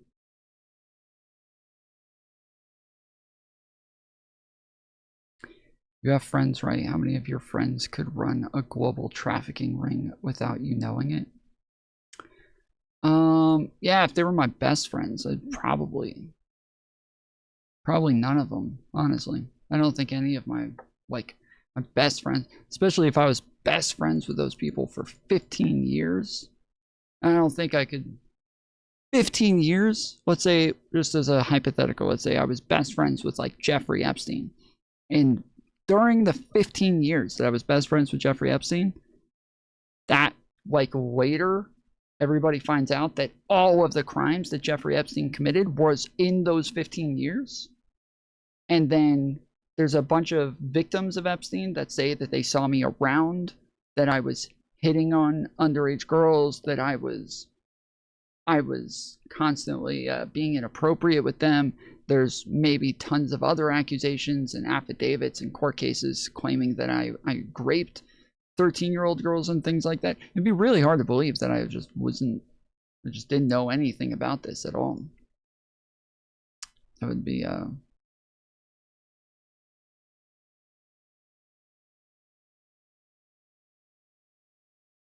Tom is r/neoliberal pilled. I don't know what that means.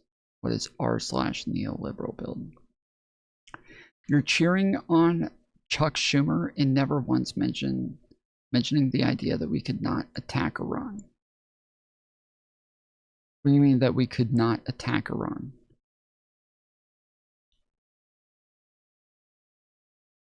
So we went over the fact that the other guy was talking about the fact that this is good, that we killed the Iranian leaders one way or the other, and that that's all that matters. And then I said, no, Chuck Schumer's correct, that it's not just good that we just killed the Iranian leaders. Like, how you do something is what matters in the end. How you do it is the most important thing, and that you can't just do something and then say it's good. I went through a whole hypothetical and I explained all of these things to say that like the way that we're doing this is the thing that's bad. Plus, we don't even know why we're in Iran. We have no fucking idea why we're in Iran, why we're fucking killing people over there. We have no idea. We haven't gotten any answers. We haven't gotten any explanations. We've gotten some, but they all contradict the last. So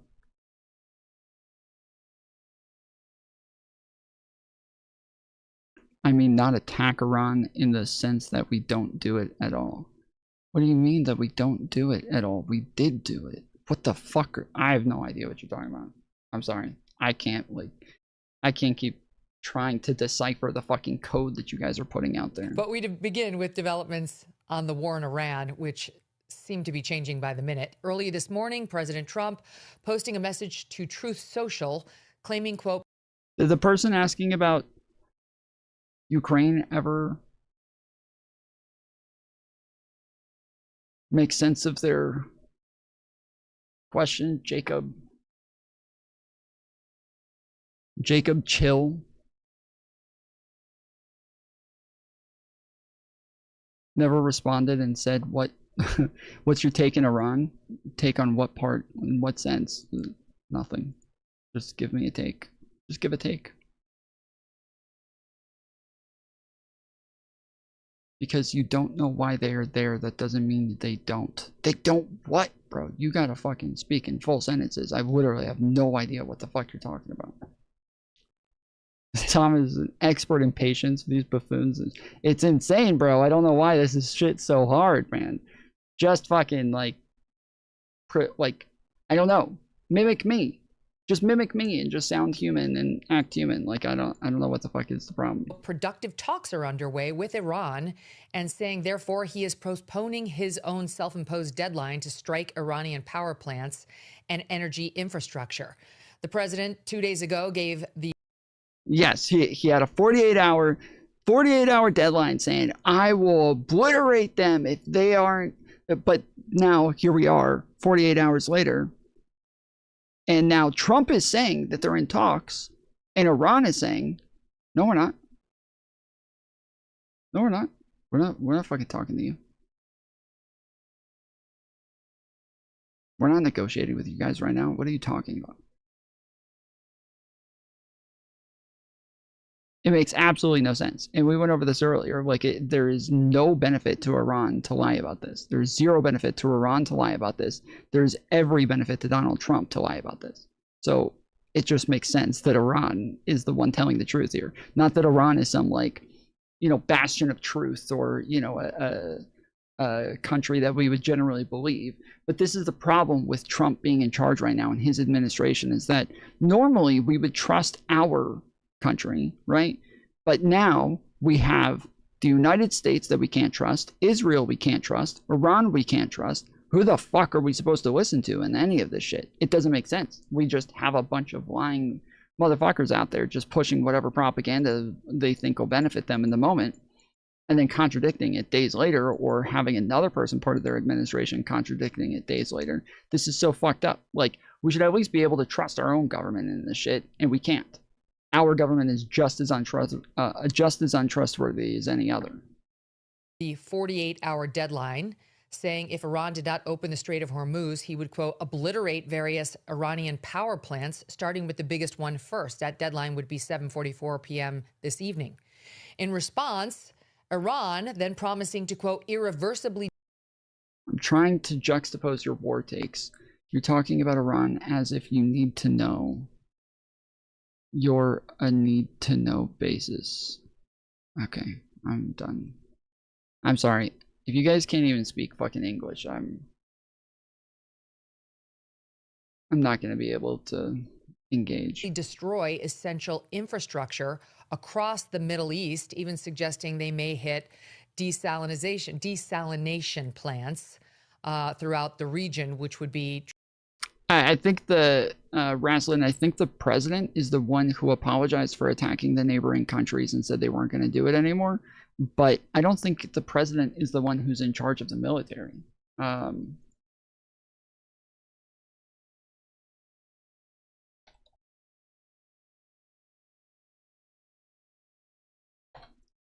I think it's just the generals right now. As of March 2026, Iran's military is under the supreme command of Ayatollah. Yeah, so it's Khamenei who's in charge, who acts the supreme leader. Following the significant military leadership shifts, Major General Amir Atami serves as the commander-in-chief of the army. Artesh. So this is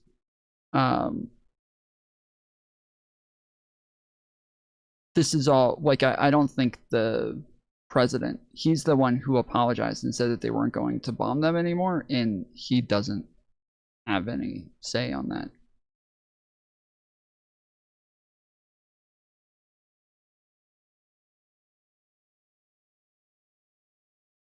Truly catastrophic for Israel and potentially for the Gulf states. So that's where we stood, because Iran didn't open the Strait of Hormuz as demanded by President Trump, and that's where things stood until this morning, thus staring down that 7:44 p.m. deadline, which was looking rather ugly. It caused stock futures to jump and the cost of oil to fall because President Trump came out suggesting we'd reach some sort of a agreement. And then many asked whether this entire thing is about market manipulation. Okay, so did we actually reach a stand down with Iran?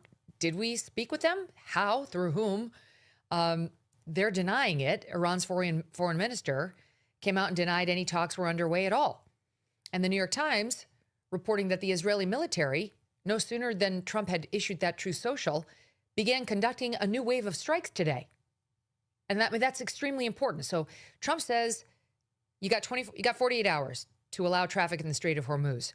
Iran says, F you, if you strike us in the way you're saying, after 48 hours by hitting our energy plants, we are going to hit the desalination plants throughout the Middle East, among other targets.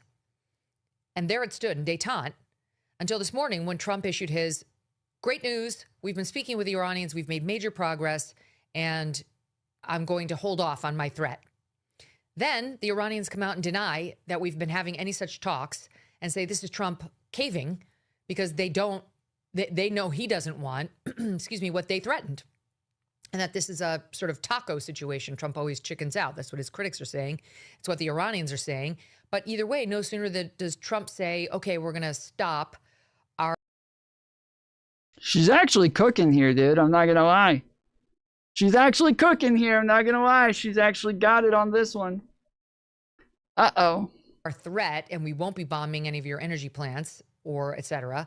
Then the Israelis drop a couple of bombs and proceed full steam ahead.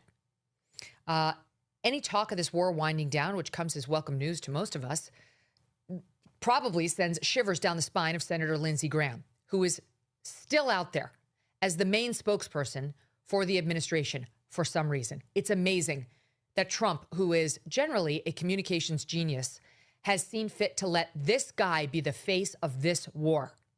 Just yesterday on Fox News, he was calling for U.S. Marines to take Iran's Karg Island, which would be extremely complicated and controversial. Well, and Trump keeps calling for other nations to come help him. And then gets mad if they say no, but then says, we don't need their help. We don't need anybody's help. And this is already after he starts off saying, we've already destroyed everything. We've already won the war. The war is over. We won it. We decimated their navy. We decimated their air force. They got nothing left. Okay, well, the war's over then. There's nothing else to do then. You're done, right? You're done. There's literally, we're finished. There's nothing else to do then. You can literally do whatever the fuck you want, because you could literally just walk in by yourself. Just put Trump in, let him walk up in there and take over. It's all gone. Decimated. Disappeared. But then after he says they're decimated, they're all gone, they have no military left, then he also calls for other countries to come help him. Trump is hyperbolic. That's not hyperbole. It's a lie. It's not hyperbolic. Don't try to downplay this shit by calling it hyperbolic. It's not hyperbole. There's a massive difference between hyperbole and a lie.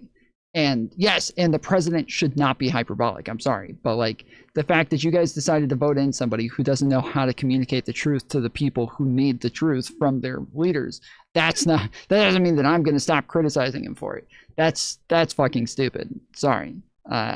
Just because you vote in a fucking clown doesn't mean that I'm going to stop calling him out for being a clown. But so then he calls on other countries to come help him, and then when most of them say no, he says, yeah, I didn't even want their help. I was just testing them to see if they would say yes, because I knew they would say no. So you're like a fucking 8th grade girl testing her fucking boyfriend with little tiny questions. You're not like the leader of a nation engaging in geopolitics and alliances and relationships. You're just a little 8th grade girl who's too insecure to just be open and honest, so you play little games instead. Like, that's what this sounds like. That's what this sounds like. It sounds like just some little test from a fucking middle school girlfriend. This is wild. So, no shot. Again, it's a lie. He wants help. He's asking for help for a reason. He's not just asking for help just to test. He's asking for help because he wants help. At the same time, he's on Truth Social going off about the fact that Biden got rid of all of their high-ranked military artillery, and that they don't really have any left.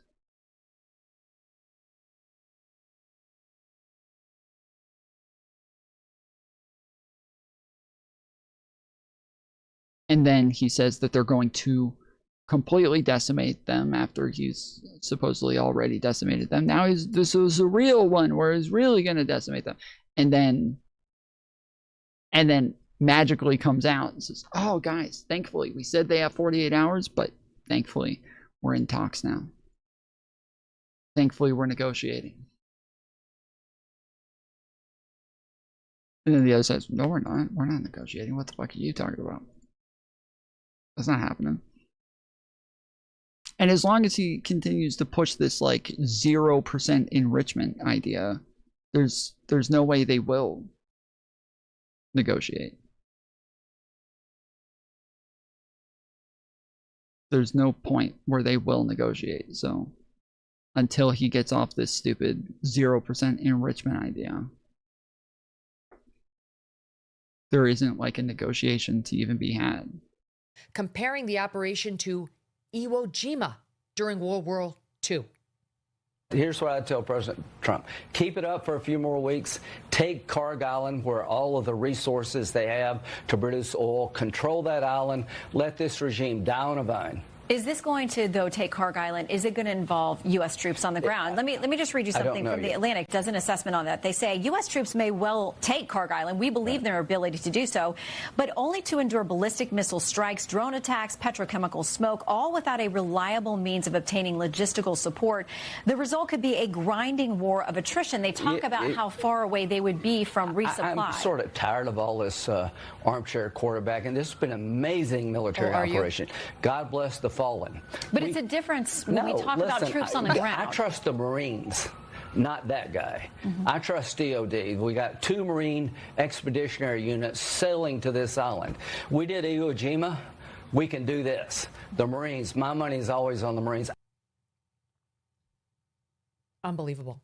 6,821 U.S. service personnel died in the battle for Iwo Jima. 19,217 were wounded. How dare he speak about it so cavalierly? How dare he?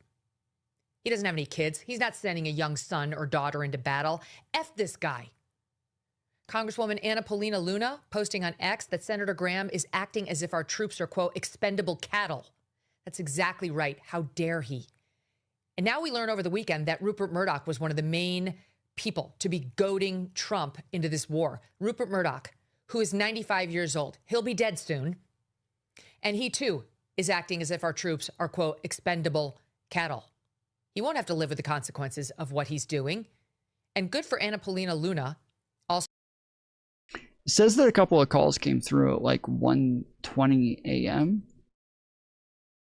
but it didn't ring on my side for some reason.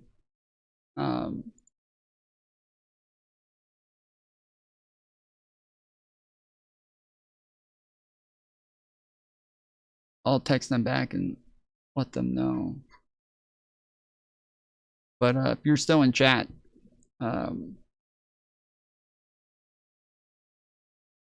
actually, I'll just send him a text. Also, Republican Congresswoman Nancy Mace called him out as well. There are now Republicans pushing back on this bloodthirsty lunatic for how jubilantly he wants to send our troops in to fight his favorite and Israel's battle. Joining me now on all of it, Piers Morgan. He's host of Piers Morgan Uncensored on YouTube. Piers, welcome back. Let's just start as journalists with the folly of making this lunatic the face of the war by a man, Trump, who normally is more media savvy than us all. What is happening there? Well, Megan, great to be back on your show. I do not understand any of this. Donald Trump is somebody who the entire world knows campaigned very vociferously and very. Let's bring on our foreign affairs expert, Piers Morgan. Repeatedly on a ticket of no more engagement in foreign wars, which he felt was way too expensive, both economically and on human life. And he wanted to focus on boosting the American economy. And then a few months before the midterm elections, which are going to be difficult enough as it is for any incumbent president, he launches the biggest attack in the Middle East that we've seen since the Iraq War, possibly even bigger, given the enormity of what is now coming back in by way of Iran's response. It's having an obvious massive impact on not just the US economy, but the global economy. And none of the predictions that we were given in the first few days has come true. In fact, quite the opposite. It looks that like the Americans and the Israeli combined military has been very successful militarily in destroying a lot of Iranian military hardware. But in terms of tactics in this war, the Iranians have basically held everybody to hostage because they control the Strait of Hormuz and because they know that by attacking their neighboring Gulf states in places. He's got a British accent, so he sounds like a foreign affairs expert. They're expert in geopolitics.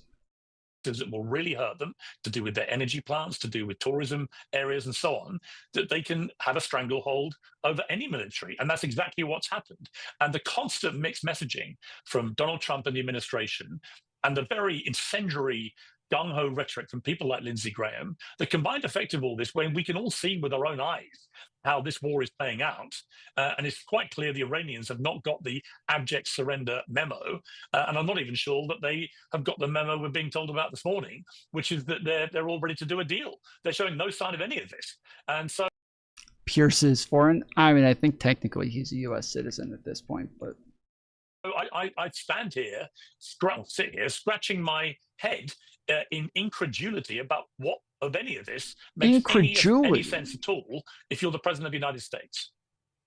Mm-hmm. Trump's messaging has been everywhere. That we've obliterated them. We've basically won. Oh, we're about to obliterate you, and we will win. It's over. We've defeated them. We've achieved all our objectives. True. She's not wrong. She's not wrong. And then we may be sending in ground troops to take Karg Island. They have no defenses left. We've destroyed everything. And then you open up the Strait of Hormuz, or we're bombing all of your energy plants. Why would he be a U.S. citizen? He doesn't even live here. He lives in California. He lives in California. You waited 24 hours and you will get a brand new message from our president. Meanwhile, Iran is sitting over there saying, we are not just a new message from our president, you'll get a new message from everybody within his administration. You'll get one message from Trump, one message from Pete Hegseth, another message from Marco Rubio, another message from each and every single person, whoever speaks on the war. They all give drastically different messages and even contradict each other regularly. So this is why, when we're talking about, at one point they're saying, hey, we went to war with them because we wanted to stop them from having enriched uranium. Okay, well, you already said you blew up all their uranium in June of 2025. Now You're doing it again. Okay. All right. Weird. Then we heard from Marco Rubio saying that we bombed them because Israel was bombing them. Okay. Also weird. They said they did it to protect Americans, and it was a preemptive strike. What Americans? What Americans were you protecting? Who? I feel like if Israel bombs Iran, Iran is more likely to kill Americans when the US gets involved. I feel like that's like when the US starts bombing, now it's more likely that Israel will Iran will kill Americans. Then we had I think it was Hegseth who said that we bombed them because they said death to America and burned an American flag. I know we've had other reasons on top of that. That's 3, but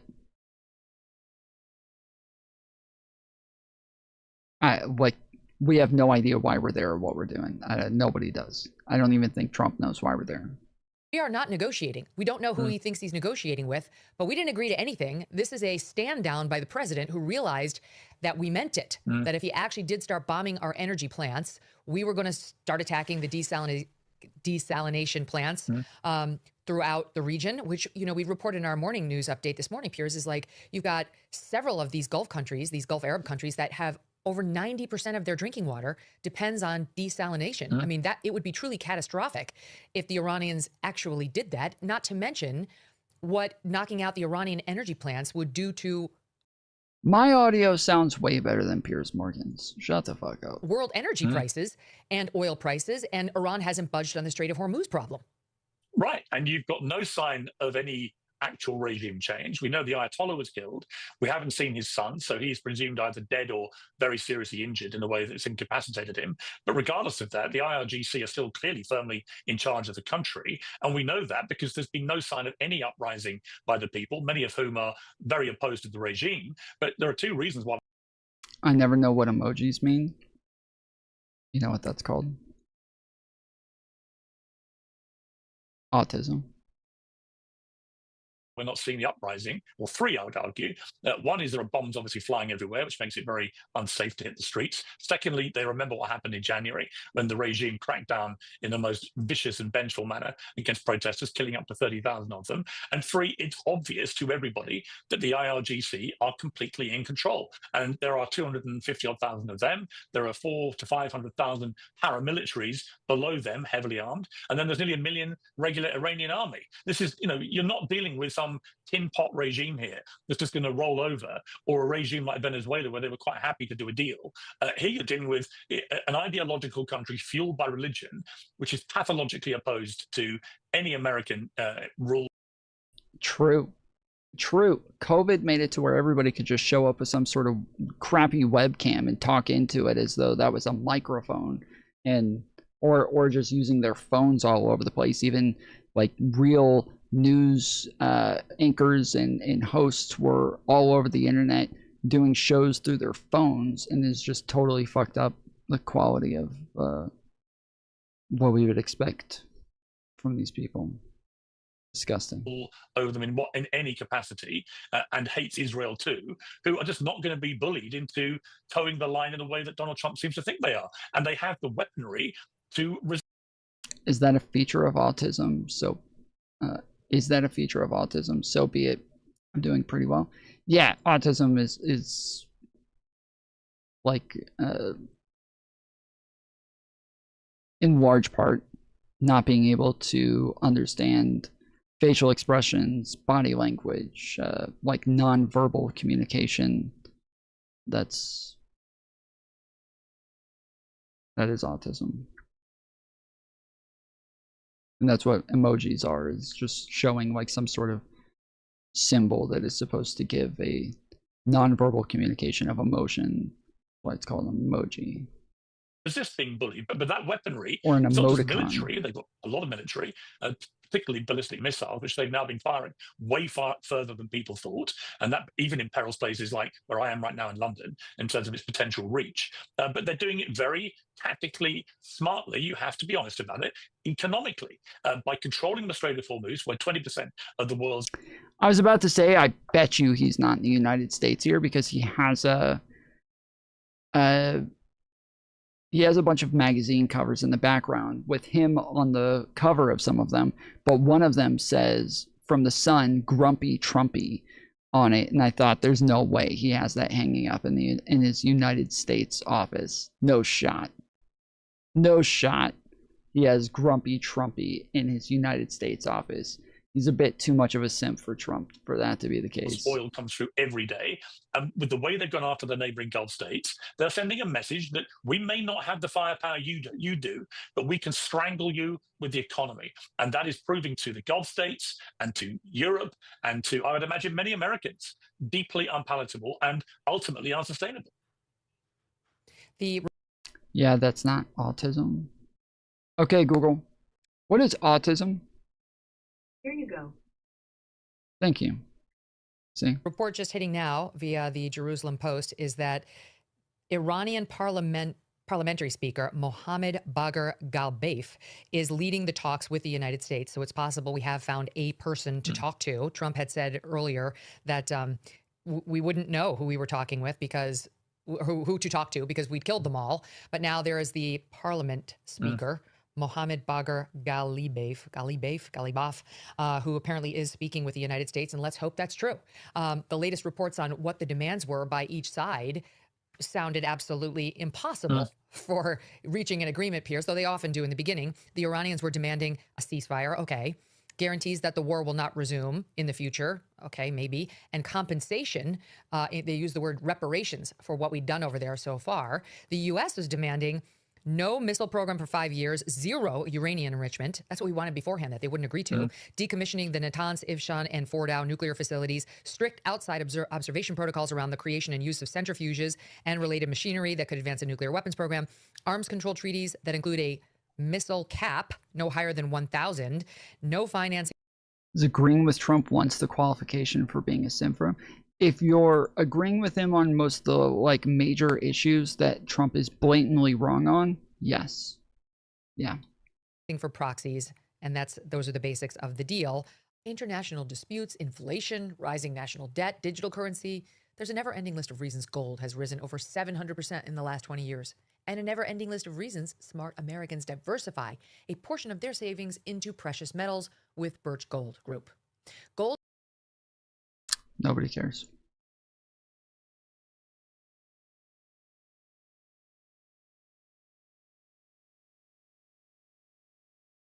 They're only asking the American people to pay more at the gas. Okay, wait, really quickly, a few things. Trump doesn't take his salary, but he's made $4 billion on cryptocurrency. Also, I'm honestly kind of impressed at Donald Trump's handling of the economy so far. I'm impressed with what he's done with it. He's taken an economy that was steady-handed when Joe Biden was leaving. Steady-handed? That's why Joe Biden lost. Wait, what was the inflation rate when Joe Biden left?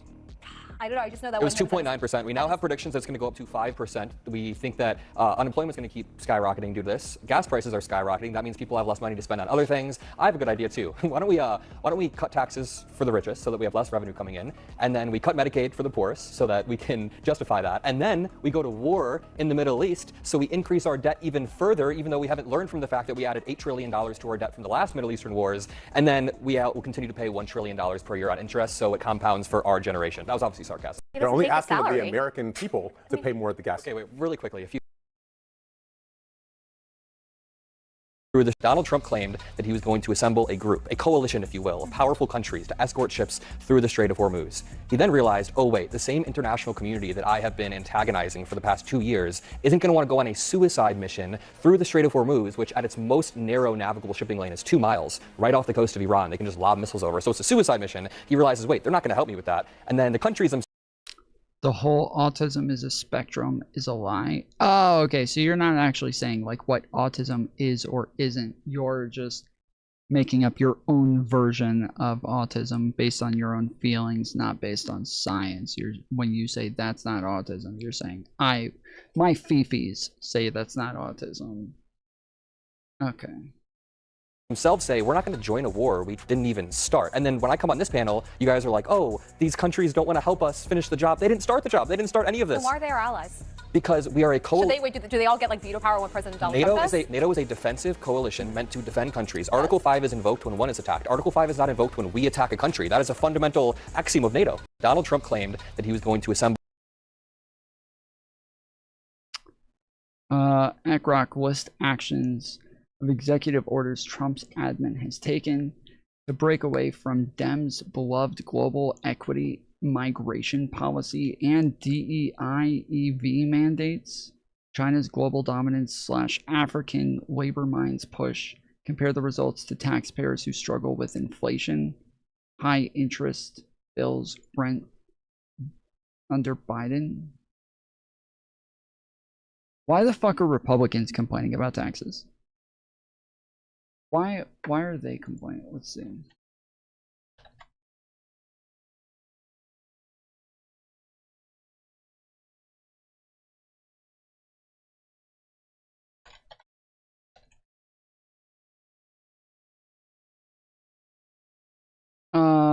Okay.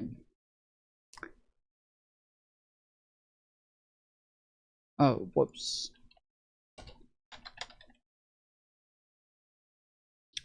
Between 2018 and 2022, Republicans-led red states were responsible for approximately 40% of federal tax receipts, while Democrats-led blue states contributed nearly 60%.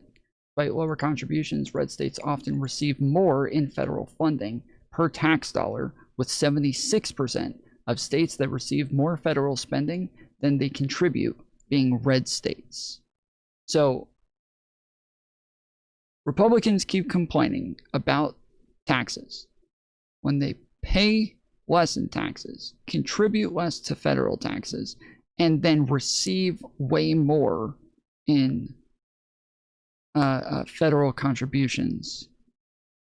They are the ones who do not pay are the ones complaining about it.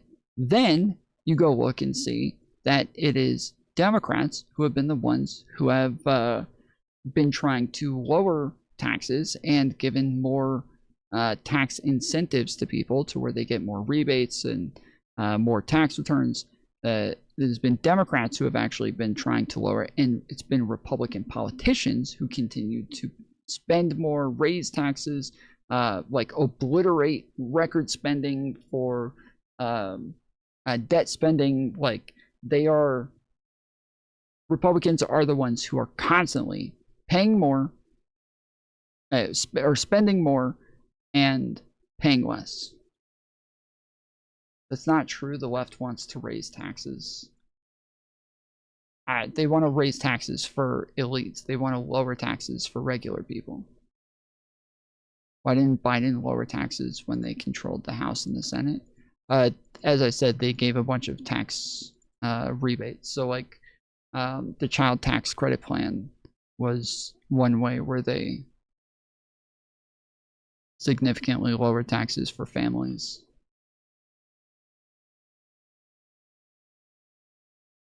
Trump has raised taxes and spent more.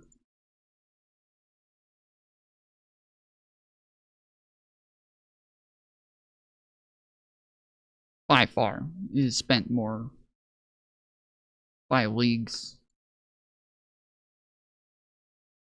To ask about something that just happened tonight. The U.S. lifted sanctions on 140 million barrels of Iranian oil. Oh, we already saw this. Okay.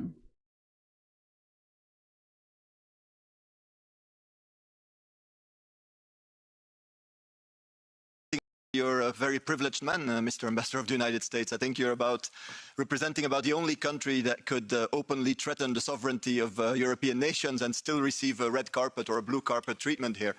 I mean, yes, you've threatened us with tariffs. You've threatened to take over Greenland. You even now repeated that we should change some of our laws. 8 countries, I think, you bombed in a year. You're now preparing to bomb Iran again, apparently. President Trump is saying who should govern Iraq and so on.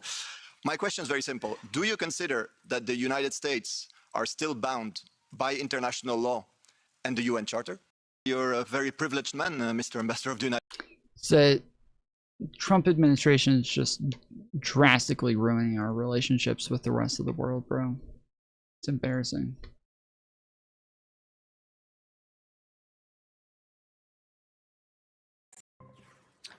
Turning to some news that has broken since we've been on the air. Axios reporting that former director of the FBI, Jim Comey, has been subpoenaed in a wide-ranging grand conspiracy case against the ex-officials who investigated and some who would go on to prosecute Donald Trump. That's according to two sources with knowledge of that situation. Bro, how many times? How many times are they going to try this? Holy crap. How many times? They keep doing this.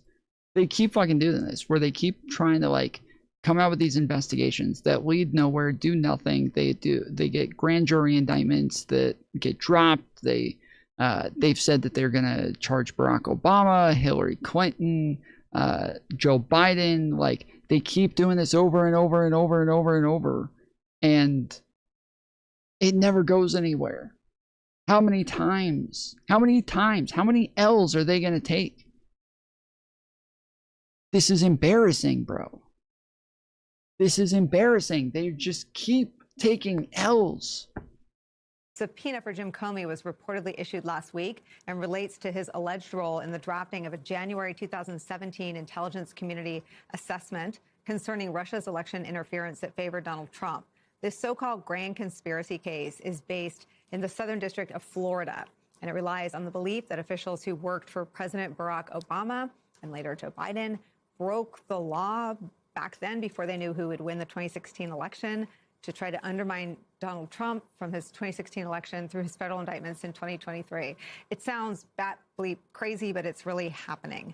I want to bring in New York Times Justice Department reporter Glenn. Just like they did with Trump? No, the one court case that Donald Trump went through, the one criminal case, he was convicted. The two impeachment hearings that they had on Trump, he was impeached both times. The two civil cases that were against Trump, he was found liable in both. Like, all of the cases that were against him were heading to trial. They don't even get that far in their cases. They never even make it that far. What are you talking about? It's nothing like what happened with Trump. This is not even remotely the same. With Trump, he's actually found guilty and they actually go to trial. The other ones were just dropped because a bunch of people in the United States didn't care if he was a fucking piece of shit and a felon, and they have no respect for the rule of law, so they voted for him again. But that's the only reason that the rest of his criminal cases were dropped, was just because he won the presidency. They were going to trial. They made it to fucking court. They were going to trial. So it's lawfare. You know it. Everyone does. I don't, actually. And if you'd like to back that up, you can call in right here and we can go over the cases right now, because I'm 99% sure you've never looked at the evidence for a second. You never looked at the evidence at all. I'm positive. I'm positive you have no idea what the evidence was against him. And so, if you're going to keep claiming that it was lawfare, then call in and back it up. I know you can't. I know you won't. I know you've never looked at his cases. I know you've never looked at the evidence. You have no idea what they were charging him with. You have no idea what they were charging him for. You have no idea who pleaded guilty in these cases. You have no idea what was in the grand jury indictments. You have no idea. Of course you know what I know. If you think that it was lawfare, I do know what you don't know. Yeah, and all the evidence, he's still out free. As I said, it's because he won the presidency. That, I don't know why the fuck you would keep bragging that you voted for a fucking felon. I don't know why you brag about that. Embarrassing. Rush, he's reported extensively on the Trump administration's retribution efforts, as well as the many years of investigations into Russian interference. Also joining us, former top DOJ official, general counsel, and former general counsel for the FBI, our legal analyst Andrew Weissman, who was many moons ago, many lifetimes ago on the Mueller investigation, which was the post-2016 investigation into whether Donald Trump's campaign had any ties to Russia. This all sounds like a soap opera, and it sounds crazy, but I just want to put before both of you what we're learning today and what we had as background and ask you to tell us what this means. Again, this is from Axios. Andrew Weissman, who's reporting former FBI Director Jim Comey has been subpoenaed in the wide-ranging conspiracy case against the ex-officials who investigated and prosecuted Trump. Tell me what this means. And we should make clear this is totally separate from the Trump administration's efforts to indict him in the Eastern District of Virginia. That was where Lindsey Halligan went in because the career officials wouldn't. This is a different investigation. They just keep trying, man. They just keep fucking trying. Yeah, the last one. It turned out that the person that he put in place to go after Comey, because the first person, he asked the prosecutor to go after Comey. Okay, this was somebody who was you know, Trump's guy. I think, or like, you know, in a general sense, but a colloquial sense. Sorry, not a general sense. This is Trump's guy. Tells them, hey, I want you to charge Comey. And they say, okay, we'll go look into it. And then they come back and they're like, there's nothing there, dude. Like, we can't charge him. There's nothing to go on. And Trump's like, okay, cool. You're fired. We're going to bring you guys in. Okay, now I want you to charge Comey. They're like, okay, I got you. They go, they come back. They're like, we're going to charge Comey. And they come out with charges. And then the judge is like, you're not even legally allowed to bring charges. What are you doing here? You can't bring charges. And so they dropped the fucking charges, and now they're back again with another one. So, tell us about Eugene Carroll case, Thomas. Well, first off, there is no Eugene Carroll. There is E. Jean Carroll. E is an initial. E. Jean Carroll. She's a dude. You think Trump was sexually assaulting dudes? That's weird. But she brought a civil case against Donald Trump where she accused him of defamation and sexual assault, and he was found liable of both. There you go.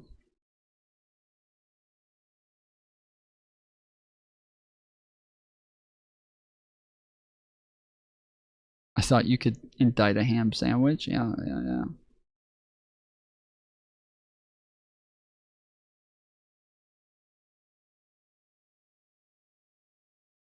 That story was built on nonsense. She won because the location that grand jury was in pulled from Trump's lawyers. Wait, grand jury. The jury that was there is Trump's lawyers approved of those people.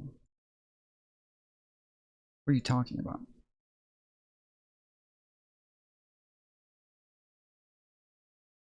It will never stand on appeal. Okay. Just like the other ones?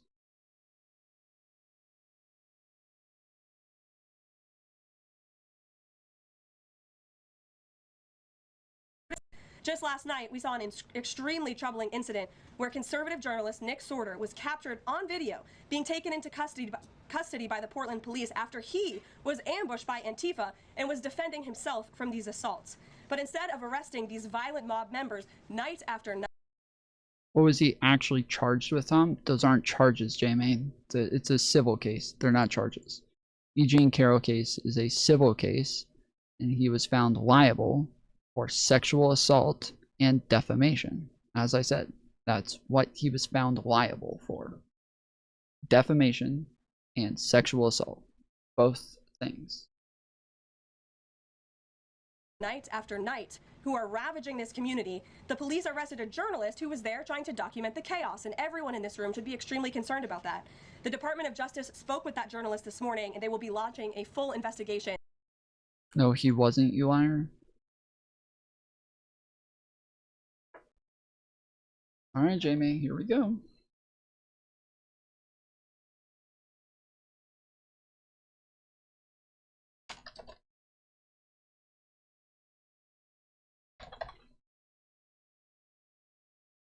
In the E. Jean Carroll civil cases, Donald Trump was found liable for sexual abuse, specifically sexual battery and defamation.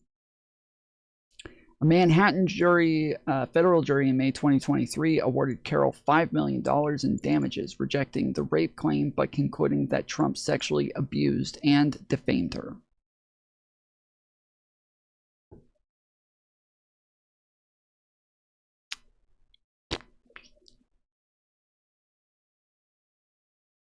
Are you going to cite your sources now? Well, this one's from CNN. This is the, I believe this is the appeal. It says in 1996, so this is the Justice Opinion summary. 1996, E. Jean Carroll encountered Donald J. Trump at the Bergdorf Goodman department store in Manhattan. Carroll alleged that Trump sexually abused her in a dressing room. In 2022, Trump made public statements denying the allegations and calling Carroll a liar. Carroll sued Trump for defamation and sexual assault, seeking damages. The United States District Court for the Southern District of New York held a 9-day trial. The jury found that Trump sexually abused Carroll and defamed her in his 2022 statements. So, my source is the actual court papers.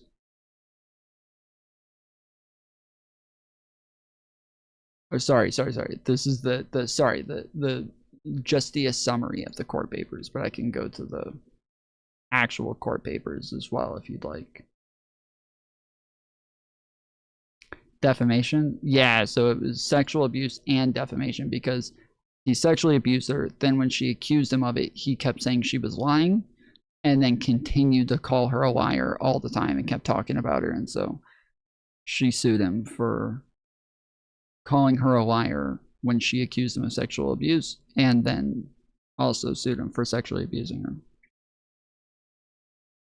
But it's not criminal, it's civil though, right? Yes, correct. That's why I kept correcting you and you kept saying, what were the charges? And I kept saying, they're not charges because it's civil court. So he was found liable, not, it's totally separate.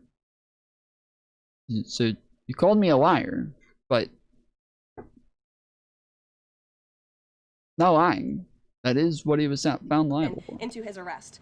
This incident is part of a troubling trend in Portland where left-wing mobs believe they get to decide who can visit and live in their city. It is not their city. It is the American people's city, and President Trump is going to restore that.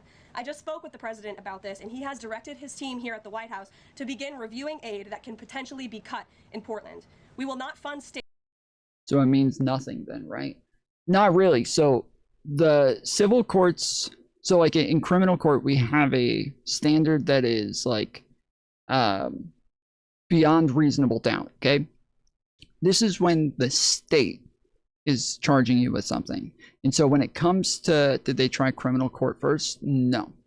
So when the state is coming after you for something, we create a standard to where the American people, this, like, we have a huge advantage over the government to where you can make it to where it looks like I did this, but that's not good enough. You can't just make it look like I did this. You can't even just make it convincing. It needs to be beyond a reasonable doubt. So it can't just be reasonable that I did this. It has to be beyond a reasonable doubt. Whereas with civil cases, they just use like normal logic, the way that we would normally consider something where we think, okay, it's more likely that that happened than it is that it didn't happen. So we're going to conclude that it did happen. That's the standard in a civil case, is more likely than not. So when you say, oh, well, it means nothing. Well, it means that he has to pay her $5 million, one. And then two, it means that, like, this is the way we would logically go through things as well. The same type of evidence and everything that we would use, like, this is the same thing. So we would conclude that he likely assaulted her through the same exact format. States that allow anarchy. There will also be an additional surge of just last night. Okay, who is this guy? Breaking in response to wrongful arrest in Portland, President Trump has ordered his staff to review federal aid be cut in the city, per Caroline Leavitt. We will not fund states that allow anarchy. This arrest is going to cost Portland leftists dearly. We saw an extremely troubling incident where conservative journalist Nick Sorter was captured on video being taken into custody by the Portland police after he was.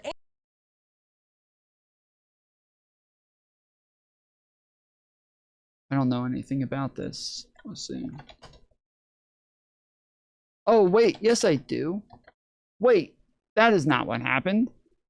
This guy went and stole. So somebody was burning the American flag, and he went and stole the flag from them and tried running off with it. And he got. And then the person who he like just robbed came after him and tackled him, and they arrested him for fucking stealing their shit. That's how that works. Yes, you can't just be like, oh, my fifis are hurt because you burned the American flag. I agree. I don't want to burn the American flag. I don't think it's good to burn the American flag. But that's freedom of speech. That's how it works in America. I'm sorry, but we have freedom of speech here. We have the Constitution. So the Trump administration, again, this is another example of them using the weight of the government to try to silence people and to try to scare them from using their freedom of speech. This is the most anti-constitutional administration that has existed in my lifetime, especially since the Russian scare, which at least that had some justification for it, because during like war times or whatever, like you have more freedom to do more things in those scenarios, but that's not the case here. So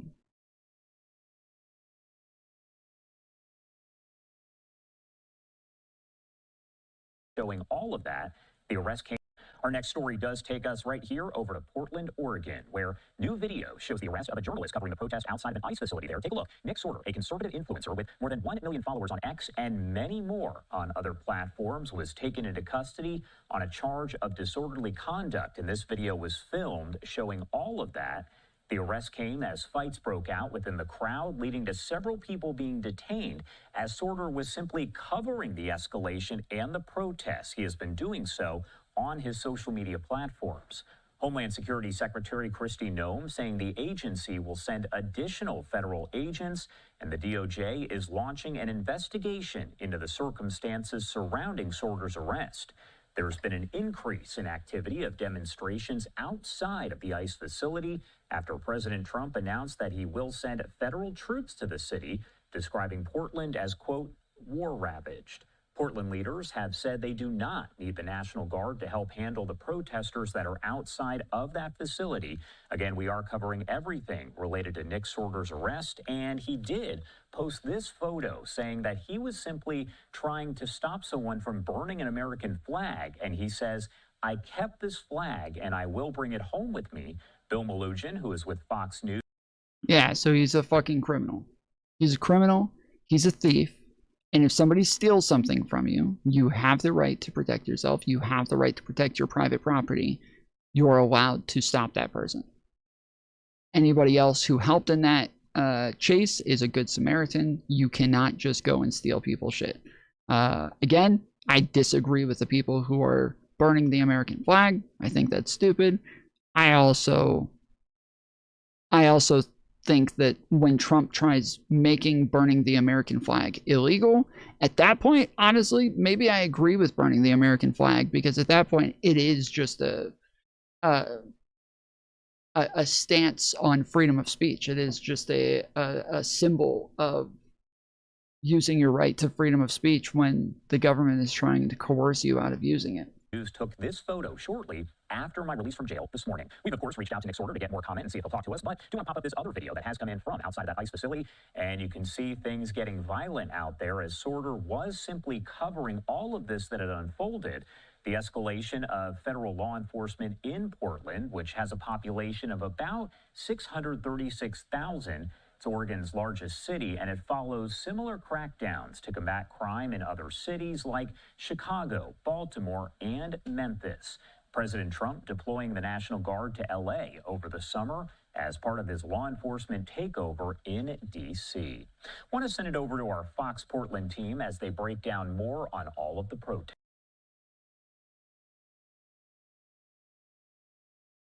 With the flag.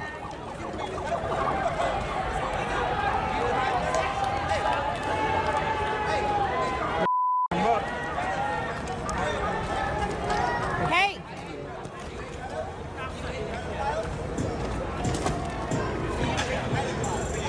Mark's a veteran. He's got it.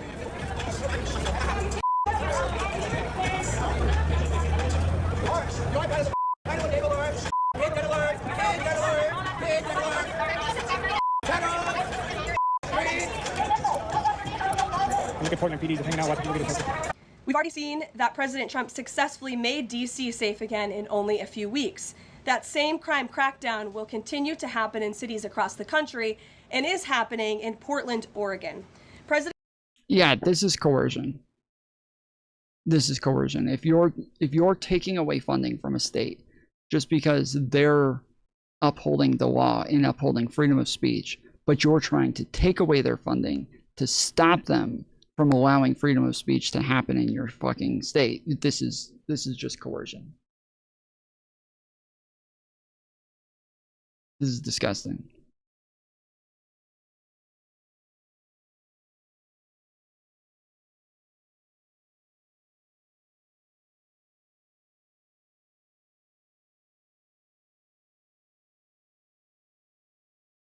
Alert, President Trump just posting this on Truth Social, quote, if the radical left Democrats don't immediately sign an agreement to let our country, in particular our airports, be free and safe again, I will move our brilliant and patriotic ICE agents to the airports where they will do security like no one has ever seen before, including the immediate arrest of all illegal immigrants who have come into our country, with heavy emphasis on those from Somalia who have totally destroyed, with the approval of a corrupt governor, attorney general, and Congresswoman Ilhan Omar, the once great state of Minnesota.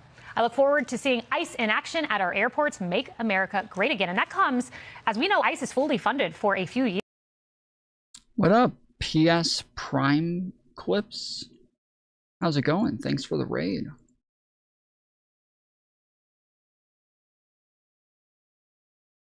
President Sunday's dead. Oh, man.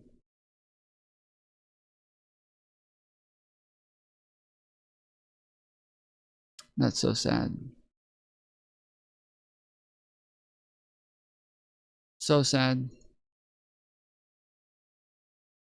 What a great guy. What a great guy, you know? Real honest chap.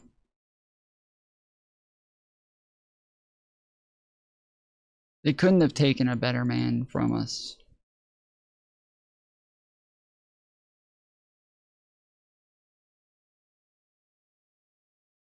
Yeah, I'm gonna miss him too. You will be missed.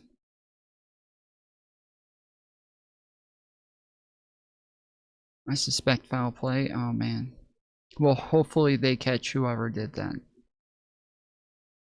Hopefully somebody is caught and held accountable to the fullest extent of the law.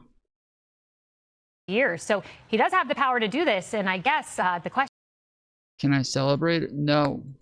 No, no, no. We would never celebrate President Sunday's death. Nobody would.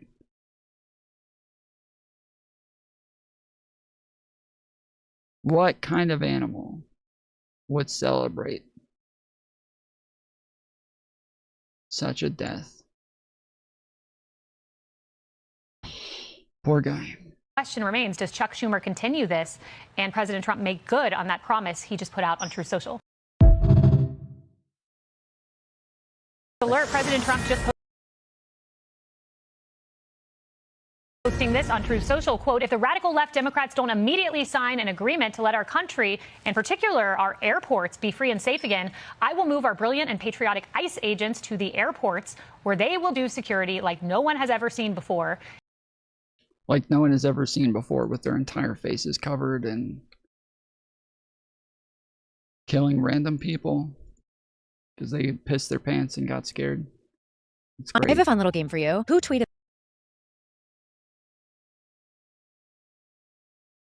What the fuck is this? Who cares? Whoa! Get the fuck out of the way. Whoa! What the fuck? Whoa!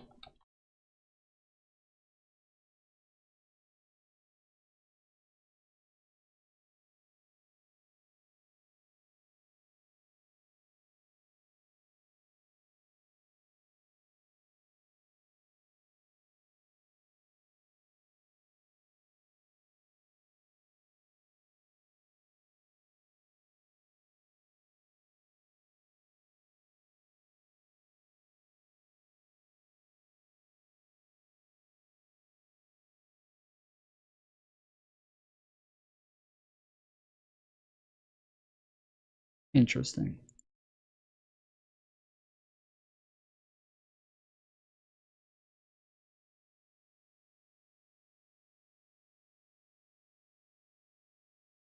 Very interesting.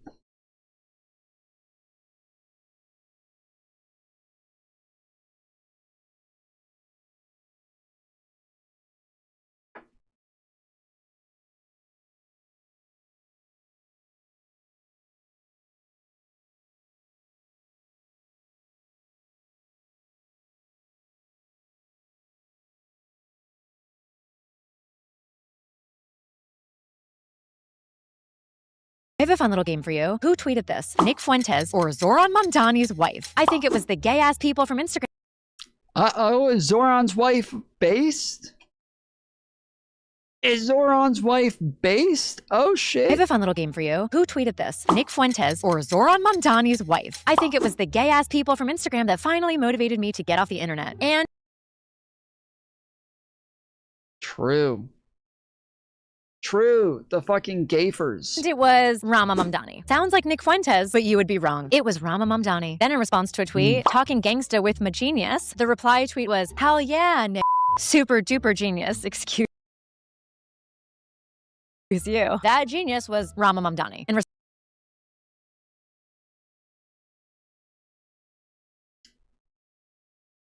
Interesting.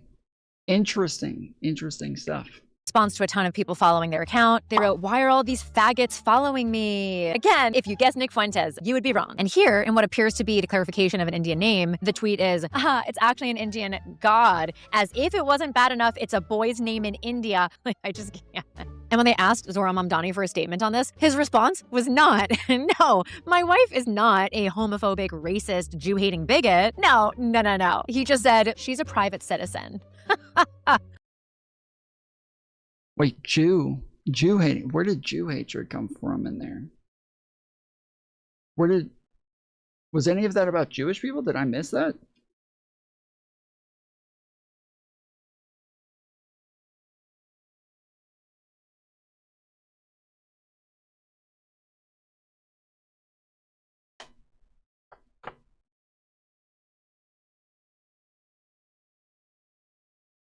I didn't hear anything about Jews in there. Yeah, she said the K word? Wait. Maybe I missed that. Again, if you guessed Nick Fuentes, you would be wrong. And here are all these faggots following me. Again, if you guessed Nick Fuentes, you would be wrong. And here, in what appears to be a clarification of an Indian name, the tweet is, it's actually an Indian god. As if it wasn't bad enough, it's a boy's name in India. I just can't. And when they asked Zoran Mamdani for a statement on this, his response was not. I mean, she might have said kike somewhere else, but she didn't say it here. So she didn't even bring that up. And she just says, oh, well, his response to this, well, this didn't have anything to do with Jews. So I don't know why you would respond to that with it. But Yeah, she is a private citizen. We didn't. Nobody voted for her, so. No, my wife is not a homophobic, racist, Jew-hating bigot. No. He just said she's a private citizen. Oh, it's just always Private the people you least citizen. expect. I have a fun little game for you. Who tweeted this? Nick.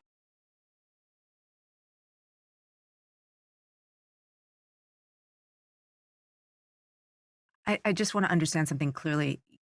Donald Trump was found liable for sexual abuse in a civil court. He's been accused by many women. You don't believe any of that? I think the most serious thing I've heard about him has been the E. Jean Carroll allegation that he sexually assaulted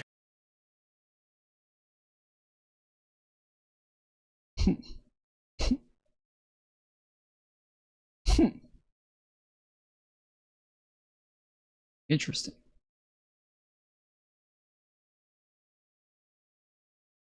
Very interesting. For those who just got here, we just had a couple of MAGA cucks in the other chat going off about the fact that this was not a serious allegation. her. The most serious thing I've heard about him has been the E. Jean Carroll allegation that he sexually assaulted her in a Bergdorf dressing room, and I don't believe one word of that.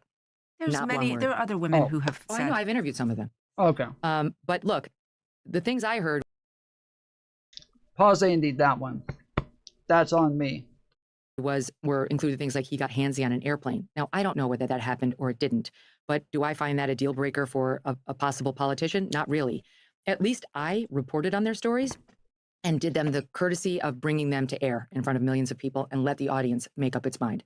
My problem is more with these Democrats who will bury these allegations against their candidates or their candidate spouses and then play holier than thou when they're looking at Donald Trump. Like who? Oh, their spouses. Okay, their spouses. I was about to say, you're not the only one that covered the E. Jean Carroll story. Everybody covered that. I don't know who she's talking about. That's where they're covering up Democrat stories. It's been Democrats who've gone after Democrats the hardest. Like, what are you talking about? Somebody like, what was the mayor of New York right before Mamdani? Where... Can we bring back Nancy Grace? No. Where, you know, he got caught in corrupt deals with a bunch of people. The black dude, yes, that's his name. That was it. Mayor Adams, yeah. He's the guy with 2 first names. Rudy Giuliani. Close. The spelling was not close, but yeah, Eric Adams, 2 first names. Yeah, he got caught with a bunch of corrupt deals with other countries and got caught taking cash money and a bunch of different presents and gifts and all sorts of things. And the Democrats went after him and prosecuted him. And then it was Donald Trump who let him go and gave him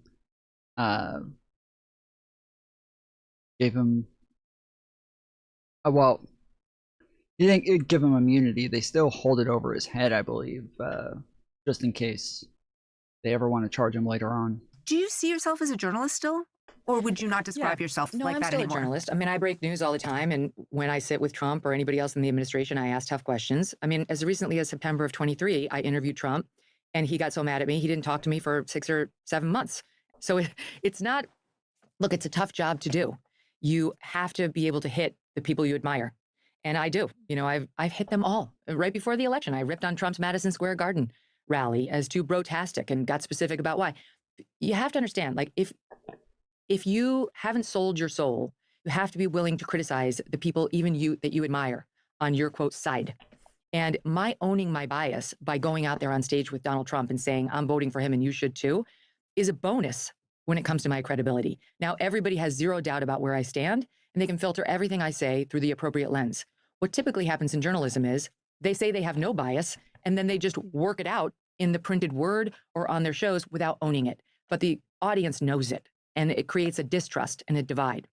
When it comes to Trump and me, no, my own personal opinion is most of the allegations against him are much more complicated than the mainstream media would have you believe. And I don't think Donald Trump is a rapist or a sexual assaulter. I do think he's taken inappropriate liberties with women and gotten handsy with them in a way he's owned himself. Okay, years ago when he was a celebrity, and it is what he's owned up to this, guys. He said a while ago that he grabs him by the pussy. So he's owned up to this. All right. it is. That's the past. But it's just about so much more than that. We are talking about how many people dying at the southern border because of the invasion that we've suffered under Joe Biden. We're talking about Laken Riley, whose killer was let in under Biden. We put him on a taxpayer flight down to Georgia where he murdered her. I don't give a shit about Trump getting handsy with somebody 20 years ago. I want someone who will close the border, which he has. I want someone who will keep boys out of my daughter's sports, which he has. I want someone who will stand up to the insane DEI policies so that white kids will stop hearing in school that they're born with some original sin from which they cannot recover, which he has. Oh my goodness. These people. These fucking people. They're too fucking dumb. Like, truly, she has to have somebody hold her hand to cross the street. There's no way she's able to do that by herself. She would have to be walking in the traffic on a daily basis if she didn't have a caretaker. Trump asked about the Irish president saying that what Trump is doing in Iran violates international law. Trump couldn't hear it. Trump regularly can't hear it. What do you think about our president's comments that your actions in Iran is breaking international law? Say it. What do you think about our president's comments? Can you speak? You speak it right into your phone. All right, so Trump not really able to hear particularly well, but then this is just an amazing moment. Trump corrected and sort of rebutted by the Irish leader on the issue of Europe. Yes, excuse me. Just first of all, I would say like Europe is still a very good place to live in. Good. A lot happened, just to let you know. I'm glad to hear that. And our view is you have to have robust and fair rules around migration. But on the other hand, a lot of people, within the European Union, we have free mobility of people. And in Ireland, our population is growing, but in a very positive way. Our economy is going well because we're attracting a lot of people from Europe and beyond into work, legally and validly in our country. In fact, I'd love if we could develop a legal pathway between the US and Ireland into the future because of our history and so on like that, that we could have a legal pathway. If there's anything Trump doesn't like, it's being corrected in public. Most of the people around Trump who Trump can fire know that you don't correct Trump in public. That's why nobody's gone to him and said, hey, when you say insane asylums, it doesn't make any sense. Hey, when you say you're going to cut prices 1,300%, it doesn't make any sense. The people that work for Trump know that. They don't know that. They don't know that. We literally have Pam Bondi over here saying that she saved 200 million people from having fentanyl overdoses. She thinks like 2/3 of Americans are doing fentanyl. But she doesn't know how to do math. Like knowing 2/3, that would be too much math for her. I don't think anybody in the Trump administration is smart enough to know that you can't lower drug prices by 1,000%. But other leaders, some of them, just say what's on their mind. And Trump did not like that.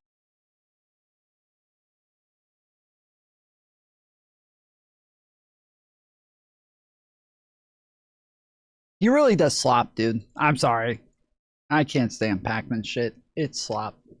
Moments like this, the president is not tying us together to accomplish the goal he thinks is important. Wait, hold on. You're mad at Marco Rubio for saying that culture, heritage, whatever ties us together, or ties us together. If not those things, what does tie people? Bro, what the fuck happened? That is such an interesting face. What the fuck? That is such an interesting looking face.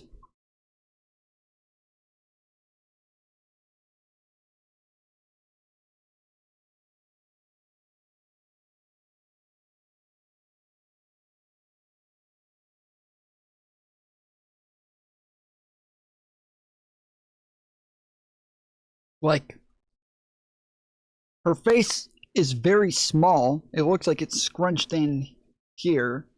But then she has like a very strong jawline and then a very strong chin as well. But it doesn't protrude. It still sinks in with a very strong line there. That's interesting. That is an interesting looking face. Because it looks scrunched in, but also stretched out. It looks like it's very flat, but also like not. It is so many contradicting features there. That is interesting. Moments like this, the president is not tying us together to accomplish the goal he thinks is important. Wait, hold on. You're mad at Marco Rubio for saying that culture, heritage, whatever ties us together, or ties us together. If not those things, what does tie people together? But put that aside. Ideology, a belief in freedom, a belief that we have a country that's not rooted in soil or blood. It's a country that's rooted in the fact that we all have the same values and we want to have a place where we can all prosper and aspire together. That's what ties us together. I reject the proposition that America is just a propositional nation. But to go back to Abby's entire, so what is it then? entire argument. What is it then if it's not a nation rooted in values and ideas and commitment? Have you ever read Federalist Paper number 2 by John Jay? Tell me what you think it is. Sure. Federalist Paper number 2 by John Jay says that we are blessed by Providence to be people connected by our culture, our language, our religion. So that's what not to say people, that's so what not. happens to people who don't share your culture, your language, right, or your religion? That's not to say that there aren't other people who could come from a different culture and assimilate to ours. But the thing is that assimilation. But to go back to Abby's entire point By now force? about media, Or by, have we ever done by force? Sure, slavery. That's Indian, not Native Americans. Our slavery was an awful, awful chapter, but that's not a force them to assimilate. That was enslaving them just for. Well, I think that's kind of we removed religion. We changed our names. Well, they kind of were forced because then after slavery, they were put into America, and even the enforcement of that assimilation is still happening today. Slavery isn't forced. I don't think that's what she was saying. She wasn't saying. She was saying it's not forced assimilation. Because obviously slaves were separate from everybody else, so they weren't assimilated. And then even during Jim Crow, they weren't assimilated. Today, yes, there is a lot of pressure for Black people to assimilate. Very different sort of example, but it's also the forced assimilation probably is necessary. It is a good thing to have some sort of forced assimilation, but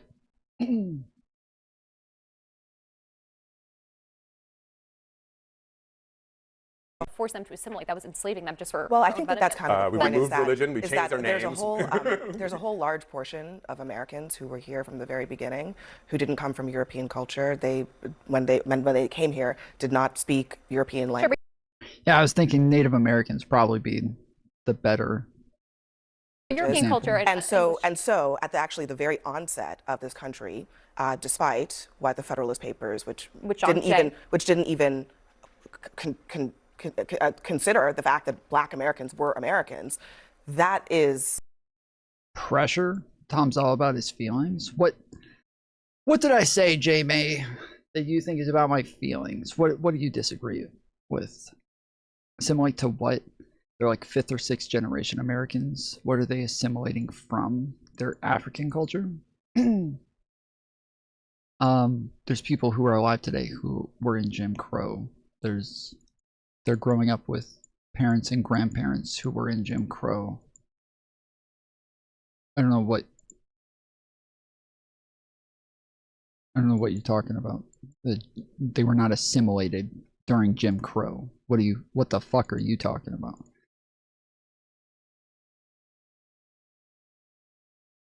I think a fact that you have to take into consideration when we think about. I think this is a conversation that Democrats would much rather have than whether the press is actually covering this war accurately. But this is an incredibly important point. Wait, let me go back. I wanted to answer Abby's original question. To go back to that, Abby, your point really quickly, just to make very clear, it was English common culture that built this country. Put that aside. I do think that the press should be able. Wait. You forget about the millions of people who came here under slavery, who I'm talking about the land, entire institutions that we have, our political institutions. Now, wait. Blacks for free in 1865. What does that even mean? I heard on the grapevine you were going to visit Australia or maybe New Zealand. Yeah, I'm supposed to be moving to New Zealand. Not Australia, but New Zealand.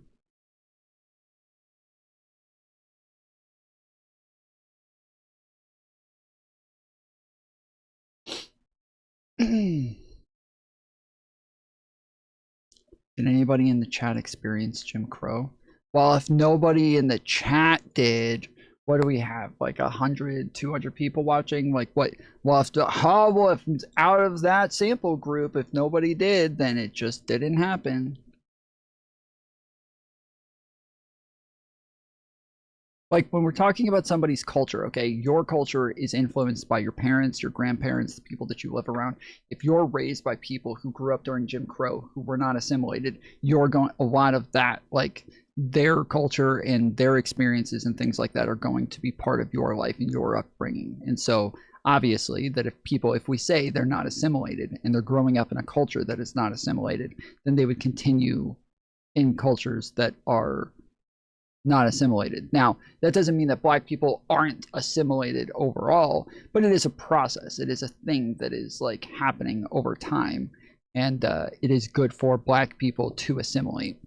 It is something that is necessary, but that, I don't know, you don't have to cope about it and act like they've been free since 1865, as though Jim Crow never fucking happened. Jim Crow is literally like laws against assimilation. That's literally what it is. It's laws against them assimilating.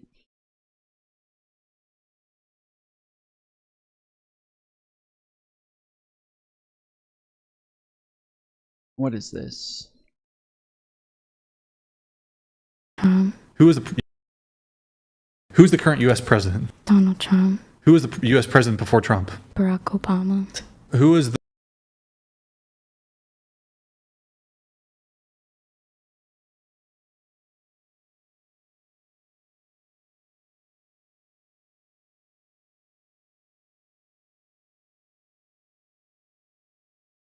Are you literally saying, trying to say, Indians and black people are assimilated into America? I'm sorry, I have no idea what that means. I have no idea what the fuck you just said. Not true at all. My parents' experiences growing up didn't affect my life. It affected theirs. Passed down trauma is fake. I didn't say anything about passed down trauma. I was talking about culture. Why are you acting like it's going on right now? I'm not. I don't know what you're talking about. The president before Trump this term? Wasn't it Bernie? Okay, for the president from. Yeah, Bernie Sanders, dude. Yeah, Bernie Sanders.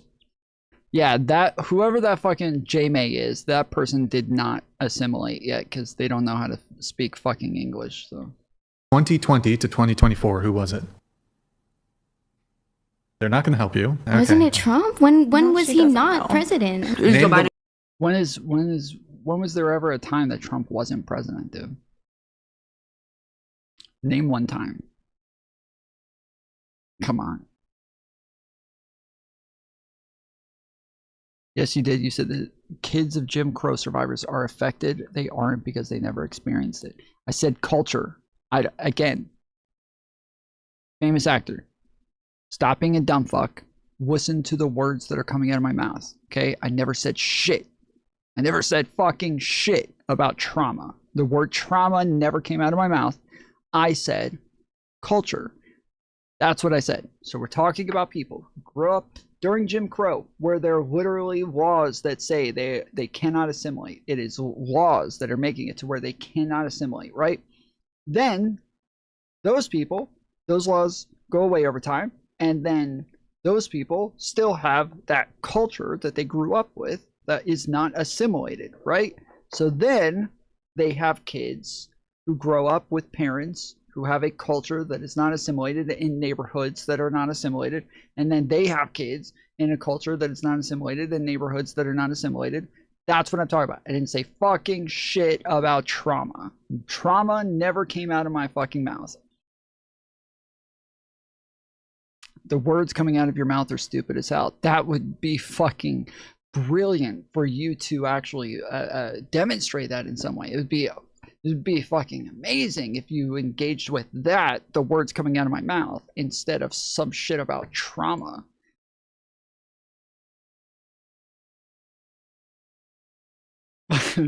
Yes, you did say that. You did say trauma. Yeah, you did. Last 3 U.S. presidents. Oh. Current U.S. She president. got a fucking bra that matches her sweatshirt. That's actually pretty slick. They're not going to help you. Trump this term. Wasn't it Obama? Who was the president before Trump this term? Wasn't it Bernie? Okay, for the president from 2020 to 2024, who was it? They're not going to help you. Okay. Wasn't it Trump? When was he not president? Name the last 3 U.S. presidents. Trump, Barack Obama. How about this? If we were to exclude Donald Trump, who were the 3 last presidents? Trump, Barack Obama. No, you can't. No Trump. No Trump. Who was after Obama? Trump. Well, after Trump. Definitely was not Hillary. Bill Clinton. Bill Clinton was after Trump and Obama. Name 3 Kardashians. Kim, Kendall, and Kylie. Please demonstrate to me how the children of Jim Crow survivors grow up in a culture of Jim Crow minus it being policy. I just did.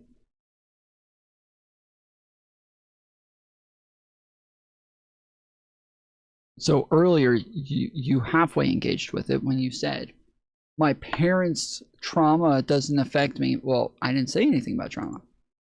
Your parents' culture affects you. You didn't. You said it was so. Yes. So your parents' culture affects you. I've gone through it 3 or 4 times.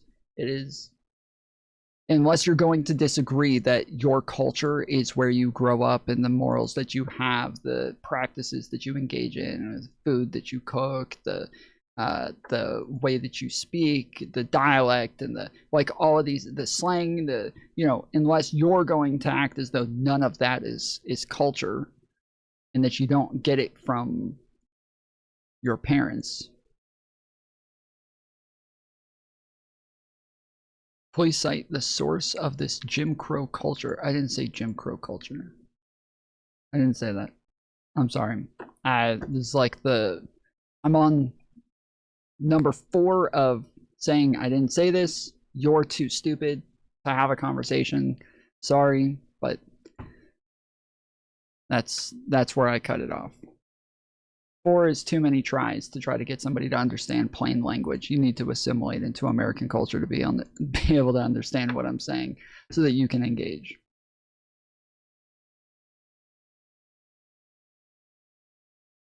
President Trump posted on Truth Social, quote, if the radical left Democrats don't immediately sign an agreement to let our country, in particular our airports, be free and safe again, I will move our brilliant and patriotic ICE agents to the airports where they will do security like no one has ever seen before.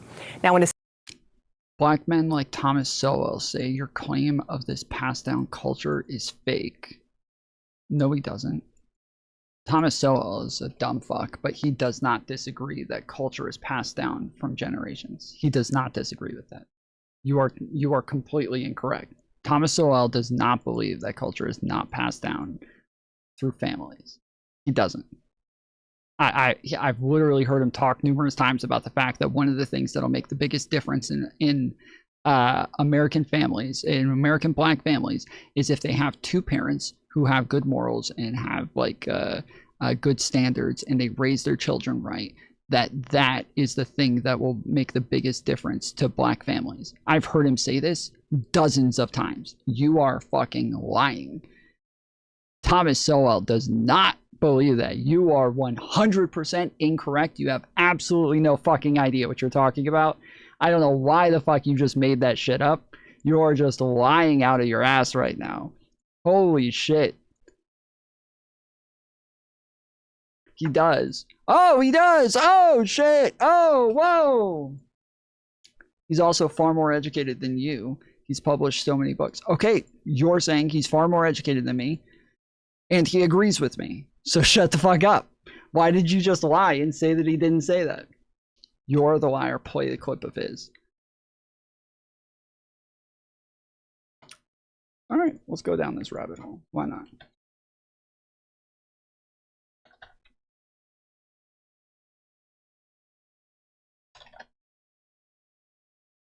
Now, there's a whole literature on all the bad things that happen to kids who are raised by single parents, whether they are black or white, American or British. The studies show the same things. One study said that fatherlessness has a bigger effect than even race and poverty. And certainly, I think back in my own life, I realized how fortunate I was, because even though my biological father died before I was born, I was adopted. I was adopted into a family where I was the only child in a family of 4 adults. And these were not people who were out having an active social life someplace. The life was there in the home. They gave you their time. Yes, yes. And I remember years later when I became a parent, and like other new parents, I wanted to know, when is a kid supposed to do this, when he's supposed to do that? And I said, how old was I when I started to walk? And this lone surviving member of the family that raised me said, Tommy, nobody knows when you could walk. Somebody was always carrying you. But so you had 4 adults doting on you. Yes, yes, yes, and that's what and then part of the rise of blacks before was because of things that were done by blacks. Example that Shut the I fuck think up, of a lot was a kid who grew up in Harlem at the same time I did. We were in the same school, lived 2 blocks from me, and we met many years later by accident on a street in San Francisco, and we talked about the old times.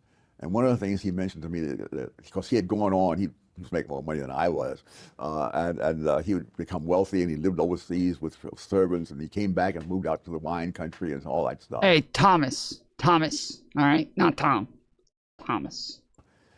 But one of the things that struck me, he said that he could remember times when he was growing up, when his father would sit at the dinner table watching the children eat and not eat anything himself. Now, it's not, that's what. And now the father isn't even there. Yes, that's right, that's right. How do you measure fatherlessness? By whether or not they have a father?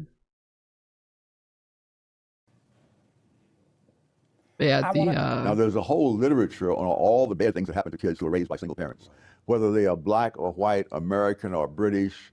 The studies show the same things. One study said that fatherlessness has a bigger effect than even race and poverty. There you go.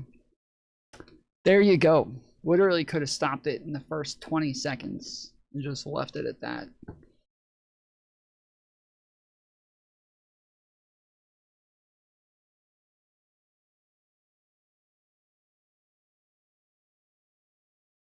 He also talks about how, yes, welfare affects the black community and black culture. He also talks about like everything that I said is all shit that Thomas Sowell will 100% agree with.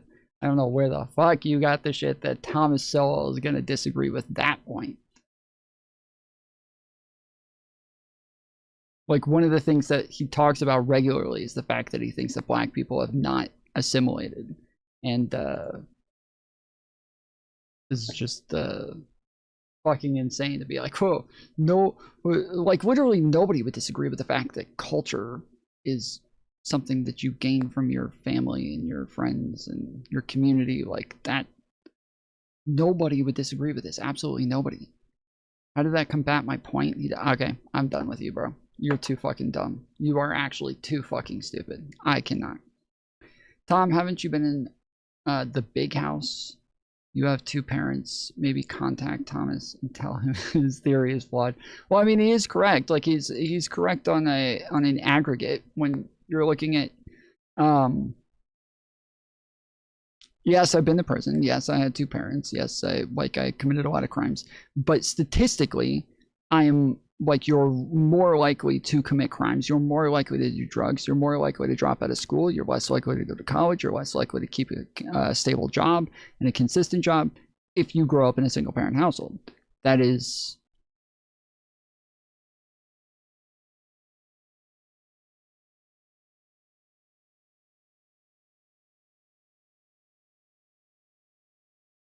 just statistically true. And it makes sense. Like you would, right? So consider somebody who grows up in a single parent household versus a 2-parent household, where like the 2 parents, you got double the amount of help. You got somebody who they're more likely to not be working because they have two different jobs. So there's more going to be times where they're off work and they're able to spend time with you. They're able to help you with your homework. They're able to take you to your friends' houses. They're able to take you to basketball practice or baseball practice or football practice. They're able to take you to clubs. They're able to, like clubs, like chess club or something like that. They're able to teach you how to throw the football or the baseball. Like, these are all things that 100% make sense. And having a two-parent household is just objectively going to be better for somebody who grows up in a single-parent household, where instead of where a single parent now has to work twice as much to make the same amount of money that two parents would, which means they're going to be around less, which means the kids have to be more independent, find their own ways of filling their time, entertaining themselves, keeping busy. And it's not going to be through school. It's not going to be them going to football practice or basketball practice. It's not going to be something that teaches them, how to be responsible no, it's going to be lots of times selling drugs, or it can be just hanging out with kids who are just getting into mischief. And that's what kids do when they're unsupervised for long periods of time. They'll go and throw rocks through windows and set stuff on fire and shit like that. And so it's just statistically more likely.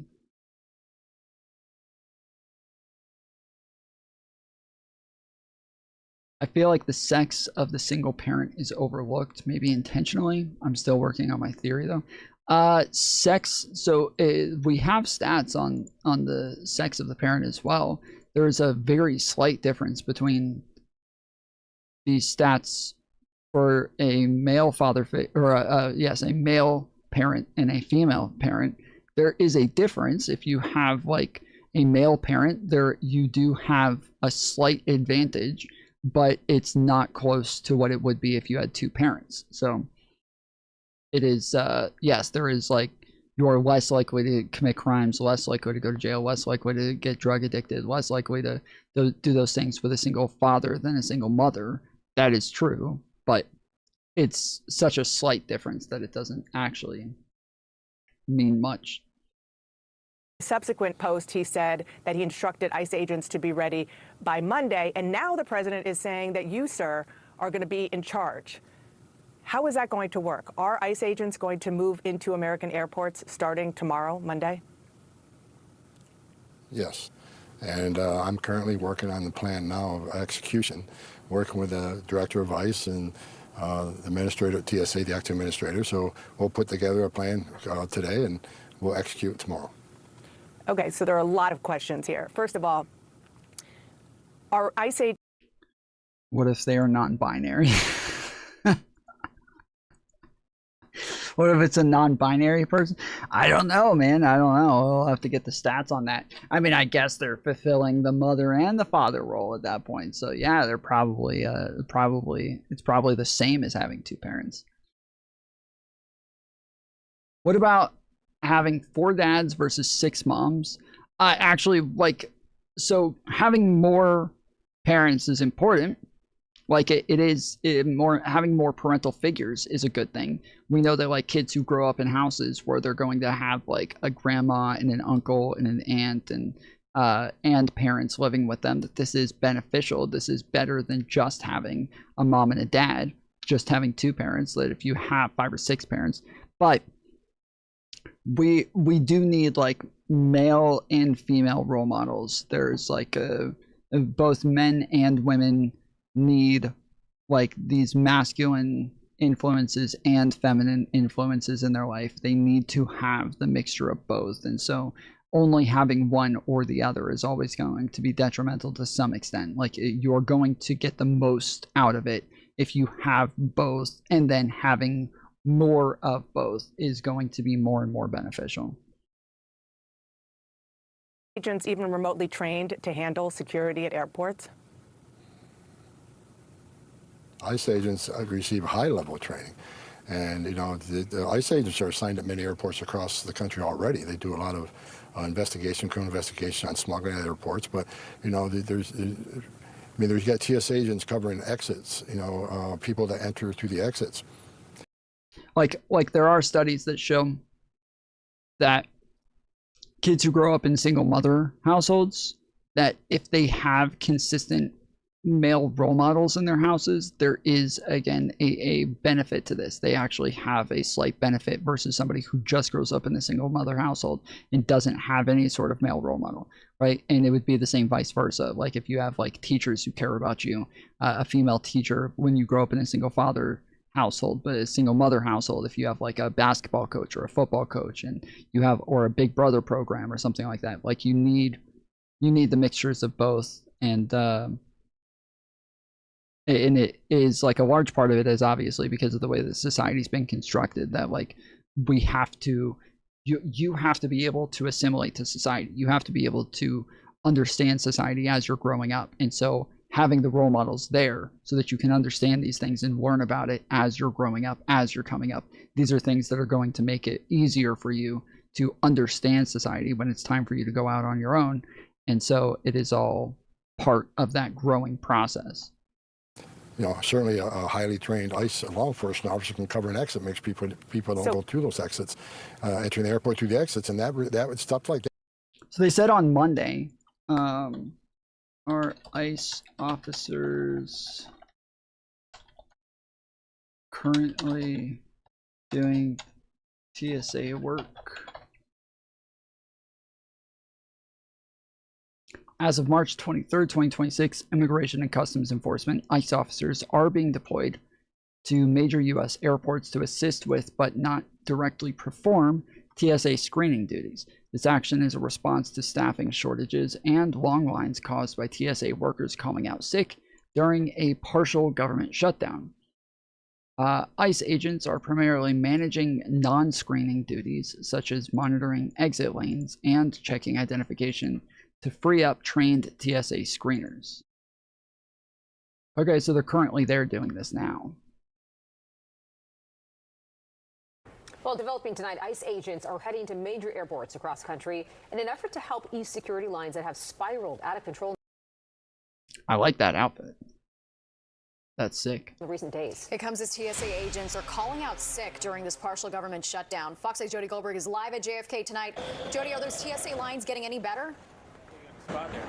You know what, to be honest, they're not that bad. There's definitely a noticeable presence of ICE agents here, but what exactly they're doing isn't clear. You can take a look at some of this video, see for yourself. The lines not unusually long. Many ICE agents wearing ERO vests, short for Enforcement Removal and Operations. They were not operating any screening equipment, but instead they were standing in small groups near the entrance to TSA checkpoints. Now their presence comes as the Department of Homeland Security, as you mentioned, continues to deal with impacts of this ongoing government shutdown, and the TSA is facing staffing shortages, with some officers going without pay since February. JFK is one of more than a dozen airports nationwide where ICE agents have been deployed. Officials say the purpose is to assist with airport operations during the partial shutdown, not to screen immigration status. We also had cameras at Newark and LaGuardia airports where other ICE agents were stationed, and White House officials say these agents can help with things like crowd control and checking IDs, but they're not trained to run screening lines. What is your name? Where's your badge number? The video has gone viral. A woman who the Department of Homeland Security identified as Guatemalan Angelina Lopez Jimenez being handcuffed by two men. That's when Andre Ivanov started rolling on his cell phone. The ICE agents, they didn't have any identification on. They didn't have any kind of badge on. They looked just, two guys with little, backpacks. Although they were not wearing any department insignias, DHS says they were ICE officers transporting a woman and her child to an airplane.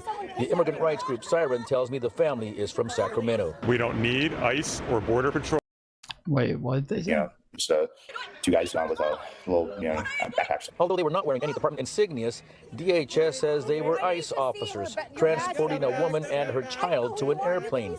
The immigrant rights group Siren tells me the family is from Sacramento. We don't need ICE or Border Patrol or any of these other thugs in our city and our airport. Today, State Senator Scott. Tom, single parent is a label placed on unwed mothers, fathers. Black fathers are more involved with their children than whites. Unemployment, poverty is a problem in black community even now.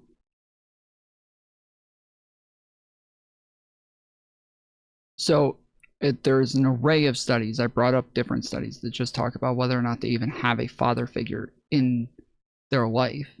Those studies also do include that, yes, if somebody is living in the house who is even just a father figure, even if it's just an uncle or something like that, this is going to be more beneficial than not having one. But there are studies that, yes, do what is you're talking about. Then there's studies that do just talk about single parent households, meaning that they just look at whether or not they had two parents in the household, not whether or not they were married. So that, like, I understand that there are studies that talk about two-parent households that are just based on whether or not they're married, but there are others that do not look at it that way. So Wiener stood outside SFO to denounce the arrests. It was just horrible with a child there. And in the one that you're talking about, that is literally the one that I quoted earlier, where they say that black parents are more, black fathers are more involved. They don't say black fathers; they say black father figures, because they're saying that it's not the biological father, and that it's normally going to be like an older brother, an uncle, like a grandfather, or something like that. That is normally going to be the father figure, not that it's just.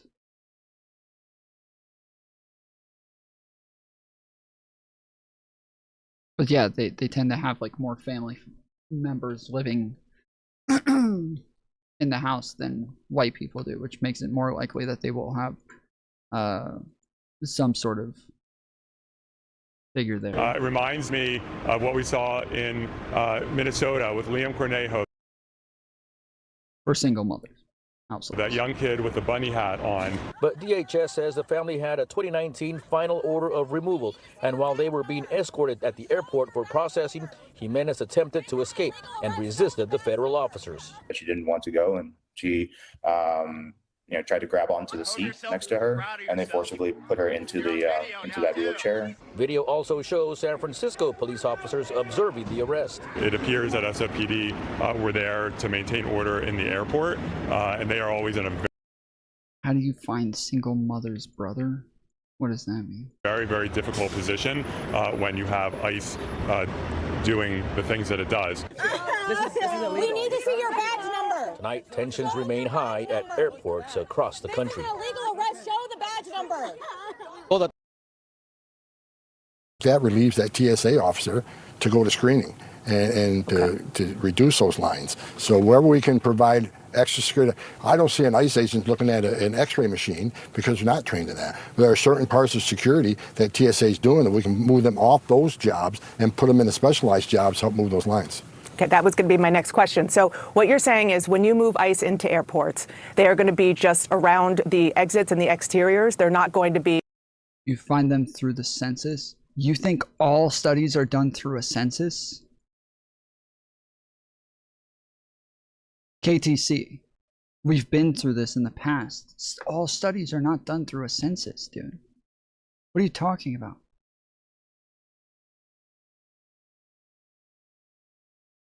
It's not the only way studies are done. There's dozens of studies on this topic. This is a very heavily focused on area. They're not all doing studies through the census, and they're not all done the same way. Helping people get through the lines and screening people's bags.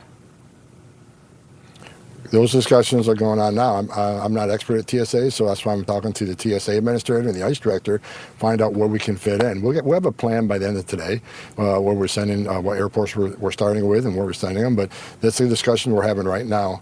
I ended the discussion to do the show, and I'll be back having the discussions when I finish. So it's a work in progress, but we will be at the airports tomorrow helping TSA move those lines along.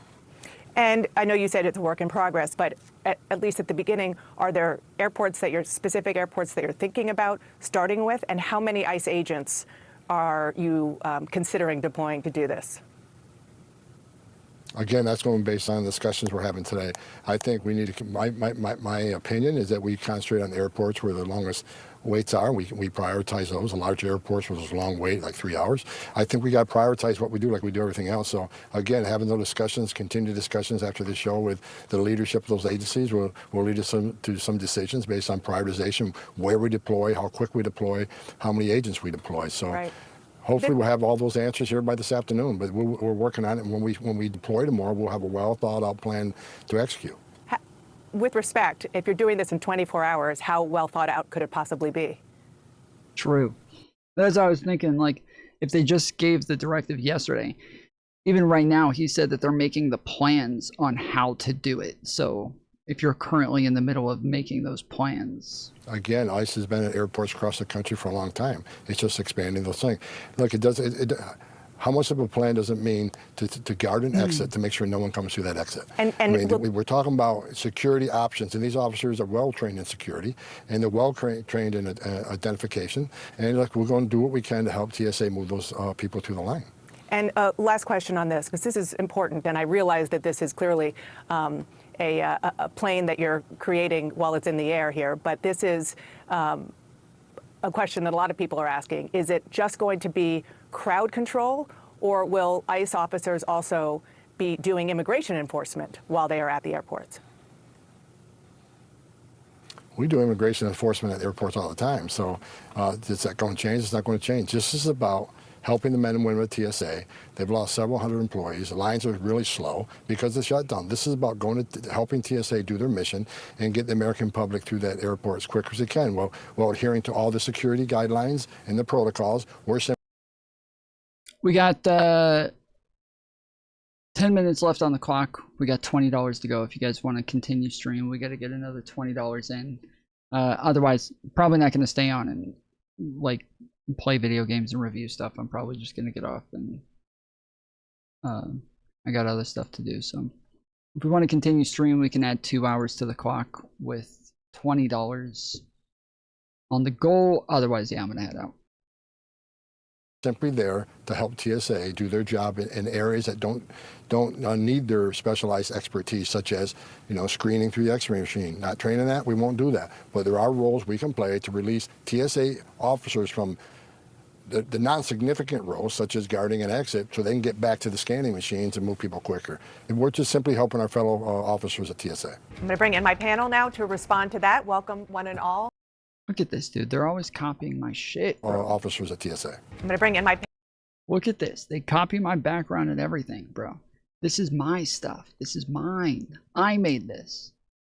I made this. This is me. They copied me. Panel now to respond to that. Welcome, one and all. Congressman Kiley, I should say the last time you were on the show, you were a Republican. Since then, you've switched your party affiliation to independent as you try to work through the redistricting in your home state of California. What do you think about the idea of sending ICE to airports? Well, the lines that people are having to deal with are a problem, a big problem. And so, anything we can do to make travel a little more seamless right now, I think is fine. But that is a very temporary and not ideal solution. What we need to do is fund the Department of Homeland Security. That'll get our TSA agents paid. That'll get our Coast Guard paid. That'll get FEMA funded. And we can do this in a way that reaches a bipartisan compromise around this issue related to ICE. I think there are common sense reforms that both sides can support. But having an unfunded Department of Homeland Security at a moment when we have this heightened threat environment in the United States, it is absolutely unacceptable, and it is such a clear example of how Congress is broken in so many ways. Congresswoman Dingell? Well, I agree with you that Congress is broken, but here's the fact of the matter. I have a lot of questions about what he said. Are they going to be wearing masks? What are the functions that they're going to be performing? Are they going to make it more complicated? Are people going to be more scared? Are they going to threaten people? Are people going to start to see people not even willing to travel because they're intimidated by them? Here's a reality. We could settle this tomorrow and fund TSA, FEMA, which, by the way, got gutted a year ago, not in this funding of Homeland Security by DOGE, and fund the Coast Guard and deal with the ICE issue, which has to be dealt with front and center. Yeah, look, I think I associate myself with the gentleman from California's comments, right? I think he's spot on. Look, Congresswoman, Tom Homan was up on the Hill negotiating, trying to get this bill passed in the Senate. You've seen the White House give on lots of things, cameras, identification on ICE. The White House has given and given and given. Fact of the matter is Chuck Schumer is just a chicken shit, I'll say it, because he's concerned that he's not going to be the majority leader, doesn't want to pass anything that doesn't just blow up ICE. And so that's why we're stuck here. It's not anything to do. What does that have to wait? What does him not being the majority leader have to do with him blowing up ICE? What are the two? How do the two relate? He's afraid that he's not going to be the majority leader, so he's trying to do anything to blow up ICE. What? How does one relate to the other? What the fuck does that even mean? Everybody knows what has to be done. Chuck Schumer won't allow it to be done in the Senate, and that's where we are. American people call the Senate, complain to Chuck Schumer, tell him to pass a bill now. That's not 100% true, 100% accurate. Well, I like to align myself with the It made absolutely no sense. Congresswoman. Surprise, surprise. Look, in what world do you think it's really a good idea for ICE to be at airports? In what world do you think the American public actually want that? When they have seen how ICE has behaved in cities, Republican and Democrat, Donald Trump and this administration is underwater with their immigration policy. You're trying to make sense of CNN? Oh, I'm trying to make sense of the fucking right-winger that they brought on CNN.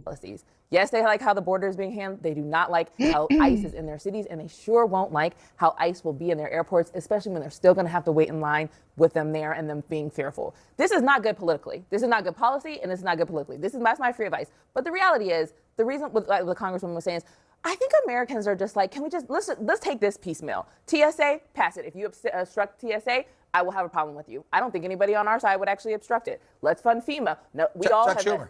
I would, Chuck Schumer would not fund, has not supported oppose bills. that. We've got a discharge petition to fund the other three. And are Well, you going give to? him I want to an give you opportunity. one simple issue: give him the a chance. Constitution. Do you believe in the Constitution? Of course I do. And warrants? Do you not? Oh, no, hold on. No, the warrant issue is completely, that's a red herring because. No, it's not. No, yes, it is, ma'am. The Constitution has, these immigration officials, when they're going in these specific things, there are administrative procedures that allow them to go in. They're not going in without authorization. There's there's law that allows them to do this without a warrant in those instances. And they're shooting Americans. ICE agents here, This is really annoying. This is so fucking annoying.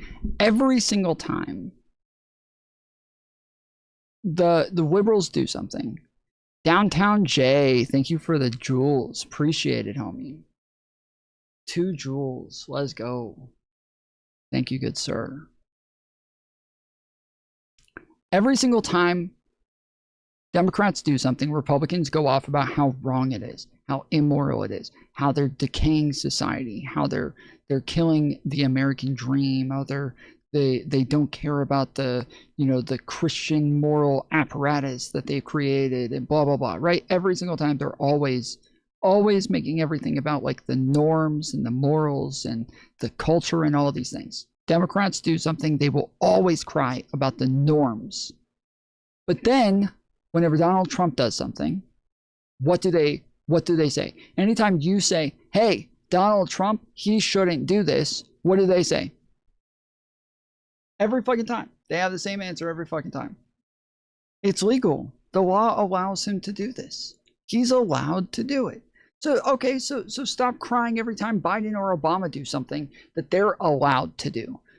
You go off all the time about how you think that they're doing something wrong, they're doing something immoral, they're doing something bad.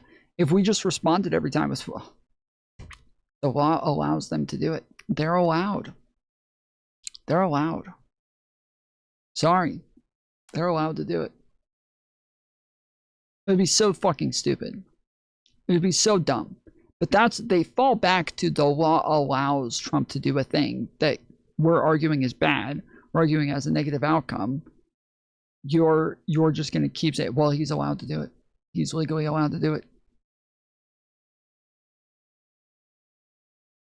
It's so stupid. It's so dumb. Like they never use the same mode of analysis for Democrats that they do for Republicans.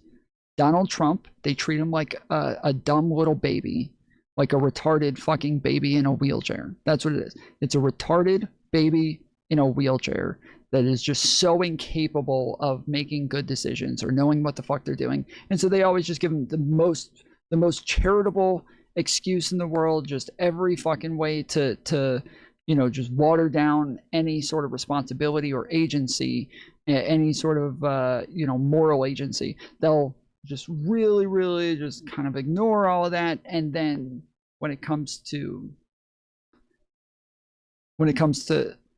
liberals, it is, when it comes to Democrats, they have the highest standard. It's the highest standard. They have to meet the highest standard. They are always the adults in the room. They are always the only adults in the room. They are always the only ones who are capable of making an adult decision. They're the only ones who have a moral standard. They're the only ones who have any agency. But then Donald Trump does something. He can do the same exact thing. They'll complain about it when Democrats do it, and then it's perfectly fine when Republicans do it. Like, imagine this for a second, okay? I think I'm going to test this out. I feel like if Democrats ever said, we're going to pay illegal immigrants to deport themselves, Republicans would have lost their fucking shit. Republicans would have lost their shit if Biden had ever said, hey, we're going to give illegal immigrants money to go back home. Republicans would have fucking lost their shit. But then Donald Trump says he's going to pay all of these immigrants to leave. And they all celebrate it as a genius idea. Oh, it's so good. So genius. What a great idea. Right? I'm going to test this. I'm going to go out and I'm going to start speaking to people in the streets. I'm going to go do this. I'm going to test this. I'm going to go talk to people in the streets in Atlanta. And I'm going to go up to them and I'm going to say, hey, so I want to ask you some questions about what's been going on in politics lately. And I want to get your opinion on just kind of the things that have been happening. But first, I want to know, apparently Joe Biden had paid illegal immigrants, people who came into the country illegally. He then gave them money to go back across the border. So they can just come in illegally, and then he'll pay them to go back and see what they say. And then after they answer, it'll be like, oh shit, okay, I'm so sorry. I fucked that up. Can we do that again? I'm so sorry. I messed that up. I read it incorrectly. Let's just cut that. Let's start this over. Okay. Did you hear that Donald Trump decided to pay illegal immigrants to go back across the border and self-deport? I bet you if it's a fucking MAGA person, I will get two radically different fucking answers. I bet you anything. I will get two radically different answers when I ask them the second time. They will give a totally different answer because they grade Trump on a curve. They grade Trump as a retarded baby in a wheelchair. He is just the most incompetent, incapable loser, and they judge him as such. And then they treat Democrats like just the most moral beings of all time. We must hold them to the highest standard.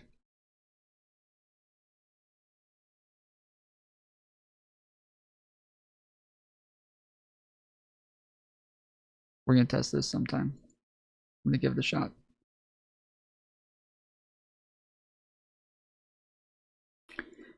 Black men choose white women over black women because they are cleaner and prettier.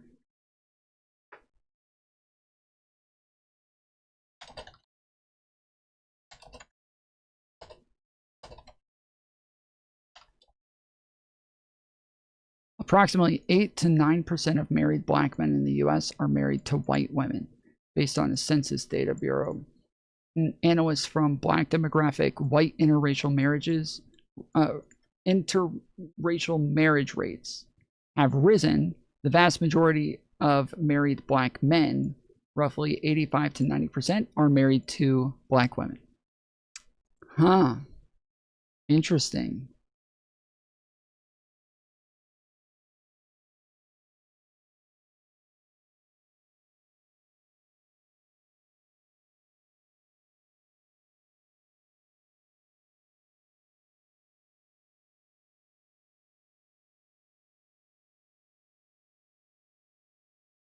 You're talking about married? Most black men don't get married? What does that have to do with anything?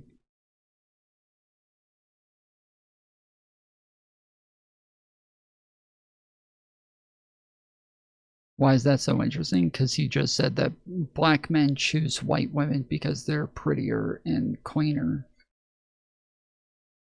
But it seems as though black men are not choosing white women at a high rate. They're choosing them at 8 to 9%. They get money and fuck bitches. So I don't know what that has to do with anything. You're still not rebutting. If we're going to know if people are choosing white women, right? They're wanting to stay with them long term. Seems as though they're doing that at a very low percentage.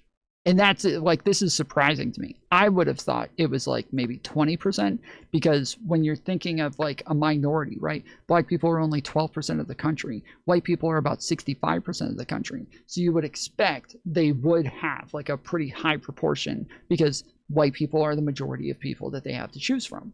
But this is actually much lower than what you would expect. This is very disproportionate. Every one of my black friends is fucking at least 3 white women, and the black women feel abandoned. Well, you know what? Your little anecdotal experience is probably representative of the rest of the world. The 20 to 30 black people that you know is probably representative of the millions that exist. So you stick to that, buddy. All right, I'm gonna head out. You guys, everybody do me a favor, hit the thumbs up button, and when we end stream, leave a comment. Really helps push us in the algorithm and makes it to where more people are gonna find the stream in the future. The reason we're ending is because we didn't hit the goals. We're about $20 off from hitting the goal.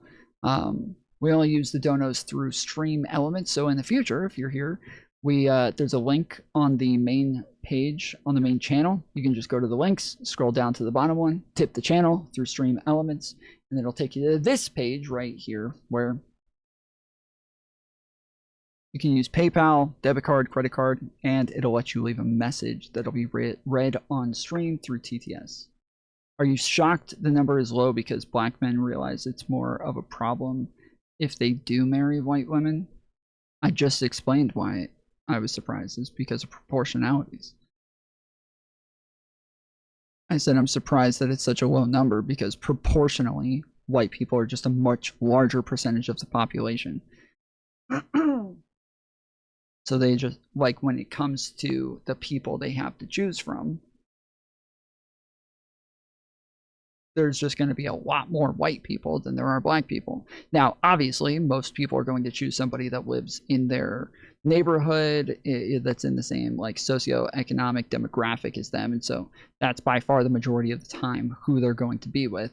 And so it makes sense that it will still be a majority of the people that somebody who's black, that they'll still by far the majority of the time be with another black person. But I didn't expect it to be 9 to 10%. I expected it to be, like I said, double that, about 20%. So yeah.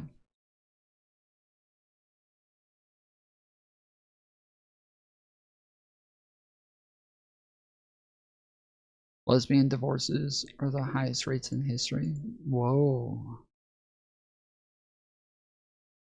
Somebody came in just right out of trivia night at the bar.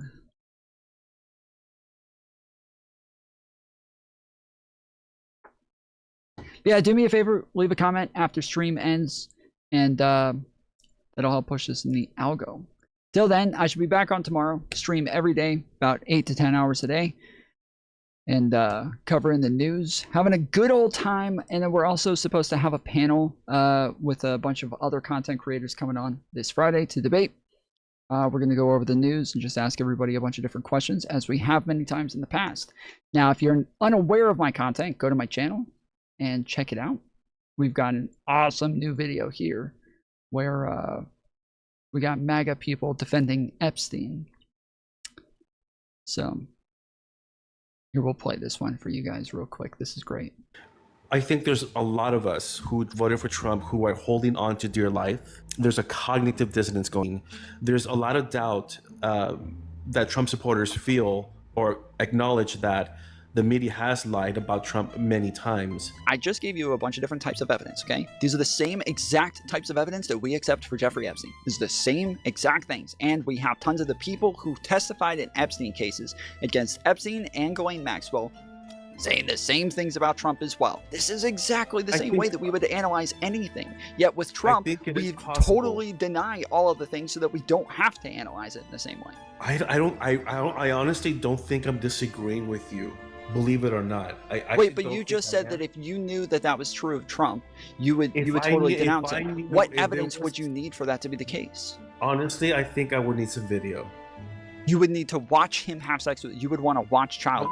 You're saying that you want to watch. You just said you need video of him. You know what? At this point, I think so. I think so because we. Where's the video of Jeffrey Epstein? Defend Jeffrey Epstein then. Say Jeffrey Epstein is innocent. No, I'm not defending Jeffrey Why Epstein. not? Defend Jeffrey Epstein. You don't have video of Jeffrey Epstein. You never saw him do any of these things. Why would you not defend Jeffrey Epstein? That's a fair point. That's a fair point. It's so good, dude. I think there's. It's so fucking good, bro. Sheesh. All right. I'll be back on tomorrow. Till then, hang out for just a second. Leave a comment when the stream is over. Let us know what you thought about the stream or what you thought about certain topics, what you think about Trump, what you think about liberals, what you think about my beautiful bald head. Let us know in the comment section. Just once stream ends, you got to refresh or go to the channel, click on the stream, whatever helps. Till then, appreciate you. Love you. See you next time. Later, fools.